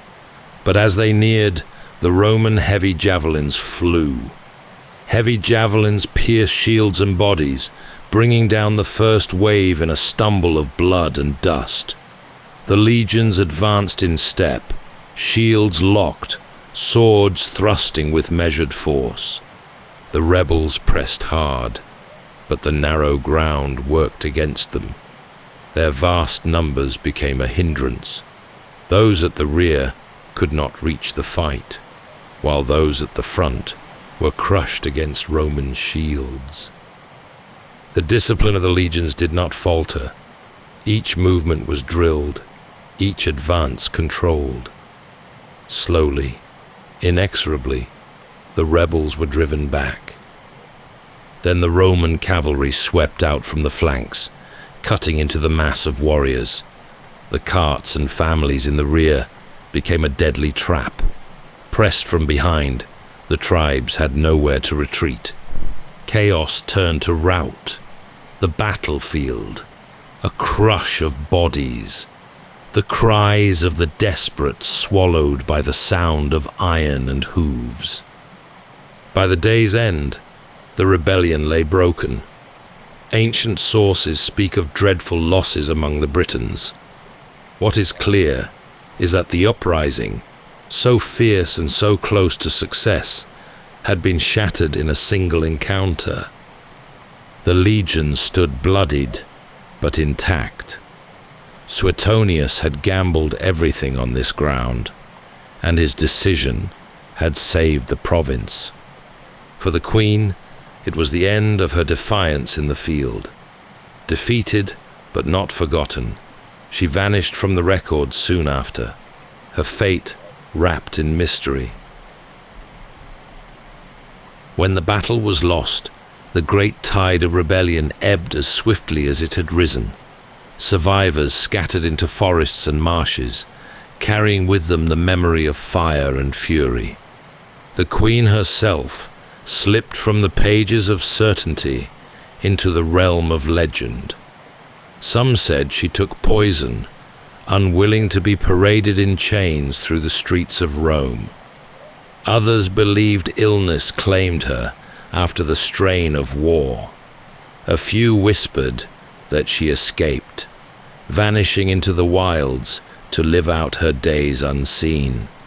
Though her body was never found, her shadow endured. To the Romans, she was a savage leader whose defiance had nearly cost them a province. To her people, she was more than that: a mother, a queen, a symbol of a spirit that would not be subdued. The lands of the Iceni bore the scars of Rome's vengeance, yet her story passed from voice to voice, remembered in fireside tales and in the uneasy respect of her enemies. The scale of her revolt shook the empire. 3 towns had been reduced to blackened earth, tens of thousands of settlers and soldiers slain, and for a brief moment the Roman hold on Britain tottered on the edge of collapse. It was a reminder that even the mightiest empire could tremble when faced with the fury of those it thought broken.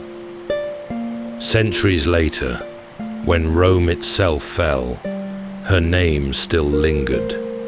In time, she became a figure of national memory, her statue raised in London, her defiance retold in chronicles, poetry, and legend. She was remembered not only for what she destroyed, but for what she embodied: the refusal to bow, even when the odds were insurmountable. That's all for tonight's journey through history. Whether you're fast asleep or still drifting there, thank you for listening. And until next time, rest well.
Welcome to Sleepytime History.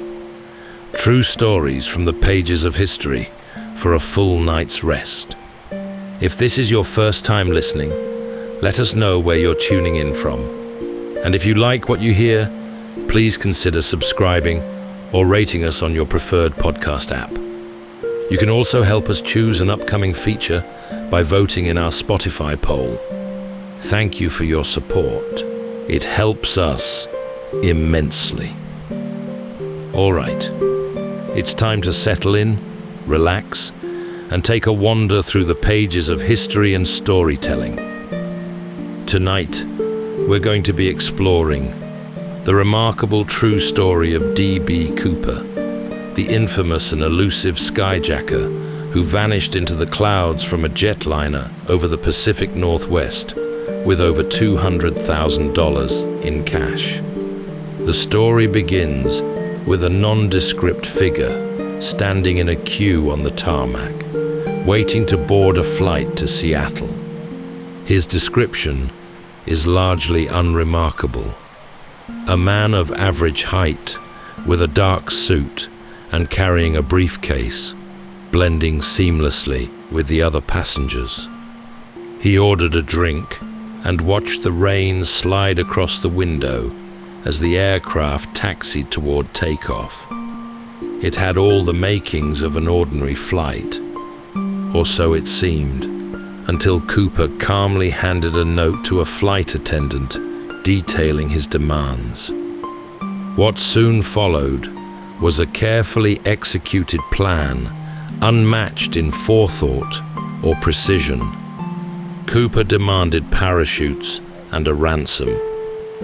Upon landing, he released the passengers and instructed the pilots to take off again. The jet flew low and slow through choppy weather, with only radar and instruments to guide them. Before the night was over, D.B. Cooper would leap from the plane and be the first skyjacker in history to collect a ransom and remain at large. Who was this mysterious man? What became of him? And where did he gain the skills and experience needed to orchestrate such an operation? Tonight, as we drift into sleep, we'll examine what's known and many of the more intriguing theories that continue to spark debate. So settle in, take a deep breath, and let's leap into the unknown with D.B. Cooper as we explore one of the most enduring, unsolved mysteries in American history.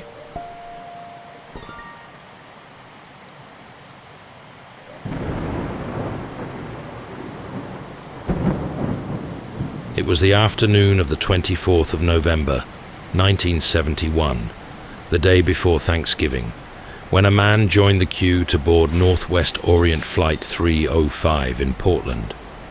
The weather was damp and unsettled, rain streaking across the tarmac and collecting in shallow pools beneath the wing of the aircraft. Travelers shuffled forward, coats buttoned, bags clutched. Among them was a figure in a dark business suit with a black tie and a long overcoat, carrying only a briefcase. He was in his mid-40s, of average height, with neatly combed hair. Nothing about him drew attention. He purchased his ticket with cash at the counter, just $20 for the short hop to Seattle. Once aboard, he moved down the narrow aisle and settled into seat 18C, near the rear of the aircraft. He placed the briefcase beside him and ordered a bourbon and soda. The flight was only 30 minutes long, yet he appeared unhurried and oddly comfortable in the close space of the cabin. Witnesses later remembered his dark sunglasses, which he wore even inside.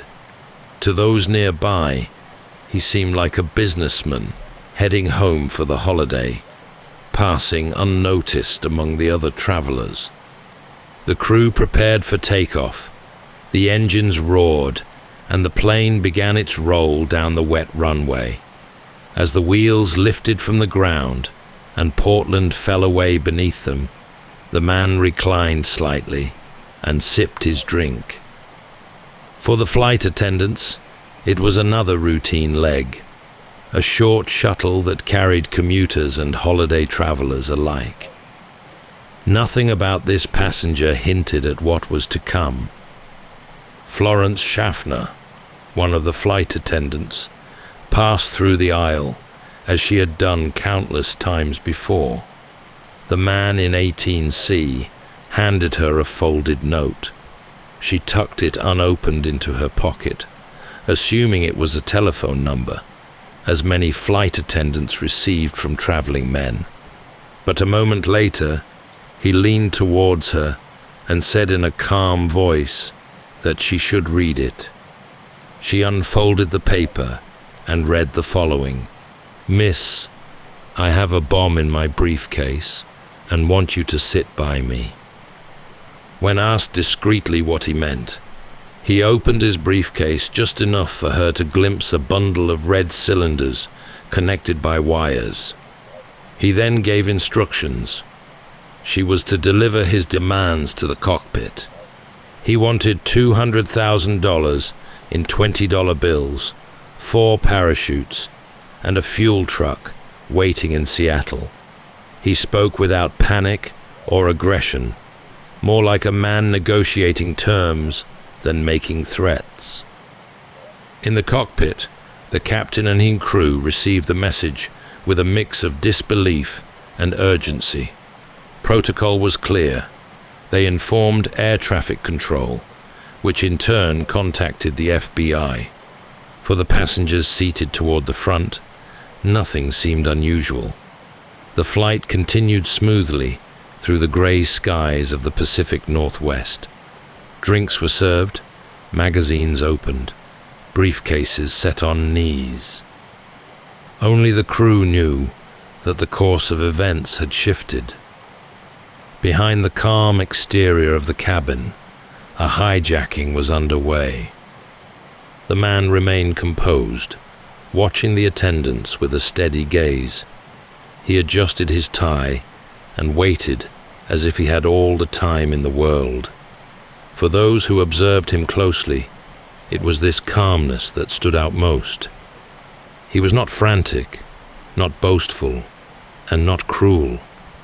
He was methodical, prepared, and quietly assured of what would happen next. Florence steadied herself, then looked back to the man at the rear of the plane. He was almost businesslike, as if he had been preparing for this exchange for months. When she hesitated, he unlatched his briefcase. Inside was a neat bundle of red cylinders attached by wires to a central battery. It was shown only for a moment, but the sight was enough to confirm the threat. She closed the case and carried his instructions forward to the cockpit. The pilots received the note with controlled alarm. The captain, William Scott, had flown countless hours on this route, yet nothing in his training truly prepared him for this. He listened carefully as Schaffner repeated the hijacker's demands. The request was clear, specific, and surprisingly detailed. It was also practical. Unlike many hijackers of the era, he had not asked for millions or made wild political statements. He wanted money, a way out, and enough time to disappear. Through the radio, air traffic control relayed the demands to Seattle, and the FBI began to assemble the ransom. Banks were contacted, bills were gathered, serial numbers were recorded. Time was short, and yet the instructions were carried out efficiently. The aircraft continued north, as though nothing unusual had occurred, while a flurry of activity unfolded on the ground. Meanwhile, back in the cabin, the hijacker remained calm.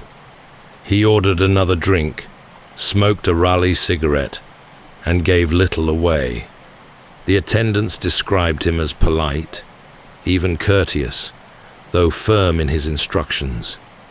He insisted that blinds be drawn on the windows to reduce visibility from outside. Passengers, seated forward and unaware of the drama, assumed only that weather or mechanical issues were slowing their journey. Florence Schaffner was soon replaced in her duties by Tina Mucklow, another flight attendant. She sat near the hijacker for most of the journey, relaying his instructions and answering his questions. The minutes stretched on as the aircraft drew closer to Seattle. Fuel burned steadily, gauges ticked forward, and dusk began to settle across the Pacific Northwest. Outside, the landscape darkened into a patchwork of rivers, forests, and small towns, their lights flickering against a lowering sky. In the cabin, however, time felt suspended. For the crew, the situation carried a strange duality. At the front of the plane, pilots held to their course, listening for updates from the ground, their minds focused on the next steps. At the rear, the hijacker sat with his briefcase at his side, his demeanor almost relaxed. Between them, the flight attendants moved carefully, serving drinks to unsuspecting passengers while keeping an eye on every small gesture from seat 18C. By the time Seattle came into view, both sides of this tense negotiation were already set in motion. The FBI had secured the ransom, the parachutes had been gathered, and the runway awaited with law enforcement standing by. As the jetliner neared Seattle, preparations on the ground gathered pace. At the FBI office, phones rang in short bursts, while agents coordinated with a downtown bank to pull together the ransom in used $20 bills. Clerks worked a swift assembly line, photographing and logging serial numbers, stacking notes into rubber-banded bricks that would fit easily into a duffel bag. At the same time, Agents contacted a local skydiving school for parachutes. Packs were checked for completeness, bundled into canvas bags, and driven to SeaTac under escort. No speeches, no grandstanding, only the urgent routine of a plan taking shape. At the airport, operations staff cleared a remote stand well away from terminal windows. Fuel trucks and stair units were positioned on call rather than in view. Police and federal cars held in the shadows beyond the floodlights. Blue beacons capped, engines low. Controllers reserved a taxi route that would keep the aircraft out of public sight as soon as it landed. The aim was simple: reduce opportunities for panic, contain risk, and keep options open. In the cabin, attendants maintained a measured rhythm. They checked belts, straightened galley latches, and moved with the practiced economy of people who knew every inch of the aisle. Up front, most travelers remained absorbed in their own small worlds. A newspaper folded to the crossword, a magazine article halfway done, a window view traded for a few minutes of rest. SeaTac's damp evening settled over the field, vapor rising off the concrete, thin spray drifting beneath the lights. The airside radios carried clipped exchanges: runway, stand, handlers, tower. None of it carried beyond the cockpit door. The crew received a final set of instructions from the man at the rear. The pilots acknowledged and focused on the descent. Touchdown came just after 5:30. Reverse thrust swelled and faded. The aircraft slowed and turned clear of the active runway.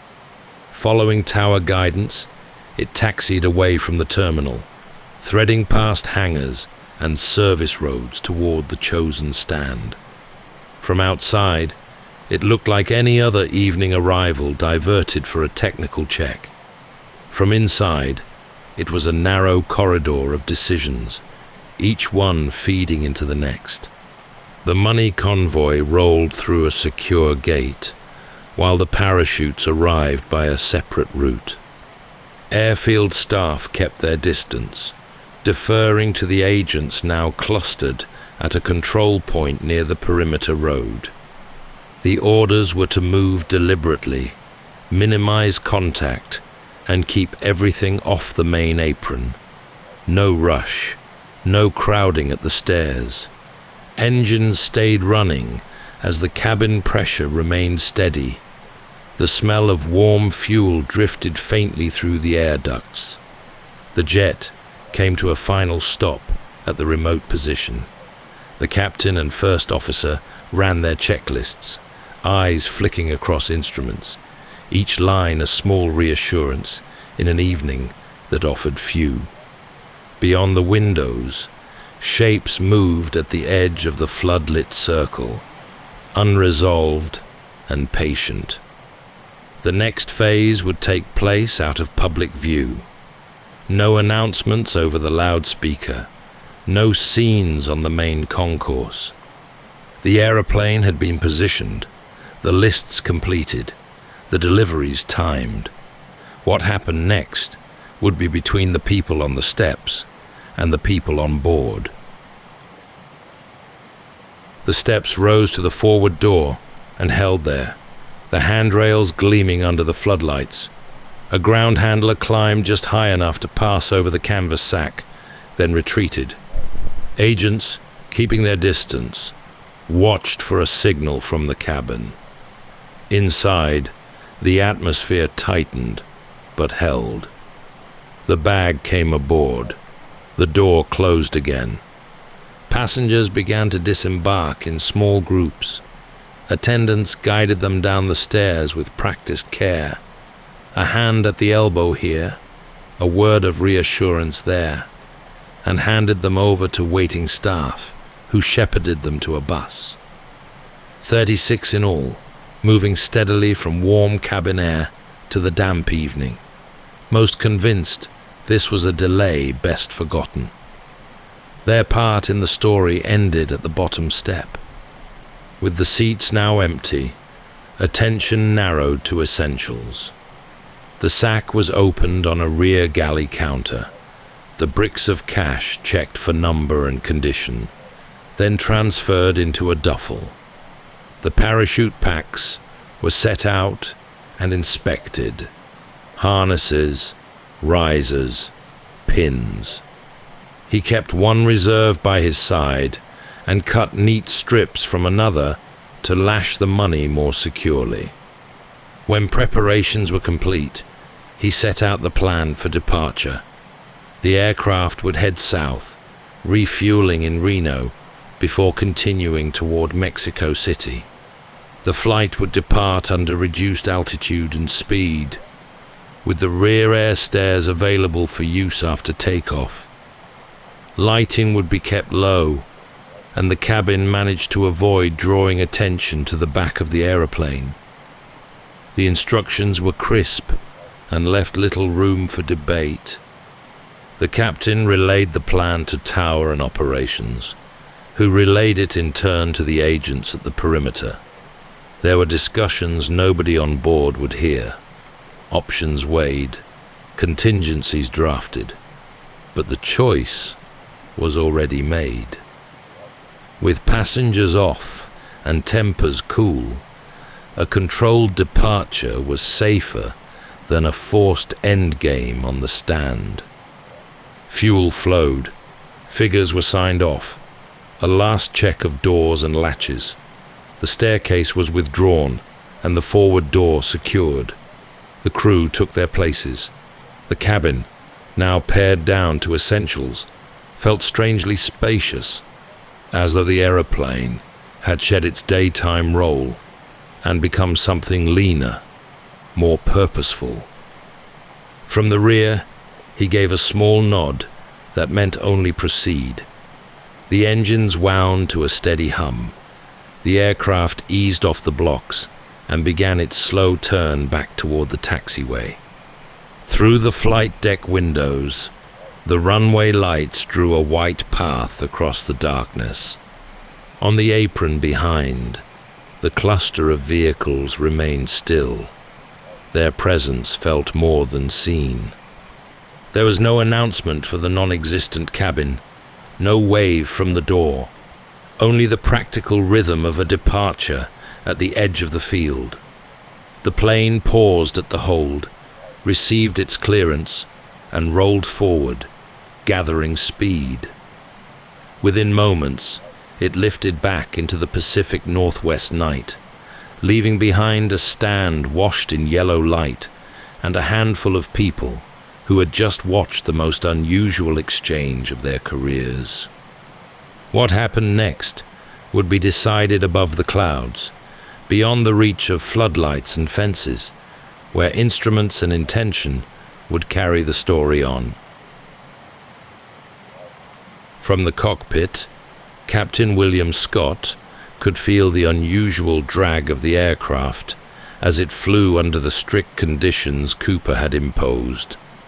The landing gear stayed lowered, the flaps set at 15 degrees, and the altitude held at around 10,000 feet.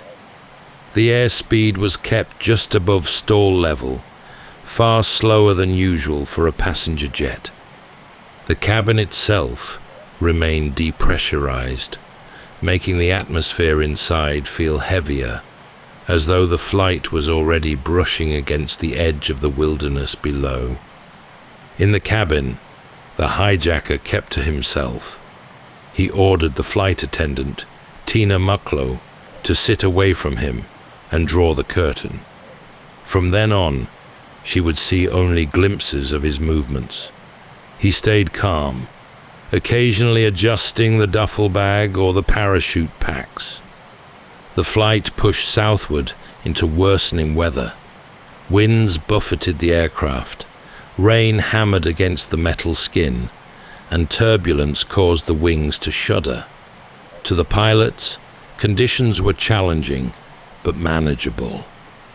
To the man preparing to leap from the rear stair, it was a formidable test. The temperature outside hovered just above freezing, with heavy cloud, no moonlight, and a rough patchwork of forest and river beneath. The ground was invisible. At 8:05 p.m., the cockpit intercom buzzed. Cooper had an instruction: lower the rear air stair. The pilots explained that doing so in flight would be dangerous, but he insisted. They complied as far as possible. Warning lights in the cockpit showed the stair had been unlocked, though the rushing air made it nearly impossible to extend fully while airborne. Cooper appeared unfazed. He gathered the bag of money, secured it with strips cut from one of the parachute cords, and fixed a parachute to his back. For a while, the crew heard nothing. Then, at 8:13 p.m., a sudden shift jolted the plane. The nose pitched upward sharply, forcing the pilots to correct. In the logbook, it was noted as a sudden change in the plane's balance. To those on board, it felt like weight and balance had changed abruptly. Someone had jumped from the back of the aircraft. The cockpit crew held their course, unsure whether he had jumped or remained crouched in the stairwell. They dared not leave their posts to check. The cabin behind them was dark, the roar of wind rushing through the open stair, making it impossible to hear anything clearly. For the next hour, they continued toward Reno, eyes on the instruments, minds replaying the strange sensation they had felt. When at last they landed just after 10 p.m., law enforcement surrounded the plane. Armed agents approached cautiously, searching the cabin with weapons raised. But there was no one at the rear. The stair hung heavy in the night air, buffeted by wind. The man who had boarded in Portland that afternoon had vanished. Somewhere in the vast, rain-soaked expanse below, between rivers, forests, and mountains, he had stepped into darkness. Whether he survived or not remained unknown. The plane soon touched down in Reno. What followed was one of the most extensive searches in the history of American law enforcement. The authorities began combing the wilderness of southwest Washington, focusing on a stretch of rugged terrain between aerial and woodland. It was an unforgiving landscape of thick pine forest, winding rivers, and steep ridges, all made treacherous by November rain and winter chill. Helicopters swept low over the trees, while ground teams pushed through brush and mud with dogs at their side. Paratroopers from nearby bases joined the effort, retracing the likely flight path and calculating descent zones. Maps were pinned with grids, and each day new areas were marked off, yet no parachute, no body, no equipment, and no bag of money were ever found. Investigators faced serious challenges. The exact jump point was uncertain. Turbulence, wind drift, and the limitations of radar made it nearly impossible to know precisely where Cooper had made his escape. The search zone covered miles of dense, inaccessible ground. Streams ran fast and high with rain, easily carrying away evidence. The possibility remained that he had landed far outside the area altogether. Attention then turned to what he had left behind on the aircraft. On seat 18C lay a black clip-on tie, its cheap fabric pinched with use. In later years, scientists analyzing it under powerful microscopes found traces of rare metals, titanium, stainless steel, and aluminium, particles associated with advanced manufacturing industries. This raised the possibility that Cooper had worked in or around aerospace facilities, giving him both the knowledge and confidence to attempt such a jump. The crew also recalled that he had smoked several Raleigh cigarettes during the flight. 8 butts were collected from the armrest ashtray, bagged as evidence, but in time they were misplaced, a costly loss. Had they been preserved, modern DNA techniques might have provided the strongest clue of all. Fingerprints lifted from the seat and from a few items were inconclusive, matching no one with certainty. The money itself became another thread in the story. Banks across the country were alerted to check incoming notes for the serial numbers documented by the FBI, but none of the bills appeared in normal commerce. It was as though the cash had vanished with the man. Then, in 1980, nearly a decade after the hijacking, a boy digging a fire pit along the Columbia River uncovered 3 bundles of bills buried in the sand. The notes, still bound with rubber bands, matched the ransom serial numbers exactly. In total, nearly $6,000 had resurfaced. The find raised more questions than it answered. Did Cooper bury the money himself, or had it washed downstream from some unknown resting place? Why only part of the ransom? The remainder was still missing. Despite thousands of hours spent searching forests, rivers, and financial records, the trail grew colder with each passing year. The evidence that remained was tantalizing but incomplete. A tie covered in mysterious particles. A handful of bills discovered by chance. And memories held by a crew who could never forget that long, rain-soaked night. For many who have studied the case, the most persuasive idea is that the man survived his jump and disappeared into the world. This theory rests on one central point. He seemed too well prepared, too deliberate in his choices, to have intended anything else. From the beginning, the hijacking showed signs of careful planning. He chose a Boeing 727, one of the few commercial aircraft with rear air stairs that could be lowered in flight. He asked for several parachutes, ensuring the authorities would not dare provide him with a sabotaged pack. He knew to order the plane flown at a safe altitude for a parachute descent, and at a reduced speed that kept the jump feasible. These were not random details. They suggested either prior research or direct experience in aviation and parachuting.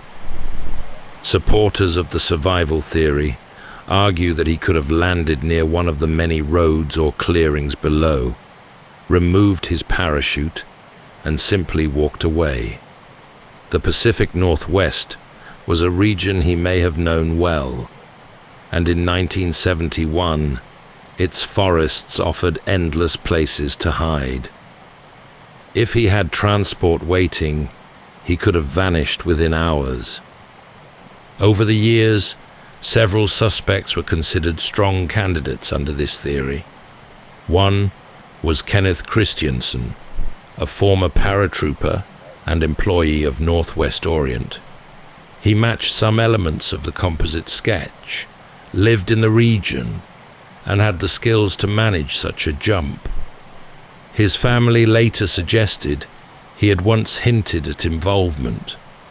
Another was Dwayne Webber, who allegedly confessed on his deathbed that he was Cooper. His widow recalled him talking in vague terms about leaving fingerprints on an aircraft and suffering an injury from a parachute jump. A third suspect was L.D. Cooper, who was identified by a niece who claimed family members had suspected him for years. Each of these men carried fragments of the story, but none could be tied directly to the evidence. Fingerprints were inconclusive, DNA from the tie too limited, and witness descriptions too variable. Still, the suspicion lingered. They fit the profile of a man with the nerve and knowledge to carry off such a plan. What adds weight to the survival theory is the mystery of the money. Other than the small cash discovered in 1980, none of the bills have ever appeared in circulation.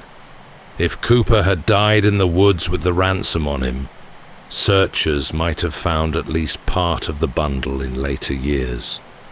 Yet no trace emerged, suggesting he may have hidden or laundered it carefully, or chosen never to spend it at all.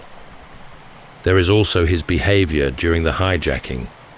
Witnesses described him as calm, polite, and in control. He was not reckless or impulsive. He smoked, drank, and even offered to request meals for the crew. This demeanor implied someone confident in his plan. He did not act like a man preparing to die in a desperate gamble, but like one executing an escape. If he survived, then the greatest question remains: what became of him? Some imagine he slipped into a new life under a different name, the money stashed or spent carefully in small amounts. Others suggest he may have lived modestly, content with having pulled off such a feat. For those who believe this theory, the enduring appeal lies in its possibility. Somewhere in America, a man may have lived out his days with a secret no one could ever prove, having vanished from the rear stair of a jetliner into legend. The second major theory holds that Cooper never lived to tell his tale. According to this view, the night sky over Washington claimed him within minutes of leaving the aircraft. Investigators who favor this explanation point to the many hazards stacked against him: weather, clothing, equipment, and terrain. The jump was made in November, with a storm sweeping across the Pacific Northwest. Winds gusted at more than 30 knots, and rain fell steadily. Visibility was poor, and the ground below was a patchwork of rivers, steep hillsides, and dense pine forest. For an experienced parachutist with proper gear, it would have been a formidable test. For a man in a suit, loafers, and a trench coat, it bordered on suicidal. The parachutes he was given were not ideal. Among them was a reserve pack, intended only for training, sewn shut and not functional for actual use. Whether through ignorance or misjudgment, Cooper took it with him, strapping it on along with the main chute. He also chose to carry the heavy sack of money, bound with cut parachute cords. The additional weight made the jump more dangerous, the landing more uncertain. FBI agents argued that the odds were firmly against survival. The aircraft was flying through darkness at roughly 200 knots. He had no visible night vision equipment, no altimeter, and no clear landing zone.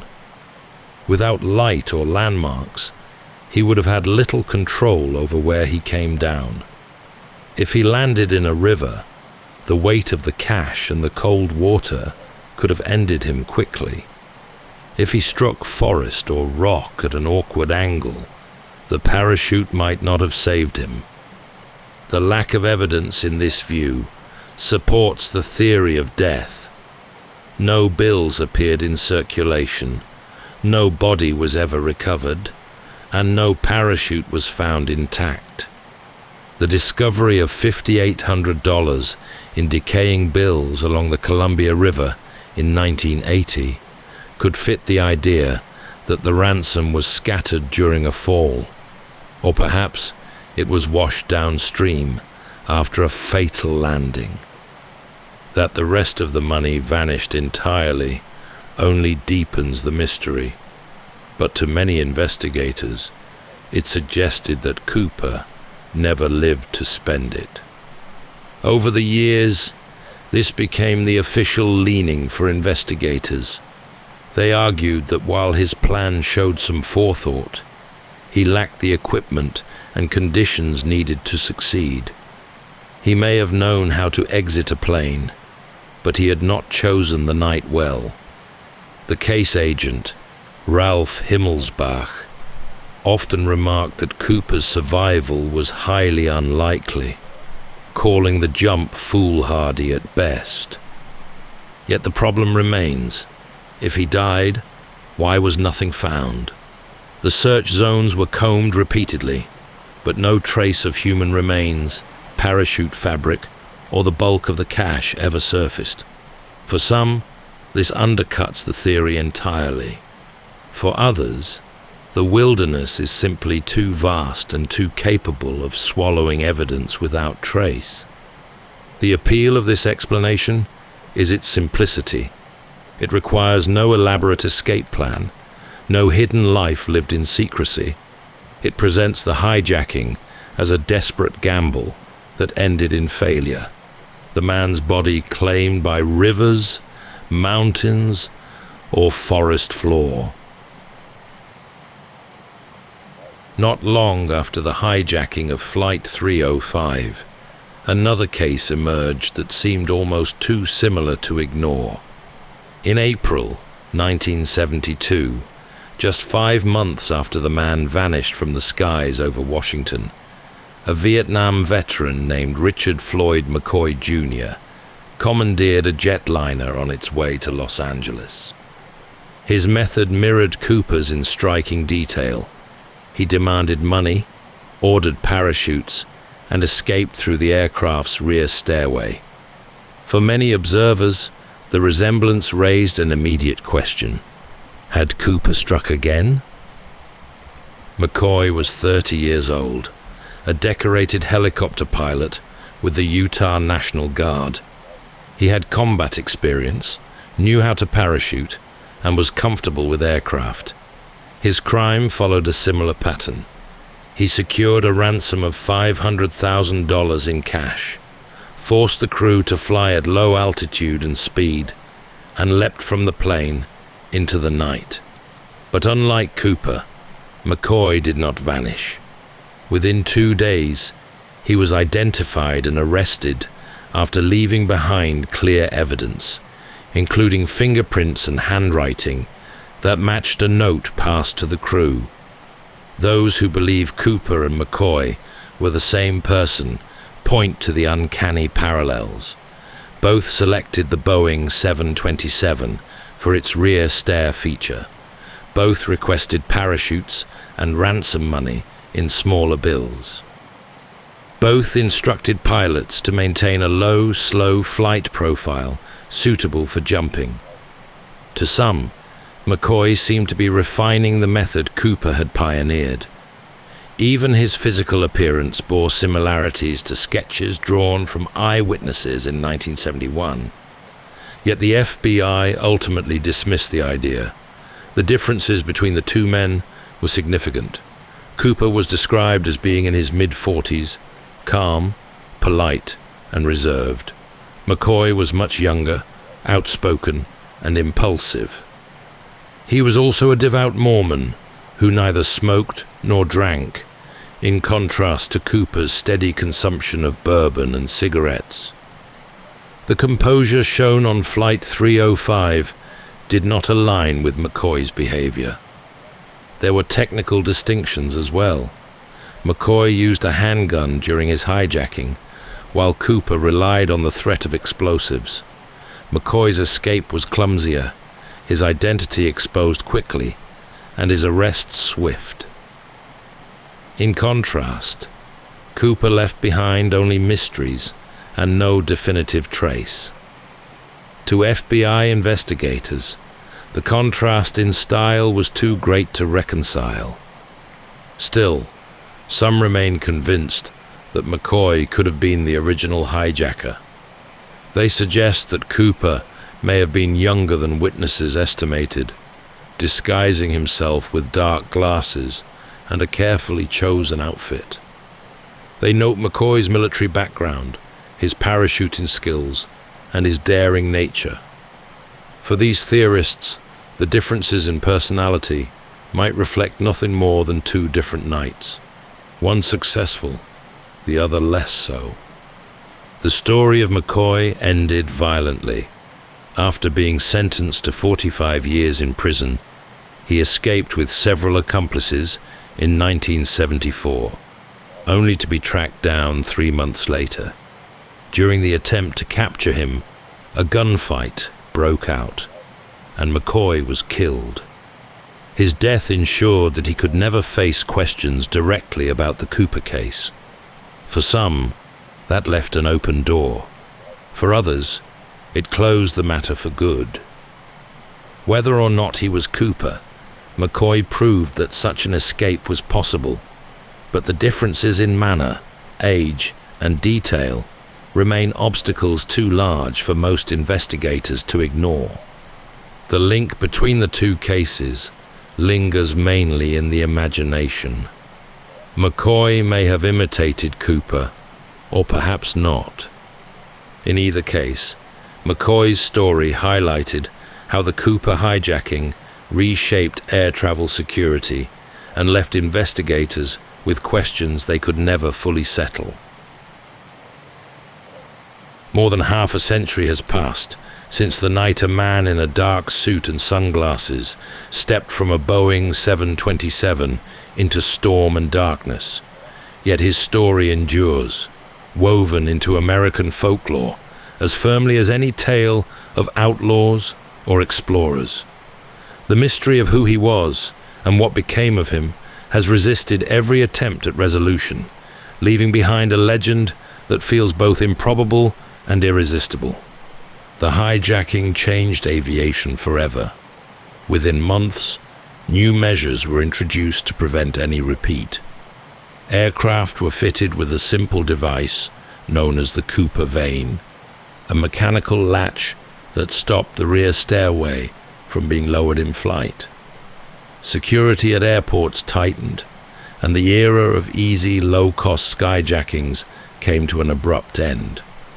Airlines and authorities alike recognized that the skies could never again be taken for granted. The case itself became the longest unsolved skyjacking in history. Thousands of suspects were investigated, from ex-military paratroopers to troubled loners with criminal pasts. Files swelled with interviews, tips, and speculation. Yet no one ever matched the fingerprints, the DNA, or the missing ransom. In 2016, after 45 years of inquiry, the FBI officially closed the case, conceding that the man they called Cooper may never be identified. Still, the fascination has only grown. Books, films, and documentaries revisit the details, each offering their own theory. Amateur sleuths pore over flight paths and weather records. Treasure hunters sift through riverbanks, hoping to find more bills scattered by time.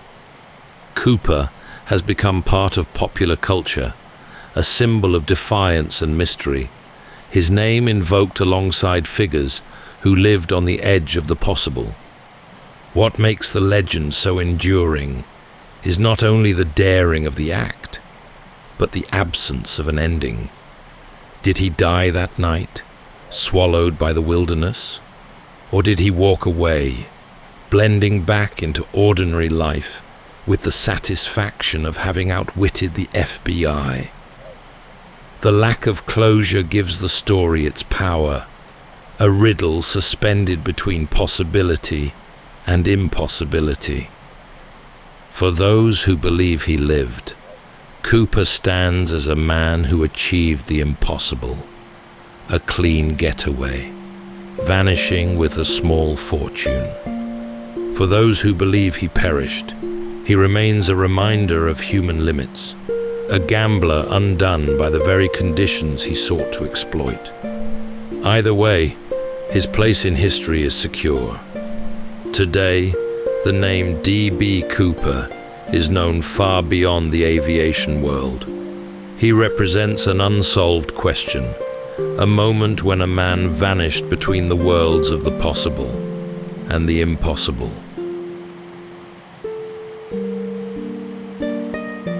That's all for tonight's journey through history. Whether you're fast asleep or still drifting there, thank you for listening.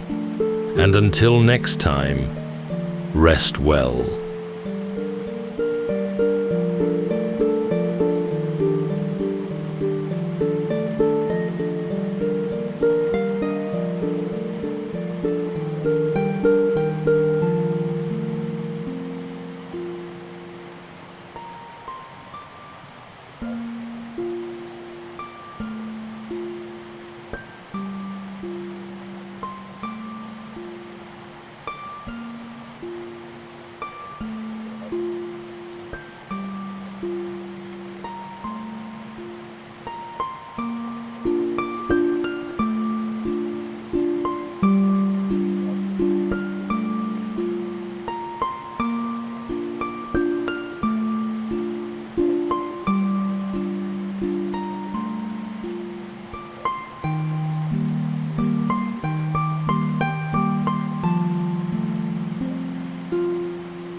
Welcome to Sleepytime History.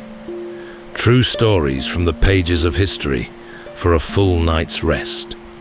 If this is your first time listening, let us know where you're tuning in from. And if you like what you hear, please consider subscribing or rating us on your preferred podcast app. You can also help us choose an upcoming feature by voting in our Spotify poll. Thank you for your support. It helps us immensely. All right, it's time to settle in, relax, and take a wander through the pages of history and storytelling. Tonight, we're going to be exploring the legendary Bermuda Triangle, that fabled stretch of ocean where myth and mystery have been woven together for centuries. In part one of our journey, we traced its foundations from Christopher Columbus and his account of strange lights flickering over the waters. Then, to the hidden reefs of Bermuda that lured countless wooden vessels to their unfortunate end. We spoke of supposed ghost ships discovered sailing aimlessly with no one aboard, and endless mats of seaweed ensnaring its victims as if compelled by some unseen, sinister force. Tonight, we return to those same waters, not by galleon or caravel, but from the flight decks of the modern age.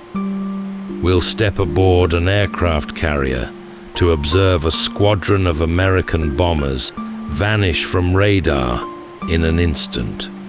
We'll wonder at the fate of a massive naval ship swallowed by the sea with hundreds of souls aboard. We'll hear of modern merchant ships slipping into fog banks, never to re-emerge. Throughout these tales of disappearance, truth and imagination coincide. Could it have been a rogue wave, or perhaps methane gases from the seabed? Or was it simply equipment failure, or a sudden storm? Other less credible theories include fables of long-lost cities, time slips, or visitors from beyond the stars, and we'll explore these too, but just for a bit of fun. In any case, what should we believe? And why does this corner of the Atlantic still hold our imagination so firmly? Tonight, as we drift into sleep, we'll follow these mysteries across both sea and sky, from believable theories to pure conjecture.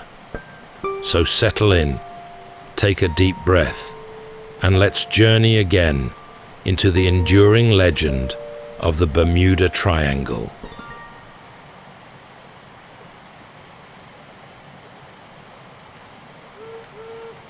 The USS Cyclops was a giant of her age. At more than 500 feet long and 65 feet across the beam, she loomed over smaller vessels wherever she sailed.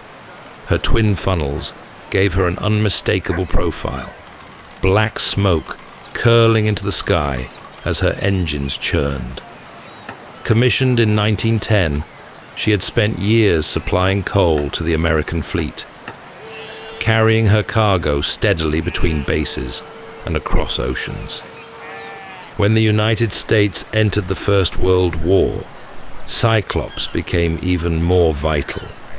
Her holds filled with fuel for warships and with ores needed for armaments. By early 1918, the war in Europe raged on, though far from American shores. Cyclops had been serving in the South Atlantic, bringing manganese ore from Brazil to the United States, a key ingredient for hardening steel. Her decks were busy with sailors in navy blues, engines echoing deep in her hull, the rhythm of machinery pulsing day and night. She was not built for glamour or speed, but for strength. She was the Navy's dependable workhorse. When she docked in Rio de Janeiro that February, she was already heavy with manganese. From there, she began her homeward journey, stopping first at Barbados to take on coal and provisions.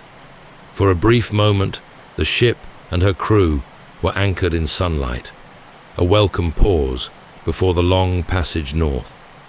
Locals in Bridgetown saw her lying in the harbor, vast against the shore, her crew mingling on deck or stepping briefly onto land. She took in hundreds of tons of coal, stocked her galleys, and prepared for the next stage of her voyage. On the morning of the 4th of March, she set out once more, her prow turning northward. The sea lane between Barbados and Baltimore was well traveled. Other ships made the same journey every week, their routes recorded in logs and shipping news. Cyclops should have been no different. She was a collier under naval command, her course steady, her pace unremarkable. Yet after leaving port, no one saw her again. Days passed. Families in Maryland prepared for reunions, watching the calendar as the expected date of arrival drew near. At first, there was little concern. Ships could be delayed by weather or mechanical trouble. But as days turned into a week, with no telegrams, no sightings, unease began to spread. Soon it became clear that something had gone wrong. The Navy waited for a distress call that never came. Other ships scanned the horizon for smoke or drifting wreckage, but found nothing. The absence was total. Not a single splinter of wood, no lifeboat, no life jacket ever surfaced. Newspapers reported the loss with growing alarm. 309 people had been aboard, sailors, officers, and a scattering of civilians. And every one of them had disappeared along with the ship. In Baltimore, telegrams arrived at family homes, each message short and devastating. Cyclops missing, presumed lost. The Navy opened an inquiry, gathering statements from officers who had seen her last in Barbados, studying her cargo lists and charts. No conclusion could be drawn. The Atlantic had simply taken her, leaving no explanation. For the families, there was no closure, only the ache of absence. For the Navy, the loss stood as the greatest non-combat disaster in its history, a ship and crew swallowed without a trace. Over the years, the Cyclops became a name spoken with a shiver, her fate a story retold over and again as a steel giant that had simply slipped beneath the horizon, never to be seen again. The airfield at Fort Lauderdale buzzed with routine on December 5th, 1945. The war had ended just months before, and the United States Navy was shifting into peacetime training. Rows of Grumman Avenger bombers sat on the tarmac, their broad wings folded up like great seabirds. Painted in dark blue, each machine was powerful and dependable, designed for long-range patrols and torpedo runs. They had proven themselves in combat across the Pacific. Now, on this calm winter day, they were lined up for practice runs over the Atlantic. 5 of these aircraft would form the training mission known as Flight 19. At their head was Lieutenant Charles Taylor, a veteran pilot who had seen years of service in the war. Behind him were younger men, many fresh from training schools, eager but still learning. 14 crewmen prepared to board. They checked their gear, strapped on their life vests, and climbed into the cramped interiors of their planes. Ground crews moved between them, securing panels, fueling tanks, and making last adjustments to engines that roared to life one after another. The plan was straightforward. Flight 19 would take off, fly east over the ocean for a set distance, then turn north, and finally return westward to base. It was a standard triangular course, one designed to sharpen navigation and coordination. For those on the ground, the mission was unremarkable. Just another group of trainees practicing over the open sea. The Avengers lifted into the sky shortly after 2 in the afternoon, their engines thrumming over the coast before fading into the distance. At first, all seemed well. Radio messages came back confirming their course. The weather was mild, with scattered clouds and moderate seas below. Nothing suggested what was to come. Hours later, however, the first signs of trouble reached the base. Radio operators heard Lieutenant Taylor's voice reporting compass difficulties. Bearings did not make sense, positions seemed uncertain, and the formation had begun to drift off its planned route. Other messages followed, filled with confusion. Some suggested they were over the Florida Keys. Others thought they had gone too far east. The crew's training was being tested in ways they hadn't expected. As the afternoon wore on, radio contact grew more fragmented. Static cut across transmissions. Voices strained with uncertainty. Controllers on the ground tried to guide the men home, offering bearings and reassurances. But the words seemed not to reach their mark. Flight 19 pressed on, low on fuel, lost somewhere between sea and sky. Darkness came swiftly in December. By nightfall, base commanders realized the planes were not returning. A search and rescue mission was launched immediately, with aircraft and ships fanning out over the waters east of Florida. Among them was a large Martin Mariner flying boat carrying 13 men. It too vanished after taking off. Around this time, a tanker reported seeing an explosion far off the bow. For days, hundreds of vessels and aircraft combed the waters. The search was among the largest ever mounted in peacetime, yet no wreckage of the Avengers was found. The search returned empty-handed. Only the waves rolled on, indifferent to the loss. 14 men from Flight 19 and 13 more from the rescue plane were gone. The official report described the incident as cause unknown. Families of the crew were left with telegrams of sympathy and the enduring ache of uncertainty. What began as a simple training flight had ended as one of the most baffling disappearances in naval aviation. In the years following the war, the skies over the Atlantic grew busier than ever. Civilian airliners, sleek and promising, carried passengers between Britain, Bermuda, and the Americas. These were the early days of long-haul commercial flying, when routes still felt adventurous and the ocean stretched beneath like an endless, restless plain. Crews were trained, engines inspected, and each flight carried with it the optimism of a new era. Yet the ocean, vast and inscrutable, was not always forgiving.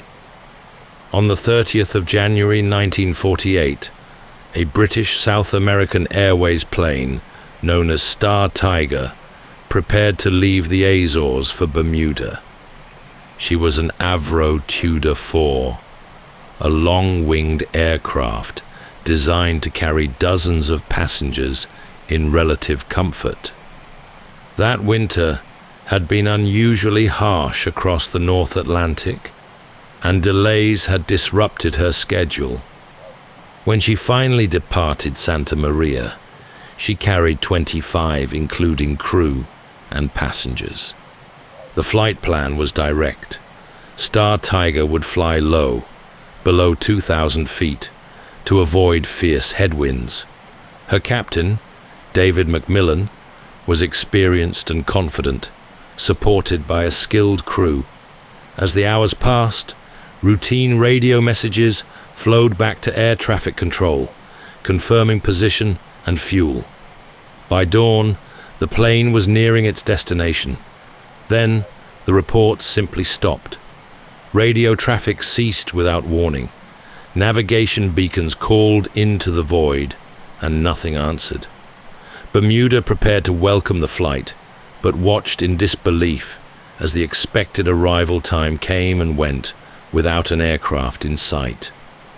Barely a year later, the story repeated itself. On the 17th of January 1949, another British South American Airways Tudor, this one named Star Ariel, lifted from Bermuda, bound for Kingston, Jamaica. She carried 7 crew and 13 passengers, including business people and holiday makers. Weather at departure was clear, visibility good, and spirits high. Shortly after takeoff, Captain John McPhee reported his position and course. His final transmission came minutes later, calm and routine. After that, silence. The loss of Star Ariel was perhaps even more confounding than that of her sister ship. Conditions had been near perfect, and the aircraft was in fine mechanical order. The search that followed was exhaustive. Dozens of planes and ships scoured the seas between Bermuda and Jamaica. They found no life rafts, no oil slicks, no floating debris. 20 souls were gone, just as the 25 before them had. In London, the disappearances drew grim attention. British South American Airways had now lost 2 of its aircraft in similar circumstances, en route through the same region of ocean. Newspapers published photographs of the missing, their faces printed above headlines filled with unease. Families grieved without answers, and aviation authorities were left unable to explain what had occurred. These tragedies shook confidence in post-war aviation. The Tudor aircraft themselves were scrutinized, yet no clear fault was established. Crews had been capable, weather was not extreme, and the ocean beneath offered no clues. The Tudor fleet would eventually be withdrawn, but the mystery of those flights remained unsolved. For passengers stepping aboard planes in the years that followed, the names Star Tiger and Star Ariel lingered like faint shadows. They represented not only loss, but also the unnerving possibility that even in an age of radio, radar, and modern engines, aircraft could still vanish into the expanse between sky and sea. The mid-20th century brought an age of enormous ships. Freighters and tankers moved with heavy dignity across the trade routes of the Atlantic, carrying food, oil, and raw materials between continents. They were the arteries of global commerce, built strong to withstand weather and long months at sea.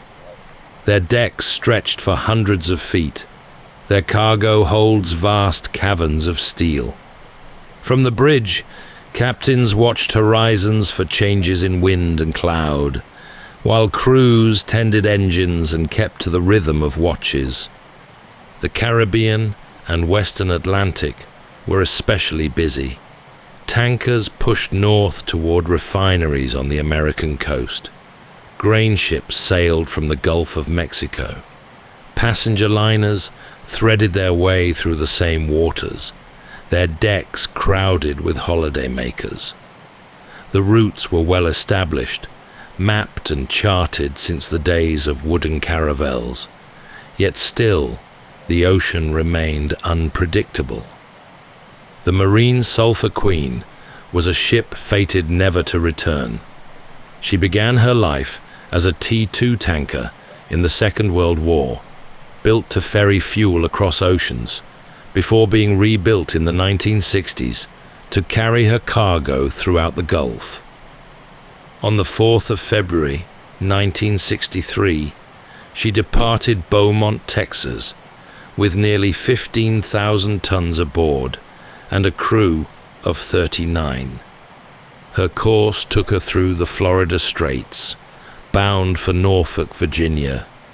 At first, everything seemed routine. She was sighted off Key West, her engines steady, her bow pointed northeast. Weather was mild, and no messages of trouble were sent. Then, without warning, she was gone. When she failed to arrive in Norfolk, the Coast Guard launched a vast search. Aircraft scoured the waters, ships swept the currents, and hundreds of miles were combed for wreckage. All that was found were a few scattered life jackets and pieces of wood. Too little to tell a story. The Marine Sulphur Queen was gone, her crew with her, but hers was not the only absence. In December 1967, the cabin cruiser Witchcraft set out from Miami with 2 men aboard, intending only a short pleasure trip to admire the city lights from the sea. Less than a mile offshore, she radioed the Coast Guard, reporting she seemed to have struck something or taken damage. A patrol boat rushed to her location within minutes. When it arrived, the Witchcraft had disappeared. No hull, no men, not even floating debris remained where she had been. Such incidents unnerved even seasoned mariners. Merchantmen were not fragile craft. They were built of steel, powered by strong engines, their crews trained in drills and safety routines. For them to vanish so suddenly, leaving behind no evidence, was a blow to confidence in the very systems of modern seafaring. Families waited for word that never came, ports prepared for arrivals that never appeared. The merchant marine kept sailing, of course. Trade did not stop, but among captains and crews, tales circulated of tankers and freighters that had slipped away into absence. By the 1950s, writers and journalists began to gather scattered tales of loss and present them as part of a single mystery. What had once been scattered incidents became linked in the public imagination, stories drawn together and woven into an ominous pattern. An article in the Miami Herald first suggested a connection. It was a short piece, more observation than theory, yet it struck a chord. The writer noted that ships and planes had vanished in the waters of the Triangle. Readers who knew the region began to recall their own stories of mishap or near disaster, and the idea of a zone of danger began to take form. The notion was fueled further in 1952, when a feature in Fate magazine laid out a series of disappearances with dramatic flair. The writer, George Sand, framed the events as part of a mystery not yet explained. His words reached an audience hungry for both post-war adventure and unexplained phenomena. By the time his article had circulated, the seeds of the Bermuda Triangle legend had been planted. Through the 1960s and 70s, books carried the idea far beyond Florida. Authors like Vincent Gaddis and Charles Berlitz published bestsellers filled with accounts of ships and planes lost without explanation. Maps with neat triangular borders appeared on dust jackets and in magazines, inviting readers to imagine a cursed zone of sea. Berlitz's book, The Bermuda Triangle, released in 1974, sold millions of copies worldwide. His book transformed the idea from maritime folklore into international fascination. These stories were written with drama and conviction.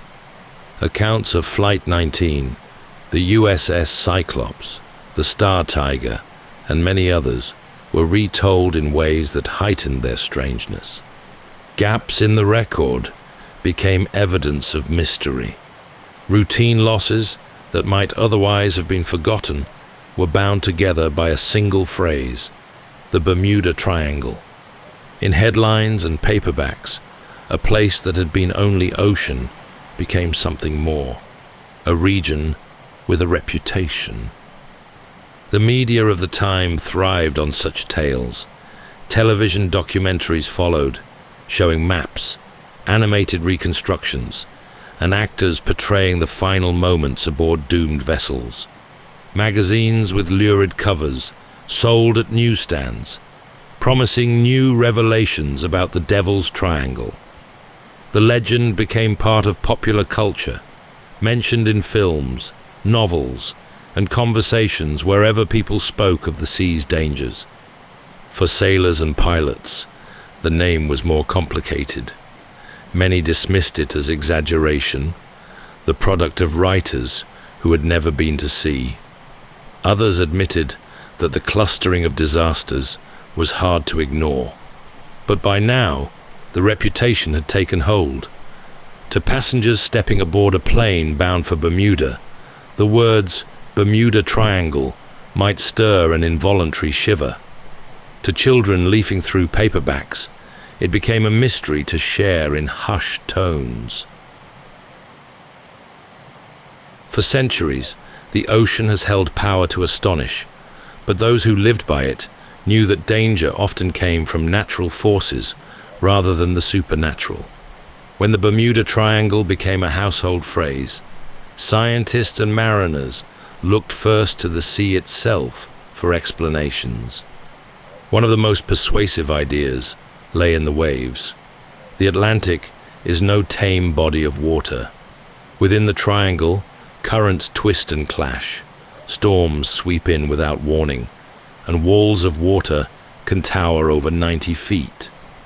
Such a wave, striking broadside, could overwhelm even a tanker, leaving little behind but scattered debris.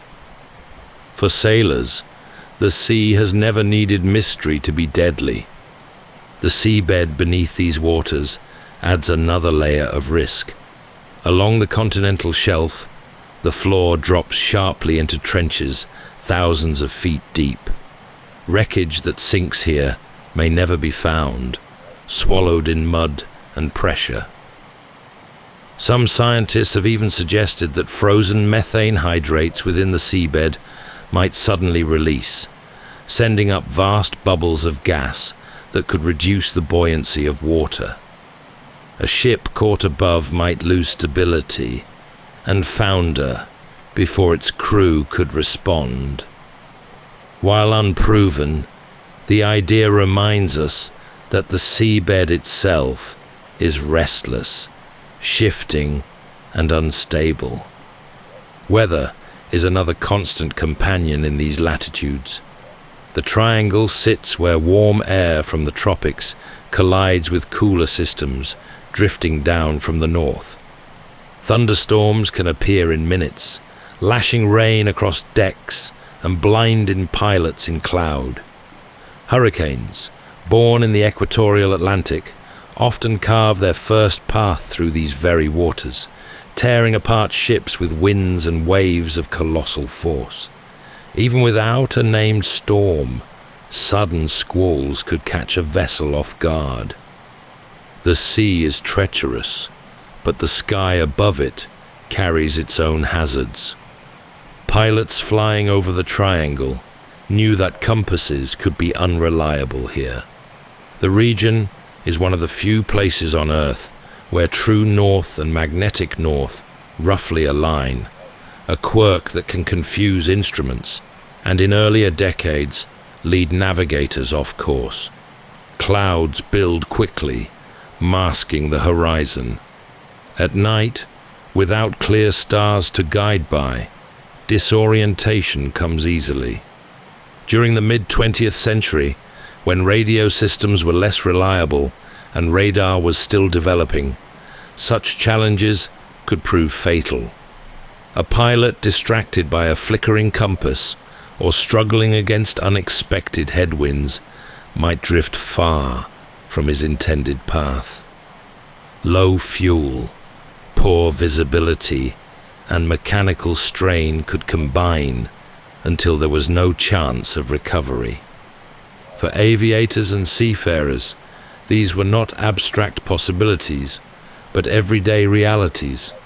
A mariner might recall a sudden squall that nearly capsized his vessel, or a pilot could describe turbulence so fierce it sent engines into strain. The fact that most survived did not erase the truth.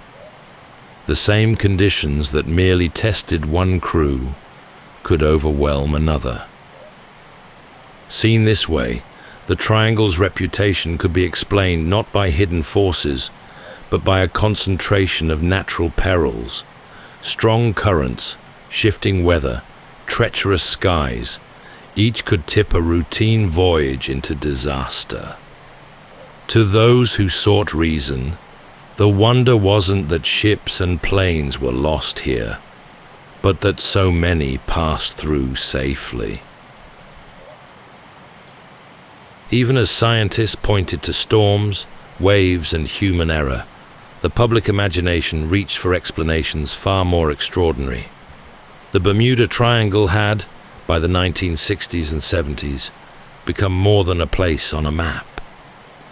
It was a stage on which some of the most extravagant ideas of the age were played out.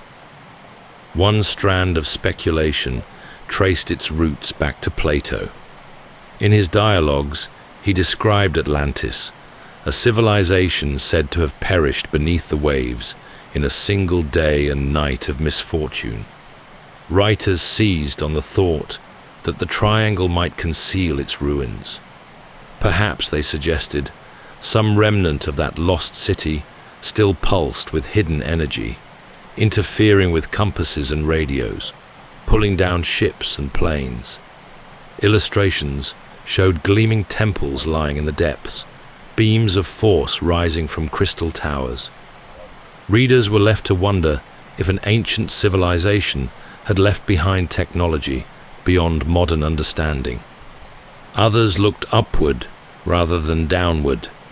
The age of space travel and science fiction was in full swing, and with it came the notion of visitors from beyond Earth.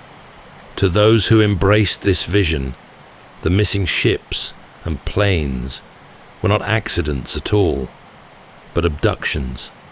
Some imagined that crews had been taken aboard alien craft, their vessels dragged into the sky as specimens for study. Paperbacks depicted glowing discs hovering above aircraft, rays of light pulling them into darkness. A still more unusual suggestion was that the region contained rifts in time itself. Writers spoke of planes and ships slipping through invisible doors, never to return. Stories circulated of crews emerging in other eras, bewildered by surroundings centuries removed from their own. Though such tales belonged more to the realm of fantasy than evidence, they were repeated often enough to lodge in memory. These ideas gained traction, not only because they were dramatic, but because they matched the spirit of the era. The decades after the war were alive with curiosity about the unknown. Space exploration, the Cold War, and the rise of popular science fiction made audiences receptive to speculation that stretched far beyond the ordinary. The Bermuda Triangle provided the perfect canvas, vast, mysterious, and already associated with loss. Magazines sold quickly, with covers promising revelations about alien bases or ancient power sources. Television documentaries lingered on stories of time warps, dramatizing them with shadowy reconstructions. Even serious libraries found their shelves filled with colorful volumes describing the triangle as a gateway to other worlds. For those who preferred wonder to reason, the theories were irresistible. Yet even as they stretched credibility, these stories added to the triangle's endurance in popular culture. Children grew up reading them, travelers whispered them on long flights, and sailors joked about them while scanning the horizon.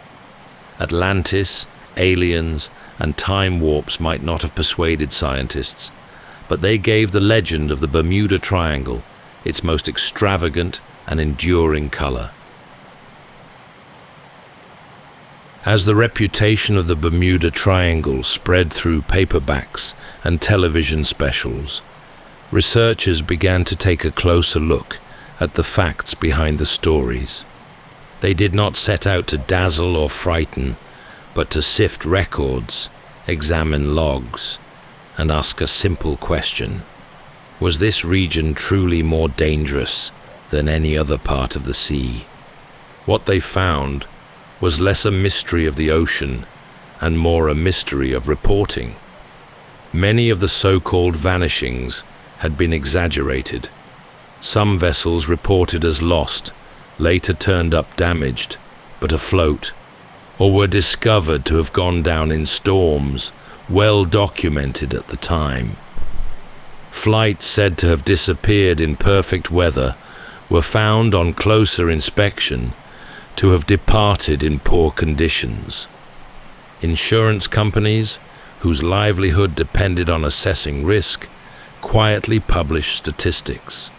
Their records showed that the number of losses in the Triangle was no higher than in any other heavily trafficked region.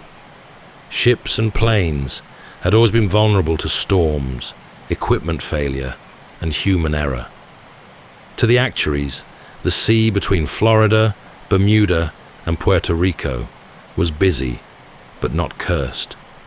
The U.S. Coast Guard echoed the same conclusion. In official statements, it described the waters as no more treacherous than others of similar size. Files were kept on incidents, but there was no evidence of forces beyond the natural. When sailors asked, officials spoke plainly. The ocean is wide, the weather fierce, and navigational mistakes are costly. That is all. Investigators also found that popular writers had sometimes distorted timelines to create patterns. Incidents separated by decades were grouped together to suggest clusters. In some cases, ships that had been declared lost had in fact sent distress calls, giving clear indications of storms or mechanical breakdowns. But these details rarely made it into the most dramatic accounts. Simplicity served the story better than accuracy. Scientists studying navigation pointed out that compasses in the region behaved normally except for one unusual feature. The area lies near a point where true north and magnetic north roughly coincide. While this could confuse inexperienced navigators in earlier decades, it was no supernatural anomaly, simply a quirk of geography. Likewise, the unpredictable weather, strong currents, and deep trenches of the Atlantic were hazards long known to mariners. For skeptics, the Bermuda Triangle was a lesson in how stories grow. A handful of disappearances, tragic but explainable, had been retold in ways that magnified their mystery. Each retelling left out the mundane, emphasized the strange, and built a sense of pattern where none truly existed. The triangle was less a danger of the ocean than a creation of the human imagination, fed by repetition and embellishment. And yet, skeptics found that reason alone rarely swept away belief. The allure of the unknown proved stronger than charts or statistics.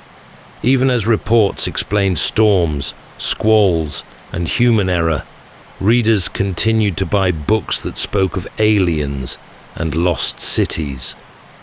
The triangle remained a place where the rational and the wondrous collided. In the end, researchers concluded that the Bermuda Triangle was not exceptional in its hazards. What made it exceptional was the story told about it, a tale repeated so often that it came to feel inevitable, as though the ocean itself had chosen to keep its secrets. Legends don't persist because they are proven. Rather, it's because they speak to something deep within us. The Bermuda Triangle has held the imagination for more than half a century, long after researchers declared its mysteries overstated. Its endurance lies not in statistics or charts, but in the way the human mind responds to the vastness of the unknown. For sailors, the name still carries a certain weight. A mariner setting course through the Straits of Florida may smile at the thought of the triangle, but the story lingers all the same. Pilots, too, glance at their instruments a little more carefully when flying above the region. The legend has become part of the landscape, an invisible feature as real in thought as any reef or current. In popular culture, the triangle lives on with remarkable persistence. Films, novels, and television programs continue to use it as a setting where the ordinary dissolves into the extraordinary. Children read of planes that vanished into cloud, or ships that sailed never to return, and the sense of awe is renewed for another generation. The legend survives because it offers both fear and wonder, a reminder that despite all we have mapped and measured, the sea retains a mystery of its own. For families who lost loved ones, of course, the triangle is not a story, but a grief, Behind every mystery stands a roster of names, each one a person whose absence left a mark. Their fates deserve remembrance not for myth, but for the lives lived and cut short. The legend may have grown around them, yet at its heart are tragedies as real as any storm. Still, the question remains, why this region? Why does the idea of the triangle hold such fascination when other seas have claimed as many, if not more? Perhaps it is because the stories fit so neatly within a shape we can draw on a map. Perhaps it is because so many tales were gathered at the right moment, in an age eager for mystery. Or perhaps it is simply because the mind resists the notion that the sea is indifferent, preferring instead to imagine it as deliberate, even enchanted. The truth is that the Bermuda Triangle is both less and more than its reputation suggests. Less, because the ocean here is no deadlier than anywhere else, its storms and currents part of the natural order. Yet more, because the legend has transcended fact, becoming a symbol of the unknown. It is not just a place, but an idea, a reminder of the illusion of safety and of how little control we hold when sky and sea close around us. That's all for tonight's journey through history. Whether you're fast asleep or still drifting there, thank you for listening. And until next time, rest well.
Welcome to Sleepytime History. True stories from the pages of history for a full night's rest. If this is your first time listening, let us know where you're tuning in from. And if you like what you hear, please consider subscribing or rating us on your preferred podcast app. You can also help us choose an upcoming feature by voting in our Spotify poll. Thank you for your support. It helps us immensely. All right, it's time to settle in, relax, and take a wander through the pages of history and storytelling. Tonight, we're going to be exploring the legendary Bermuda Triangle, an enigmatic expanse of ocean where objective fact and maritime law are inextricably woven together like the very currents threading the Atlantic. Stretching roughly between Miami, Puerto Rico, and Bermuda, this ocean corridor has lured both sailors and storytellers into its inescapable grasp. Early European mariners feared the reefs around Bermuda, calling it the Isle of Devils, as storms and shipwrecks struck with unnerving regularity. Even Christopher Columbus wrote of unexplained phenomena and navigational instruments behaving in peculiar ways. During this era of exploration, the Bermuda Triangle was a navigational gauntlet. Crews would awaken trapped in tangled rafts of seaweed that stretched beyond the horizon. Others found themselves stranded for weeks in stretches of dead calm, where sails hung motionless in a sea of glass. By the 18th century, rumors spread of drifting ships with no crew aboard, prepared meals laid on tables, and logbooks that ended mid-sentence. Centuries later, squadrons of aircraft and mighty American naval vessels would vanish from radar screens. Was it bad luck, hidden shoals, human error, or was it something else entirely? Theories abound, but whatever the truth, the Bermuda Triangle continues to hold sway in our collective imagination. Tonight, as we drift into sleep, we'll explore the vast expanse of these storied waters, recalling the experiences of those left bewildered and the final voyages of so many who never returned at all. So settle in, take a deep breath, and let's venture into part 1 of this 2-part series on the Bermuda Triangle.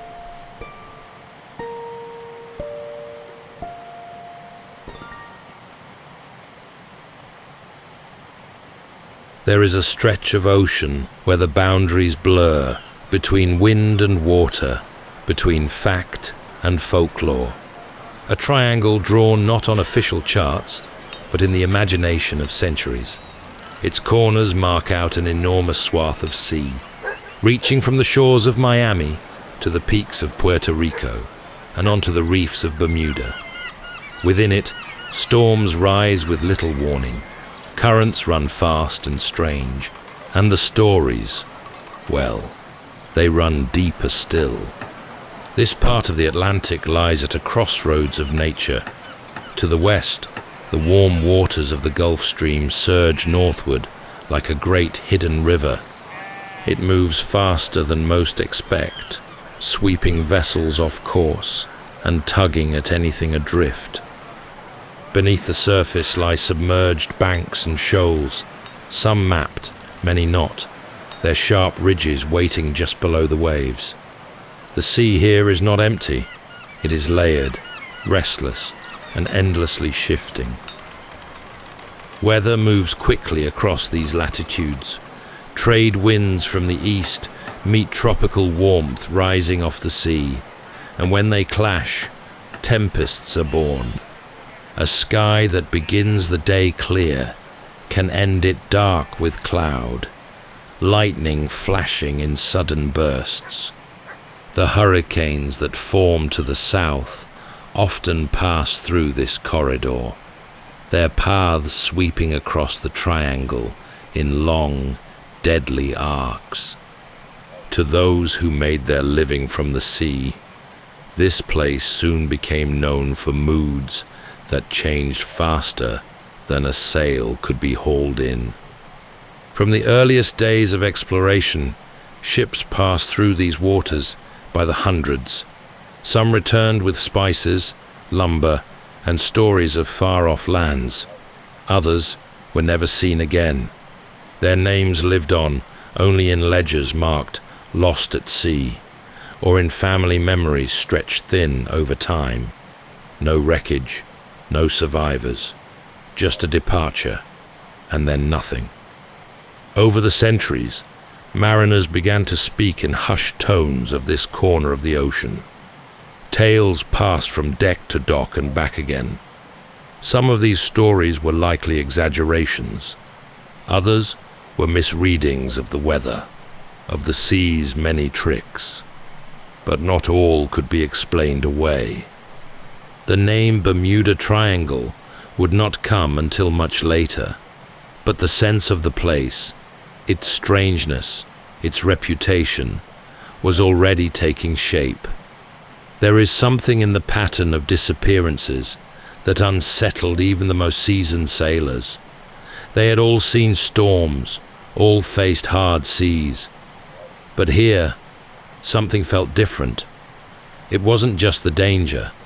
It was the feeling that the sea itself was watching.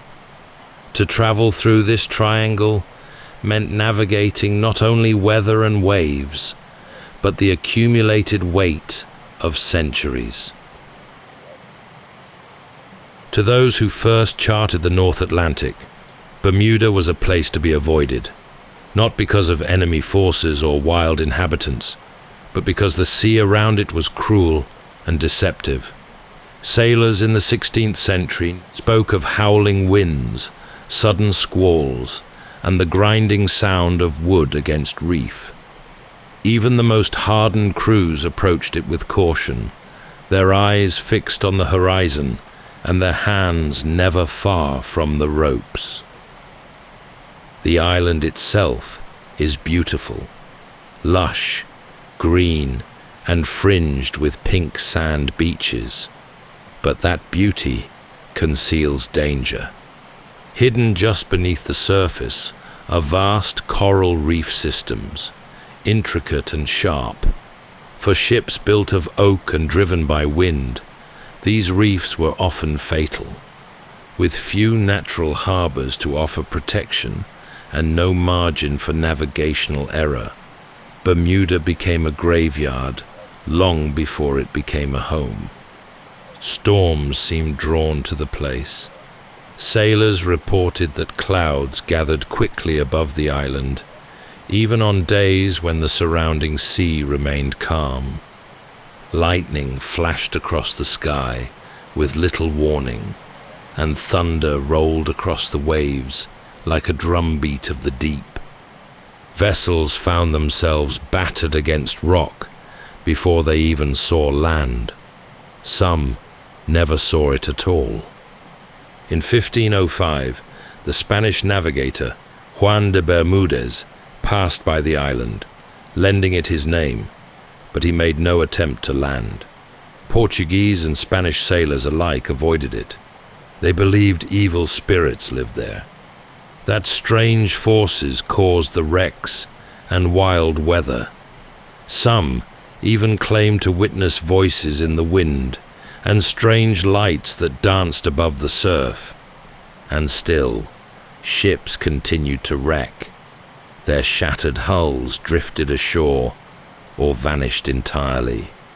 Survivors were few, and those who did crawl onto Bermuda's rocky beaches often found themselves stranded for weeks, months, or longer. The island, isolated and unforgiving, offered little comfort, but even as it became a colony, the island's reputation did not soften.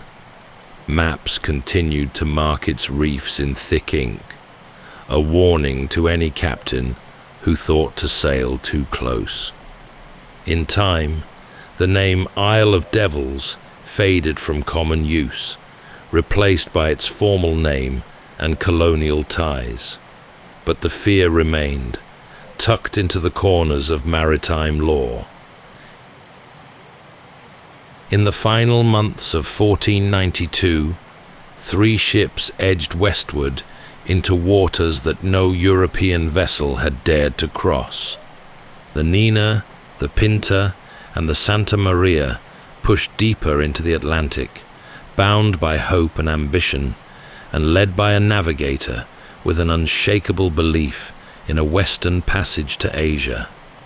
They sailed into the unknown, and eventually into the mouth of the Bermuda Triangle. At the helm of the flagship, Columbus kept detailed notes.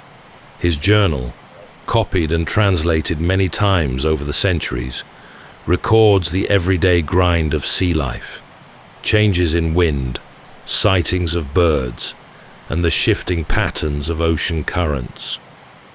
But between the practical entries lie observations that have puzzled historians and fed storytellers for generations.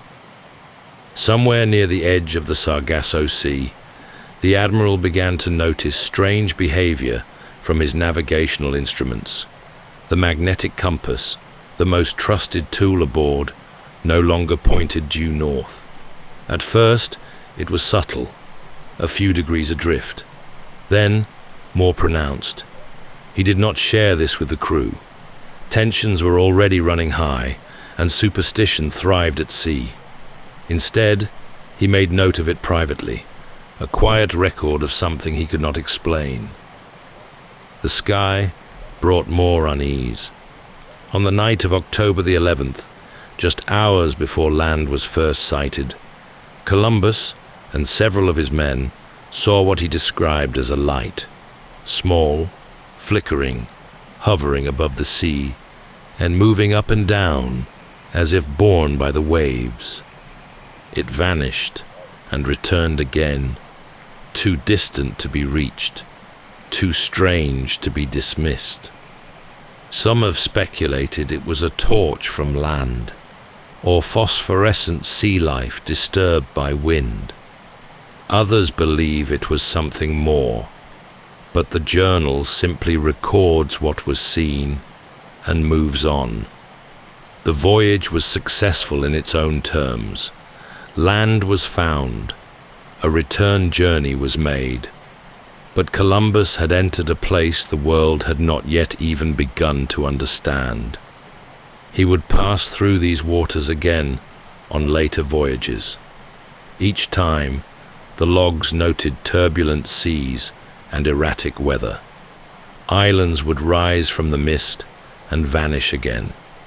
The compass variation Columbus observed is now understood as a natural effect, caused by the shifting lines of Earth's magnetic field.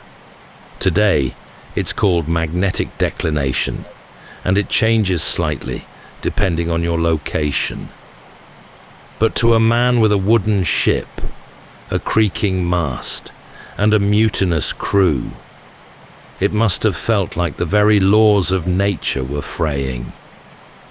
What Columbus recorded was not a myth, it was a moment, and like so many moments in this region, it defied easy explanation. There is a place in the Atlantic where the sea gathers itself into stillness. No river feeds it, no shoreline contains it, and yet it exists, broad, unmoving, and curiously empty. The Sargasso Sea, named for the mats of golden-brown seaweed that drift across its surface, it sits at the heart of the Bermuda Triangle, like a pool untouched by time. Unlike other seas, the Sargasso is defined not by land, but by currents. 4 powerful flows: the Gulf Stream to the west, the Canary Current to the east, the North Atlantic Drift to the north, and the Equatorial Current to the south. All circle around it, trapping its waters in a slow, clockwise rotation. Inside this swirling gyre, the wind slackens, waves soften, and the ocean becomes strangely passive. For early mariners, the experience of sailing into the Sargasso Sea could feel like stepping into another world. The wind would die down with little warning. Sails hung limp against the masts, their canvas folding in on itself like sleeping wings. The seaweed, sargassum, gathered in vast drifting rafts, clinging to hulls, wrapping itself around rudders and trailing from the sides of ships in long golden streamers. From the deck, it could appear as if the ocean had solidified. One moment, a vessel would be moving briskly. The The next, nothing. Hours passed, then days. Some crews found themselves becalmed for weeks. Provisions dwindled, tempers frayed. The same view met their eyes each morning. Endless mats of weed, a still horizon, and water so clear it felt like looking into a glassy void. The seaweed itself was unlike anything most had ever seen. It floated freely, anchored to nothing and teeming with small creatures, crabs, shrimp, and fish that lived their entire lives among its fronds. It gave the sea an uncanny appearance, alive yet unmoving. Some sailors believed it to be enchanted. Others feared it would entangle their ships completely, dragging them down into the depths. Over time, stories began to spread.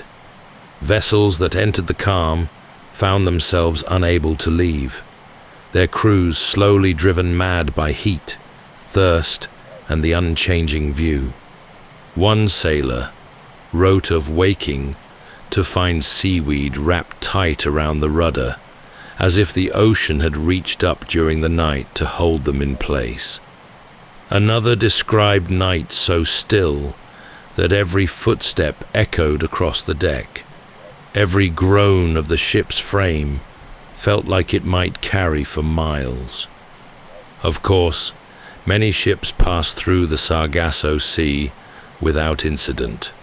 The calm could be escaped with patience and a shift in wind. Long before the term Bermuda Triangle was ever spoken, this sea within a sea had earned a reputation. It was a different kind of danger, no less real, no less unsettling. For those crossing the Atlantic, the Sargasso became a place of tension, a stretch of water where the world seemed to pause, where the wind held its breath, where the horizon refused to change. Among the most haunting tales passed down by sailors are not those of storms or pirates, but of ships found drifting, intact yet empty. Vessels moving slowly with the wind, sails half lowered, rudders groaning softly with each shift of wave. No crew on deck, no signal from within, just the quiet creak of timber and the eerie suggestion that something or someone should be there, but wasn't. These were the ghost ships, derelicts discovered on calm seas, sometimes weeks or months after they had last been seen. They arrived with no explanation, carrying no answers, only questions that seemed to multiply the longer one stared at their vacant decks. One such story surfaced in 1840, when the merchant vessel Rosalie was found adrift near the Bahamas. Her cargo, cotton and other trade goods, was untouched. The hull was undamaged.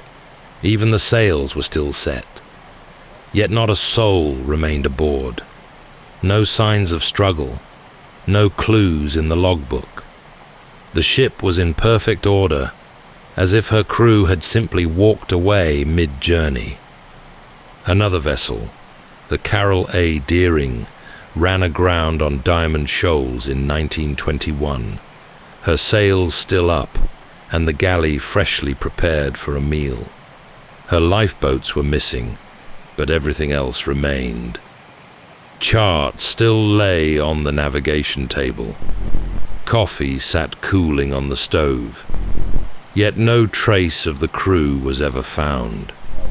Their disappearance remains unexplained. Stories like these were passed quickly from port to port, often changing slightly with each telling. A ship becomes older, stranger. The details blur, but the core remains the same. A vessel left to drift, abandoned without reason. For those at sea, it was the most unnerving possibility of all. A storm could be fought. A fire might be extinguished. But this was vanishing. And still, the sightings came, Sailors told of approaching ships under full sail, only to find them unmanned. No response to hails, no movement on deck. Sometimes the name had been scraped from the hull, or the flag hung in tatters. The ships looked as though they had been emptied by the sea itself. There were more dramatic tales too. Entire fleets found derelict, or ships with cargo removed, but no sign of violence. One story tells of a schooner seen drifting near the Sargasso Sea, its crew frozen in place below decks, as if caught mid-motion. The truth of these accounts is hard to pin down. Some likely stem from misidentifications or exaggeration. Others may have explanations lost to time, mutiny, illness, or evacuation in the face of danger. But the stories, even when unprovable, took root. It was not just the emptiness that disturbed those who found these ships.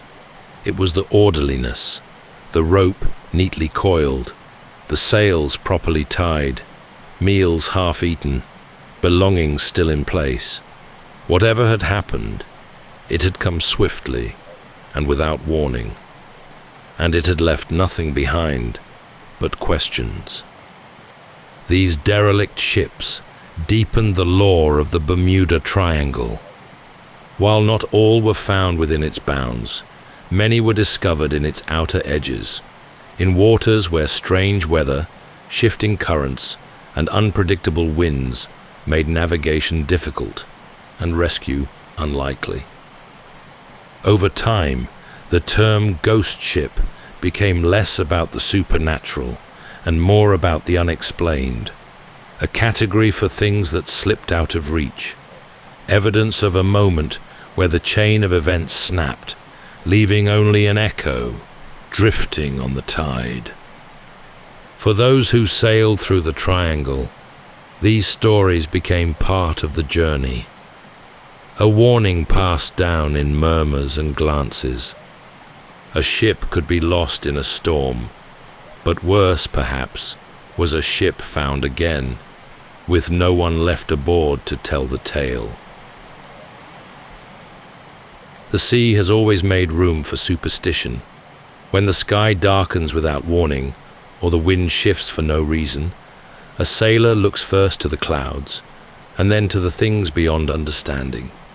For centuries, fears around the Bermuda Triangle passed from one watch to the next, woven into routines and whispered across decks beneath unfamiliar stars. Among the earliest of these was the belief that the sea itself could think, that it had moods, tempers, and intentions. The triangle, they said, was where the ocean chose to be cruel, where the wind could vanish and leave a ship stranded, or return in an instant to tear its mast away. The unpredictability of it all became fertile ground for stories that explained the inexplicable. Some feared terrible sea monsters of the deep, great serpents or creatures with tentacles and glowing eyes that lived beneath the sargassum.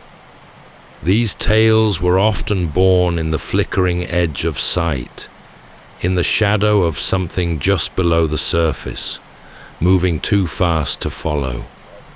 Others believed in curses, ships that passed through the triangle without offering respect to the sea might be marked. Equipment would fail, ropes would snap, crew would fall ill. Bad luck, they said, didn't come from within.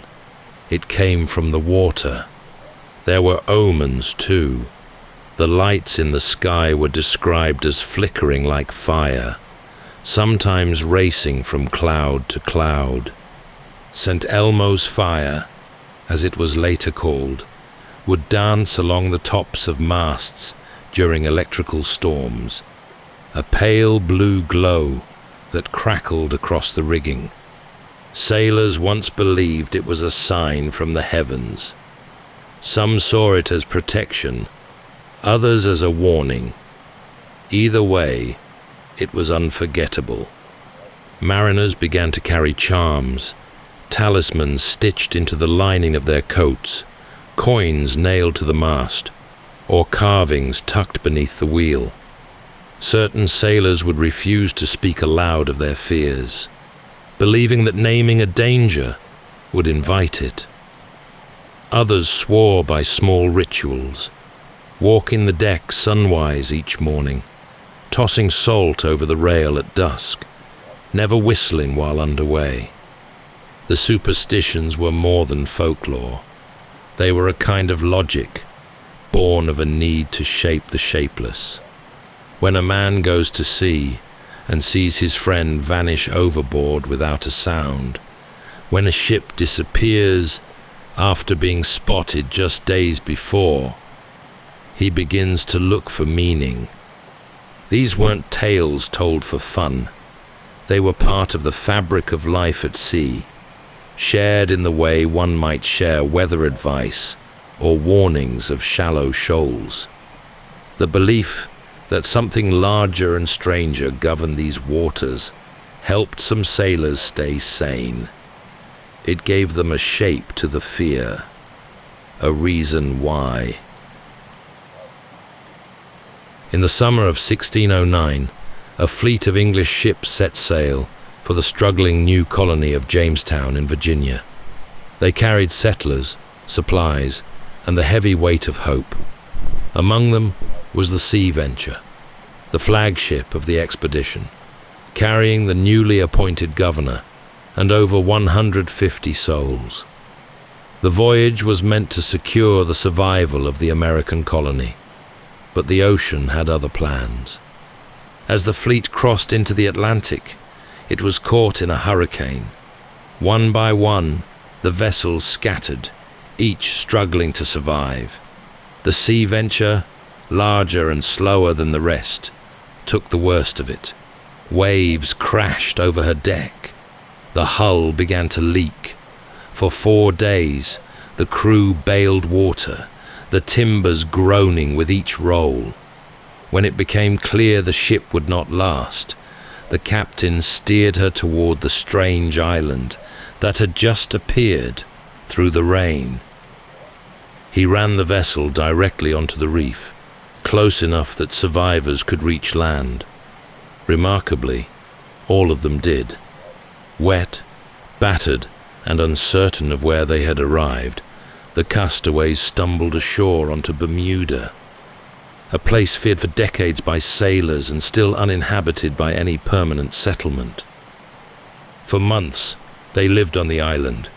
They built shelter from the wreck, hunted wild pigs, and gathered food from the dense interior. Fresh water was abundant. Timber, too.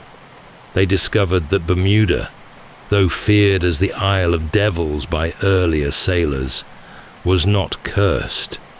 It was survivable, even generous if treated with care. The survivors of the Sea Venture would eventually build 2 new ships from local wood and parts of the wreck. 10 months after their unplanned arrival, they continued on to Jamestown, where their tale of endurance astonished those who heard it. It was one of the first documented cases of colonization born from shipwreck. After that, the English claimed Bermuda. A permanent settlement was established, and the island became both a naval asset and a stopover for trade. But its image never fully softened. The danger that had brought the Sea Venture to its shores remained present. And not all who were drawn there came by accident. Salvagers, adventurers, and opportunists followed the tales of wrecks. There was value in the bones of ships, copper nails, iron fittings, barrels, and cargo. These early wrecks became part of the island's economy, just as the winds and waves had become part of its identity. Even as Bermuda grew, it remained on the edge of things. Its position, far from other major ports, meant that much of what happened at sea nearby was never witnessed, only inferred. A ship would sail from the West Indies and fail to arrive in Europe. Somewhere, perhaps, it had passed Bermuda. Perhaps not. No one could say for sure. This vagueness, this unknowability, settled over the region like a mist. The island stood in the middle of it, no longer the Isle of Devils, but never entirely rid of that shadow. Sailors still spoke of the reefs in the same breath as they spoke of storms and disappearances. And while the survivors of the sea venture had found refuge, many others would not. Bermuda, now home to thousands, had once been feared as a place of wreckage and ruin. And even as its beaches filled with houses and harbors, the ocean around it remained as unpredictable as ever. The same reef still waited beneath the waves. The same currents swirled unseen. It was no longer just an island. It was part of the legend. By the dawn of the 18th century, the Atlantic had become a web of trade routes, stitched together by sails and ambition. Ships moved in steady patterns between the continents, carrying sugar, cotton, rum, and lumber. The sea was no longer unknown. It had been mapped, charted, and named. And yet, even with all this knowledge, it remained deeply unforgiving.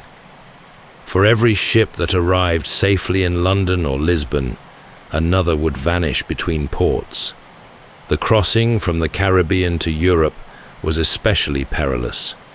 Captains knew the risk, but goods had to move, so they sailed. Some losses could be explained. An eyewitness account, wreckage washed ashore, a survivor brought in by another ship, but many were simply gone. Nothing arrived, no sign of the vessel, no floating debris, just silence, followed eventually by the cold declaration, presumed lost at sea. A ship like the Glorioso, which in 1747 fought off multiple British attacks before vanishing near the Azores, or the HMS Atalanta, which disappeared in the late 1800s with nearly 300 men on board. Such cases were not isolated. They were part of a long, steady pattern. Navigation had improved, but not enough. Compasses still behaved unpredictably in some places. Currents dragged ships hundreds of miles off course. Without modern communication, there was no way to know where a ship had strayed until it failed to arrive. A vessel could be blown hundreds of miles by a storm and never recover its bearings. This was the age of sail, when a voyage could last months and return nothing but rumor. In the harbors of Charleston, Havana, or Bridgetown, sailors exchanged news of ships long overdue. Some believed they had run aground on uncharted shoals. Others suspected pirates. But always, there was a sense that certain waters had swallowed more than their share. Losses were noted in shipping ledgers, sometimes marked with a simple cross. Families waited for letters that never came. Owners waited for cargo that never landed. These were not tales spun for idle chatter in dim-lit taverns. They were facts entered into books, confirmed by insurers, and mourned by widows. And still, the ship sailed. They had to. Empires depended on it. The Triangle, as it would one day be known, remained a thoroughfare, busy and brutal. Some captains avoided its heart when they could. Others steered directly through it, confident in their seamanship. But even the best found themselves humbled by sudden storms and seas that turned against them. Charts improved, weather predictions became more reliable, steam replaced sails, but the losses did not stop. The ships were newer, the materials stronger, but the disappearances, though fewer, continued. And by now, the pattern had become part of the law. The age of exploration had brought wealth, knowledge, and empire, but it had also brought mystery, of vessels that vanished between one coast and another, of wrecks that left no survivors, of journeys that never reached their destination. The Bermuda region, with its shifting winds and hidden dangers, had claimed many of them. And as time moved on, and the triangle's name became known to the wider world, the question remained: how many had truly been lost here, and how many more would follow? Long before anyone called it the Bermuda Triangle, the region already carried the weight of centuries. Sailors gave it names of their own, but the meaning was always the same. There was something about this stretch of ocean that could not be trusted. The ships lost here were not all victims of drama. Many disappeared with no storm, no fire, no battle. One moment they were seen, the next they were simply gone.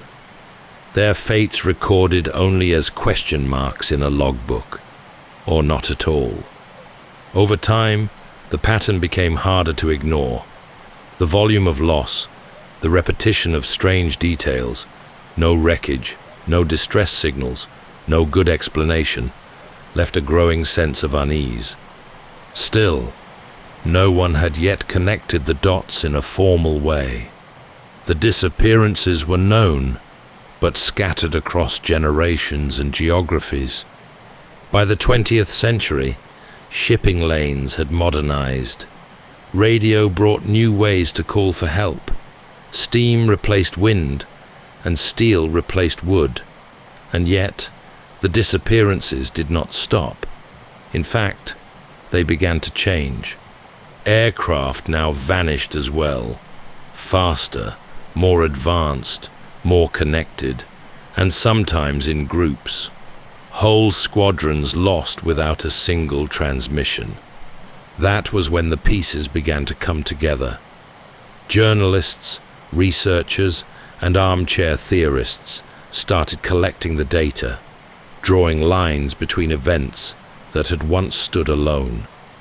Books were written, headlines appeared. The term Bermuda Triangle was coined in the mid-20th century, and suddenly, what had once been a murmur among sailors became a global fascination. The stories had always been there waiting, but now people were finally listening. Not all agreed, of course. Scientists pointed to storms, to magnetic variation, to human error, and they were not wrong. The sea is unpredictable, and the sky even more so. But the mystery was never about one explanation. It was about the weight of repetition, the feeling that this particular stretch of ocean asked questions the world had yet to answer. And so, the foundation of the myth was laid, not with fantasy, but with centuries of lived experience, with real vessels and real people, with loss, with wonder, and with the knowledge that even in the age of engines and radar, the Bermuda Triangle can still surprise us, even to this day. But we're getting ahead of ourselves. Some of the most peculiar chapters belong to the 20th century, and that's exactly where we're headed in our next episode. So make sure to stay tuned for part 2 of the Bermuda Triangle. That's all for tonight's journey through history. Whether you're fast asleep or still drifting there, Thank you for listening, and until next time, rest well.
Welcome to Sleepytime History.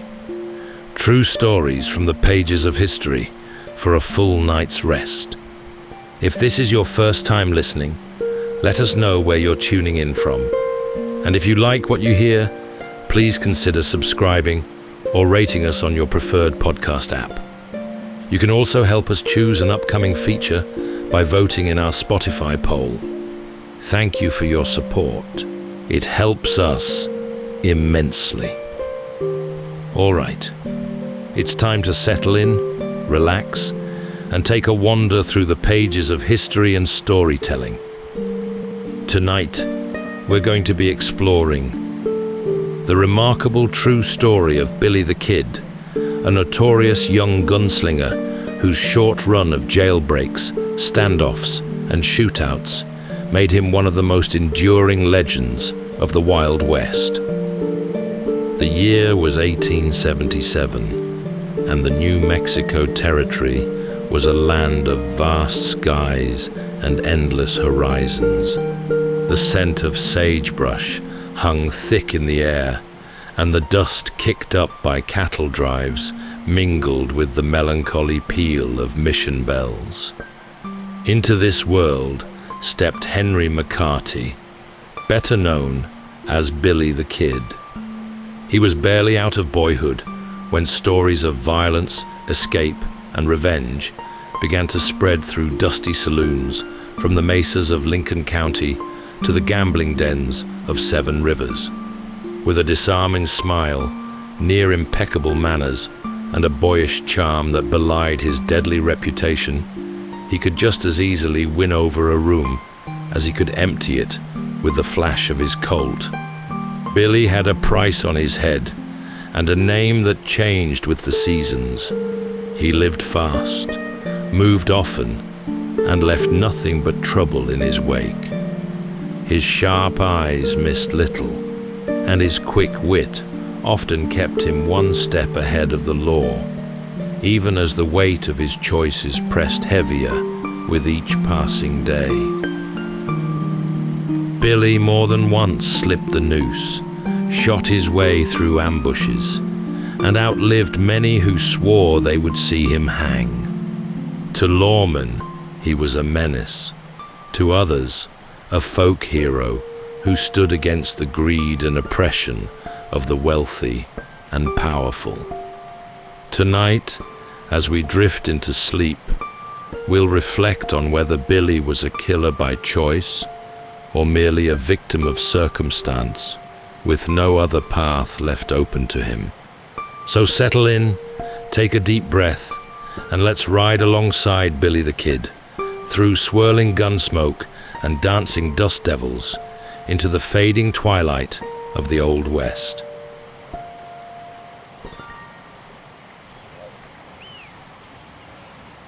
The boy who would become a legend was born in obscurity and remained hard to pin down ever after.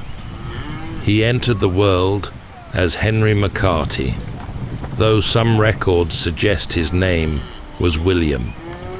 By the time his name made headlines, it had shifted again to William H. Bonney, then finally to the moniker that would echo through the plains, Billy the Kid. He came of age in the tenements and alleys of New York before his mother packed them westward, chasing a better life on the edge of the American frontier. They passed through Kansas and Colorado before settling in the New Mexico territory, a dry, restless land where fortunes could change with the wind. His mother, Catherine, died of tuberculosis not long after they arrived. Still a teenager, he was left to drift in a place where boys grew up fast, or not at all. The towns he passed through offered little in the way of structure, just dusty streets, cramped boarding houses, and the clang of spurs in the dirt. He worked odd jobs and ran errands for saloon keepers, swept floors, and scrubbed pots. He read dime novels when he could find them, and watched the older men gamble, drink, and settle their differences at gunpoint. At 15, he was arrested for stealing laundry. The sheriff locked him in a cramped jailhouse, but he escaped through the chimney before the court could sentence him. It wasn't the crime that marked him. Plenty of boys stole, but the escape. That quick-footed defiance set him apart, and the local law took notice. He didn't just run, he vanished. From there, his trail went ragged. He headed south to Arizona, where the borders blurred and laws were more like suggestions. There, he took up with a horse thief and gambler, a man named Sombrero Jack. When one of their schemes went wrong, Henry pulled a pistol, maybe for the first time, and killed a blacksmith during a dispute. Some said it was self-defense. Others didn't care. He fled again, back to New Mexico, now with blood on his hands. By the time he returned, he'd begun calling himself William H. Bonney. It was easier to hide behind a new name, and besides, the old one didn't seem to fit anymore. He was slimmer, sharper, with a quick smile and a fast draw. People remembered him mostly for how fast he moved and how lightly he spoke. There was a kind of charm in him, even then, that made him hard to dislike and harder still to distrust. That would become a pattern. In those drifting years, he found friends among outcasts and ranch hands, gamblers and drifters. He played cards and learned to shoot. He listened to the rhythms of the saloon and the mood of the town, and wherever he went, trouble seemed to follow. It's hard to say whether he was looking for belonging or simply trying to stay one step ahead of the law. Maybe both, maybe neither. What's certain is that by the time he was 17, he had already killed, escaped, and reappeared with a new identity. He had stepped off the path most boys walked and begun carving his own, one that would lead him straight into a war and into the pages of history. The New Mexico Territory in the 1870s was a brittle place. The land itself was hard and sunburnt, all open range and wind-scraped rock, but it was the people who made it truly dangerous. Ranchers, rustlers, hired guns, and merchants, all vying for power in a region where law often arrived too late, if it came at all. By the time he was 17, the young man now calling himself Bonnie had grown into a young man with a pistol and a reputation. He was nimble, soft-spoken, often polite, even to those who hunted him. But beneath the grin and charm was a sharp edge. He drifted into Lincoln County, not yet infamous, just a ranch hand. He found work with an English rancher named John Tunstall, a young and ambitious outsider who had set up shop in enemy territory. Tunstall wasn't just running cattle, he was challenging the local monopoly run by Lawrence Murphy and James Dolan, two powerful businessmen with ties to the sheriff's office, the courts, and a network of hired guns. They didn't take kindly to competition. Tensions simmered for months. Cattle were rustled, wagons robbed, and threats passed around like whiskey glasses. When Tunstall was ambushed and shot dead by a posse aligned with Murphy's faction, everything changed. To Billy and others on Tunstall's payroll, it wasn't just a murder, it was a declaration of war. In response, they formed a group called the Regulators, a loose band of cowboys, gunmen, and ranch hands sworn to avenge their employer and expose the corruption choking Lincoln County. It wasn't an official badge that gave them authority, but a shared belief that someone had to act. Billy wasn't the leader, but he quickly became the most recognizable face. He rode with the Regulators as they tracked down men linked to the killing. In one shootout, they captured a deputy sheriff and, according to many accounts, executed him on the spot. It was a clear message. There would be no trials, no courtrooms. Justice, such as it was, would come from the barrel of a gun. Word spread fast. The newspapers, hungry for drama from the lawless frontier, printed exaggerated tales of the young gunman with nerves of steel. Some painted him as a folk hero, a youth standing up to crooked businessmen and the broken law they controlled. Others made him out to be a rising menace, reckless and deadly, with no respect for order. The violence escalated. Ambushes turned to raids, homes burned, and both sides counted their dead. Billy's reputation grew with each gunfight. His age only added to the drama, a teenager trading shots with grown men, and often walking away unscathed. He moved like someone who knew time was against him, and perhaps it was. By the end of 1878, the Lincoln County War had claimed dozens of lives. The town of Lincoln was left pocked with bullet holes and scarred by grief. Murphy and Dolan's faction regained control, backed by political pressure and federal troops. The Regulators scattered. Some were killed, some fled, and a few went underground. Billy did neither. He stayed just long enough to be branded an outlaw, then vanished into the folds of the territory, wounded, wanted, and watched. He was no longer a hired hand, or even a rebel. From that point on, he was something else entirely.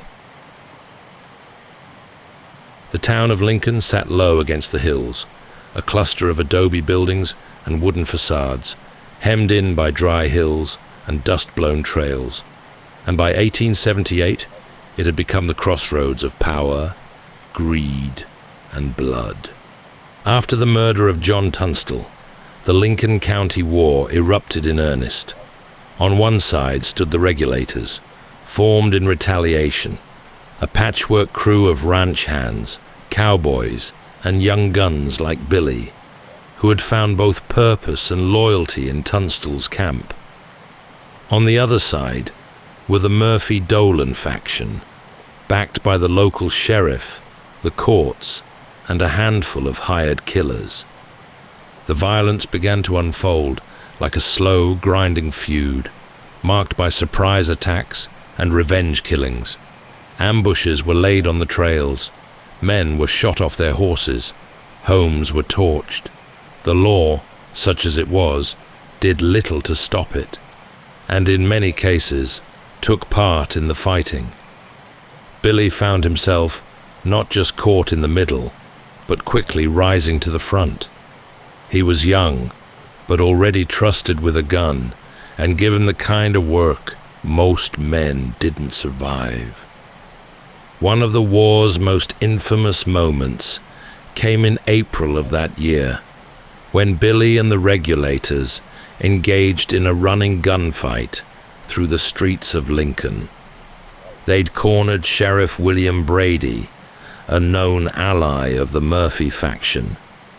Billy stepped out from cover and opened fire, killing Brady and another deputy in broad daylight. He was said to have returned after the shooting to retrieve a warrant, a personal one, issued for his arrest, from Brady's coat pocket. That act alone marked him forever. No longer could he be seen as just a hired hand caught up in the chaos. He was now a central figure in the violence, a man who had killed a sheriff in the open, in a place where everyone could see. From that moment on, his name was spoken with both fear and fascination. As the war dragged into summer, the battles grew larger and bloodier.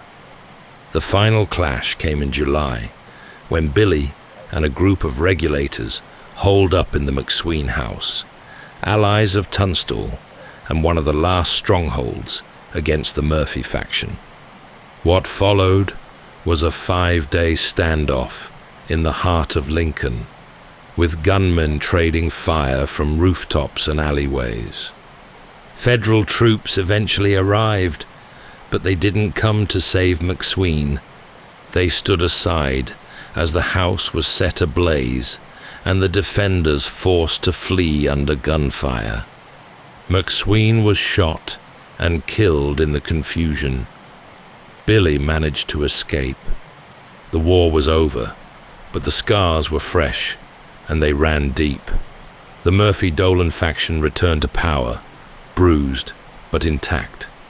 Most of the Regulators were either dead or in hiding, and Billy, still not yet 20, found himself blamed for more than a handful of deaths and marked as a fugitive. He had stepped into the war with a sense of loyalty and vengeance.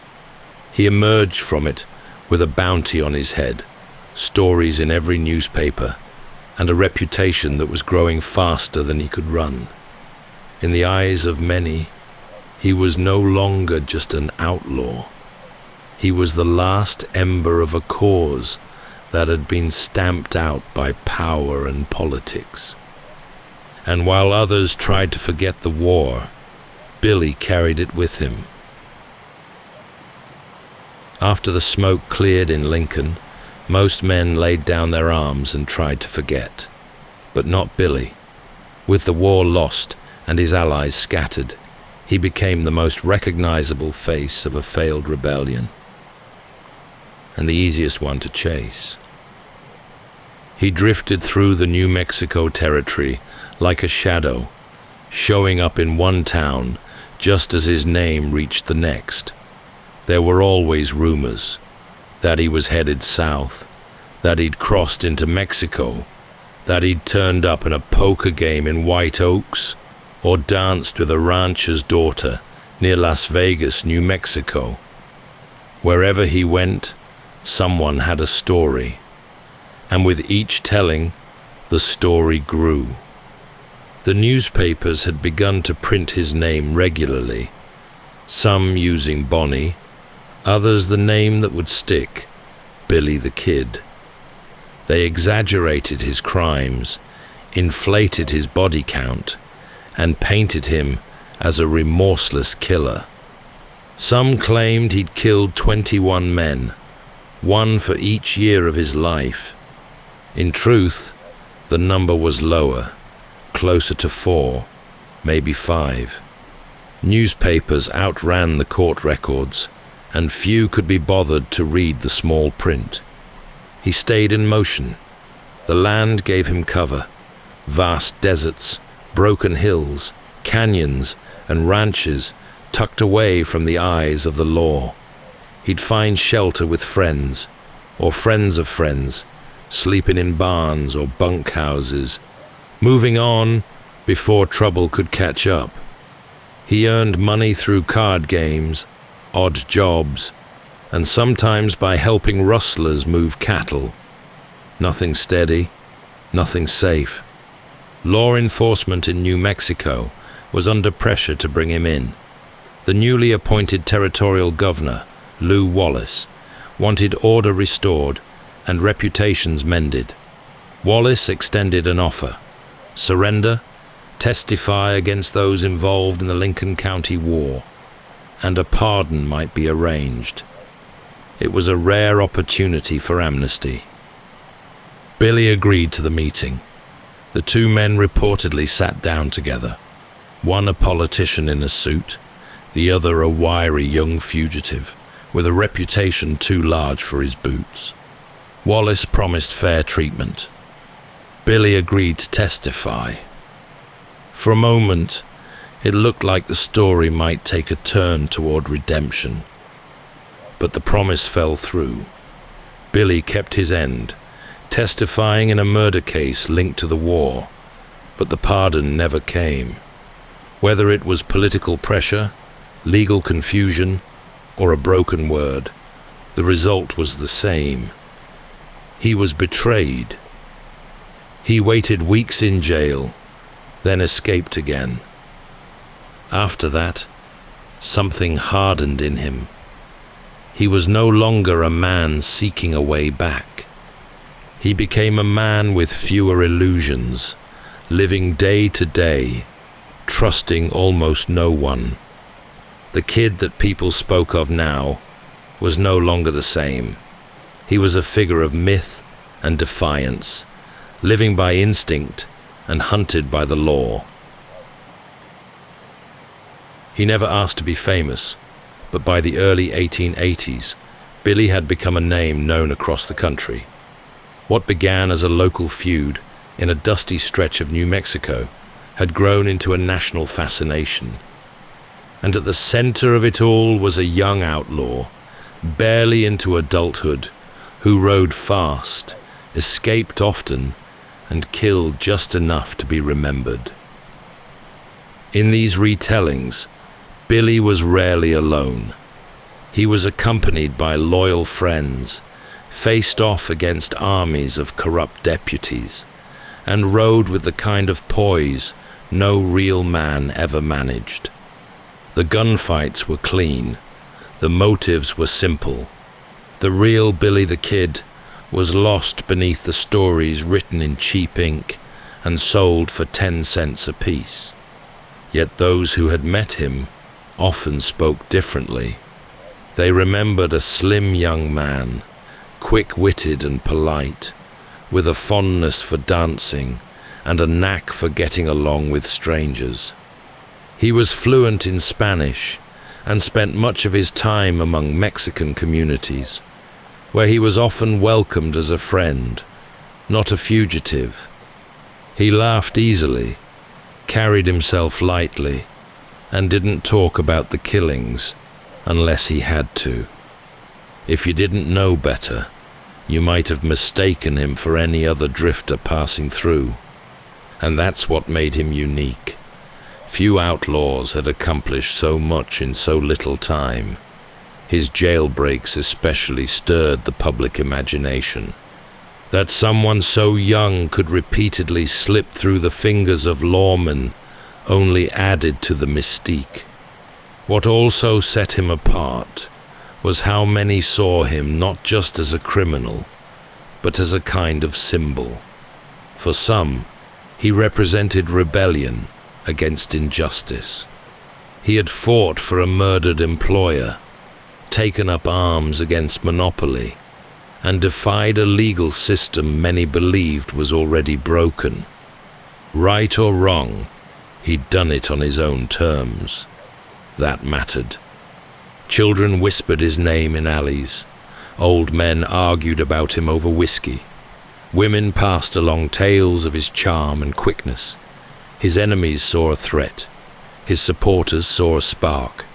And in between stood a young drifter with a borrowed name, who may have been no more than a good shot with bad luck. As the months wore on, he continued to evade capture. The law grew more frustrated, and the stories grew taller. In the still spaces between gunfire and galloping hooves, he was becoming something else entirely. No part of his legend shone brighter than his knack for slipping through the bars of justice. Jailbreaks, ambushes, narrow escapes. They didn't just keep him alive. They fed the myth. The law could catch him, yes, but holding him was another matter entirely. His first escape, years earlier, had been almost laughably simple. Up a chimney and gone before the jailer even noticed.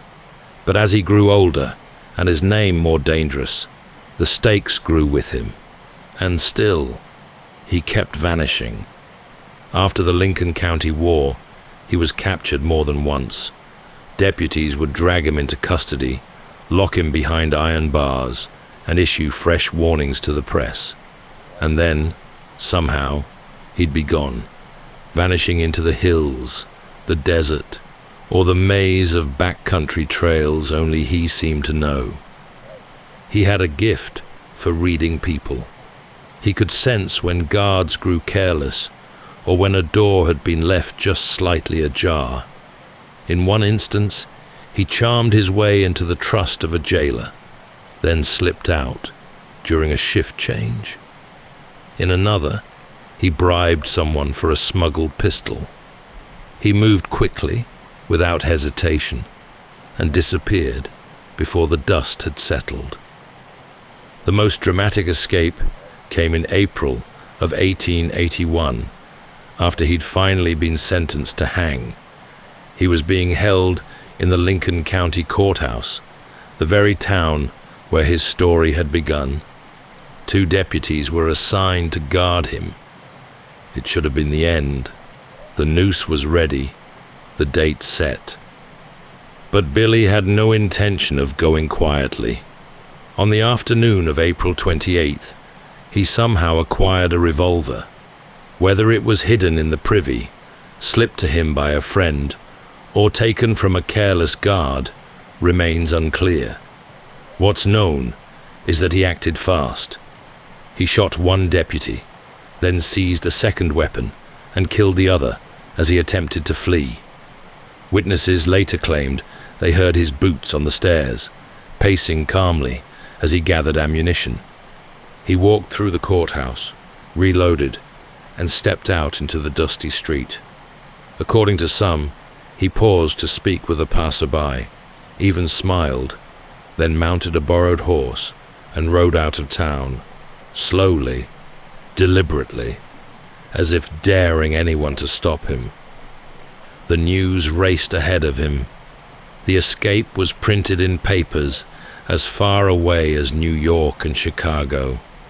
A condemned man had killed 2 deputies and ridden free, with no posse close behind. It was almost too perfect to believe, and that made it all the more irresistible to the public. For his enemies, it was a humiliation. For his supporters, a triumph. And for Billy himself, it was likely just another decision made in the thin space between life and death. He was barely into his 20s, and yet he'd slipped the gallows, broken from the courthouse, and lived to see his name become legend. But even legends run out of road. By the spring of 1881, New Mexico's most wanted man was again on the run, and the noose he'd once escaped was tightening. The jailbreak from Lincoln had pushed things too far. The territory's patience was gone. The law had lost face, and the governor had lost credibility. Someone needed to stop him. That task fell to Sheriff Pat Garrett. Garrett had once known Billy, not well, but well enough to recognize his charm, his cleverness, and the danger in underestimating him. They'd crossed paths in saloons and stables before fate placed them on opposite sides. Garrett was taller, colder, and far more cautious. He didn't underestimate the kid, and that was why he succeeded where others had failed. After the courthouse escape, Billy had disappeared into the familiar folds of the territory. He rode to Fort Sumner, an old military outpost turned farming settlement, where friends still offered food and a place to sleep. There, among the adobe walls and cottonwood trees, he tried to rest. But the manhunt had already begun. Garrett gathered information.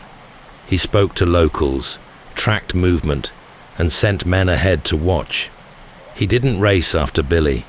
He crept closer, week by week, tightening the circle.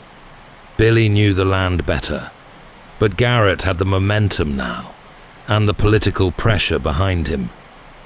By mid-July, Garrett believed he had found his man. Word reached him that Billy was hiding near Fort Sumner. Garrett rode in with 2 deputies and waited for nightfall. He knew Billy's habits, the people he trusted, the places he liked to visit. It wouldn't take much. On the evening of July 14th, Garrett visited the home of Pete Maxwell, whose family ranch was a gathering place for many in the area. Garrett waited in Maxwell's darkened bedroom, unsure whether Billy would come, but certainly had few other options. Around midnight, footsteps approached the house. A voice called out softly in Spanish, asking who was there. In the darkness, Garrett recognized it. Before Billy could step fully into the room, the sheriff fired. The bullet struck him just above the heart. He fell to the floor and died within moments. He was 21. As was often the case with him, news traveled fast. Some believed the account exactly as Garrett told it. Others insisted it had been a trap, or even an assassination. Still others claimed it hadn't been Billy at all, that he'd escaped once again, and the body buried in Fort Sumner wasn't his. Whatever the truth, Garrett became both praised and despised for the killing. He later wrote a book about it, defending his actions and framing Billy the Kid as both dangerous and doomed. The public, however, wasn't finished with him. Almost immediately, stories began to twist. Some said Billy had drawn first. Others claimed he was unarmed. Still more insisted he'd been betrayed by someone close, or that he'd walked into the dark because he believed it was safe. And so, the young outlaw who had ridden through war, evaded jails, and danced through headlines, met his end, not in a final shootout. Suddenly, in a dark room with no warning and no second chance. It was not the ending his story deserved, but it was the one that stuck. Before that final bullet found him in the dark, there had been weeks, maybe months, when Billy knew the circle was closing. He'd seen it before, after every escape. The freedom was always real, but it was never permanent. After his jailbreak from Lincoln, the territory changed. Towns that once looked the other way now kept their distance. Deputies rode out faster. The press, which had once marveled at his daring, now called for justice. Governor Lew Wallace's reputation had taken a beating after the failed pardon, and public pressure demanded results. A bounty hung heavy on his head. Still, he didn't vanish completely. He returned to Fort Sumner, a place that had always welcomed him. Friends were there, old regulators, ranchers, Mexican families who had taken him in.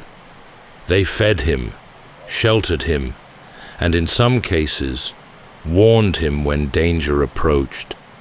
He trusted them more than most, and it may have been that trust that cost him. Pat Garrett, the sheriff now leading the hunt, understood his quarry better than most. He didn't rely on speed. He waited. He spoke to the same families, walked the same dirt trails, and watched the patterns of Billy's life. The kid was elusive, but he wasn't invisible.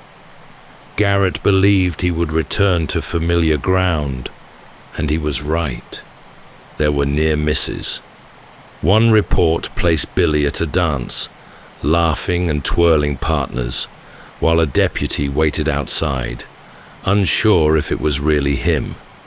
Another claimed he'd stopped in a town to buy coffee, nodding politely at the sheriff's wife before slipping out the back.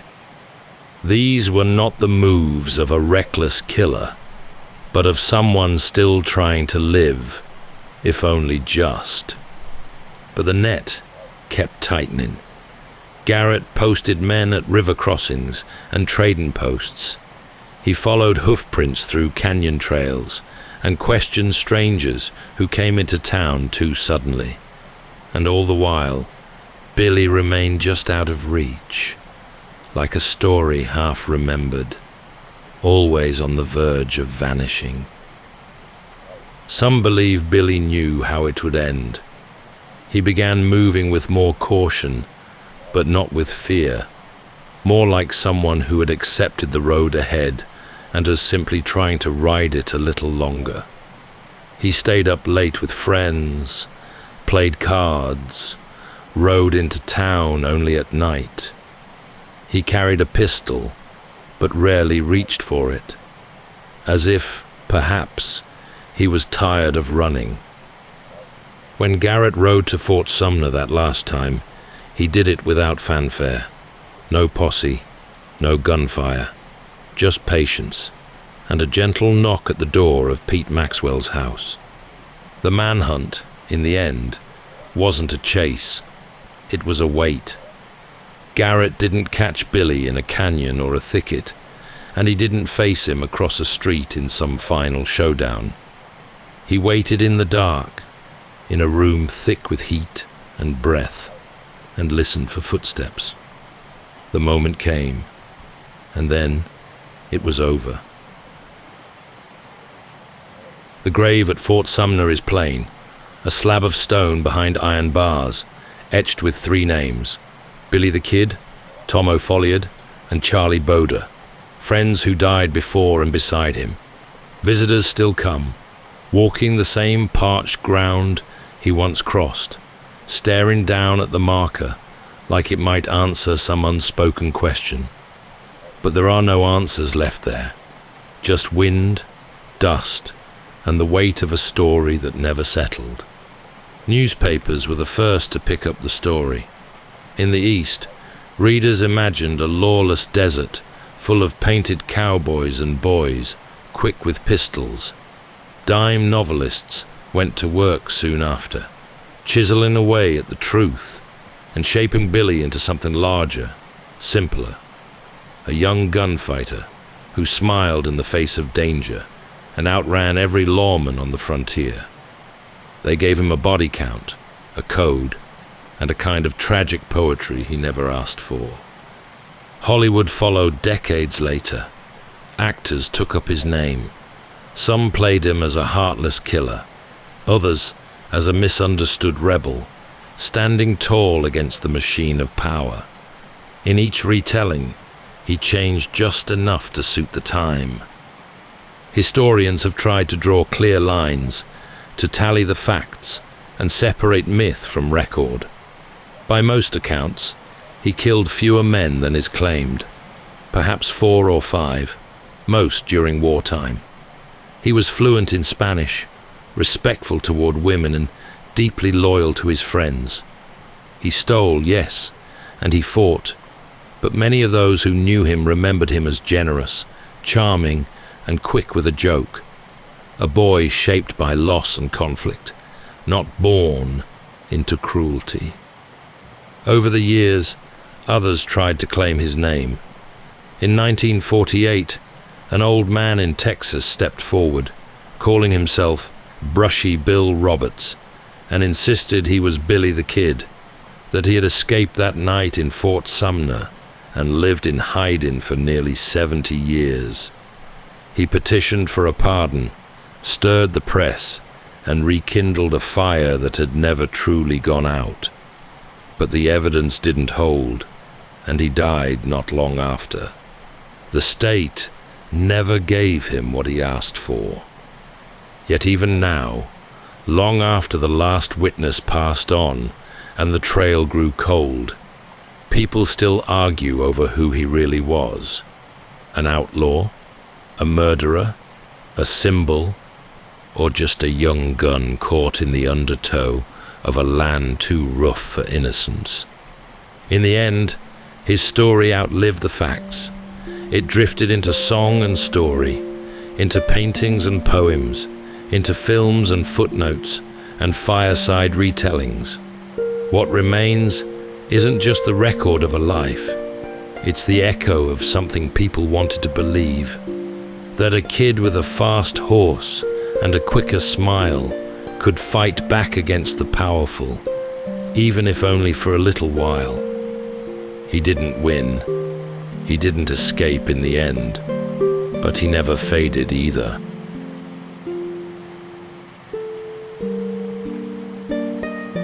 That's all for tonight's journey through history.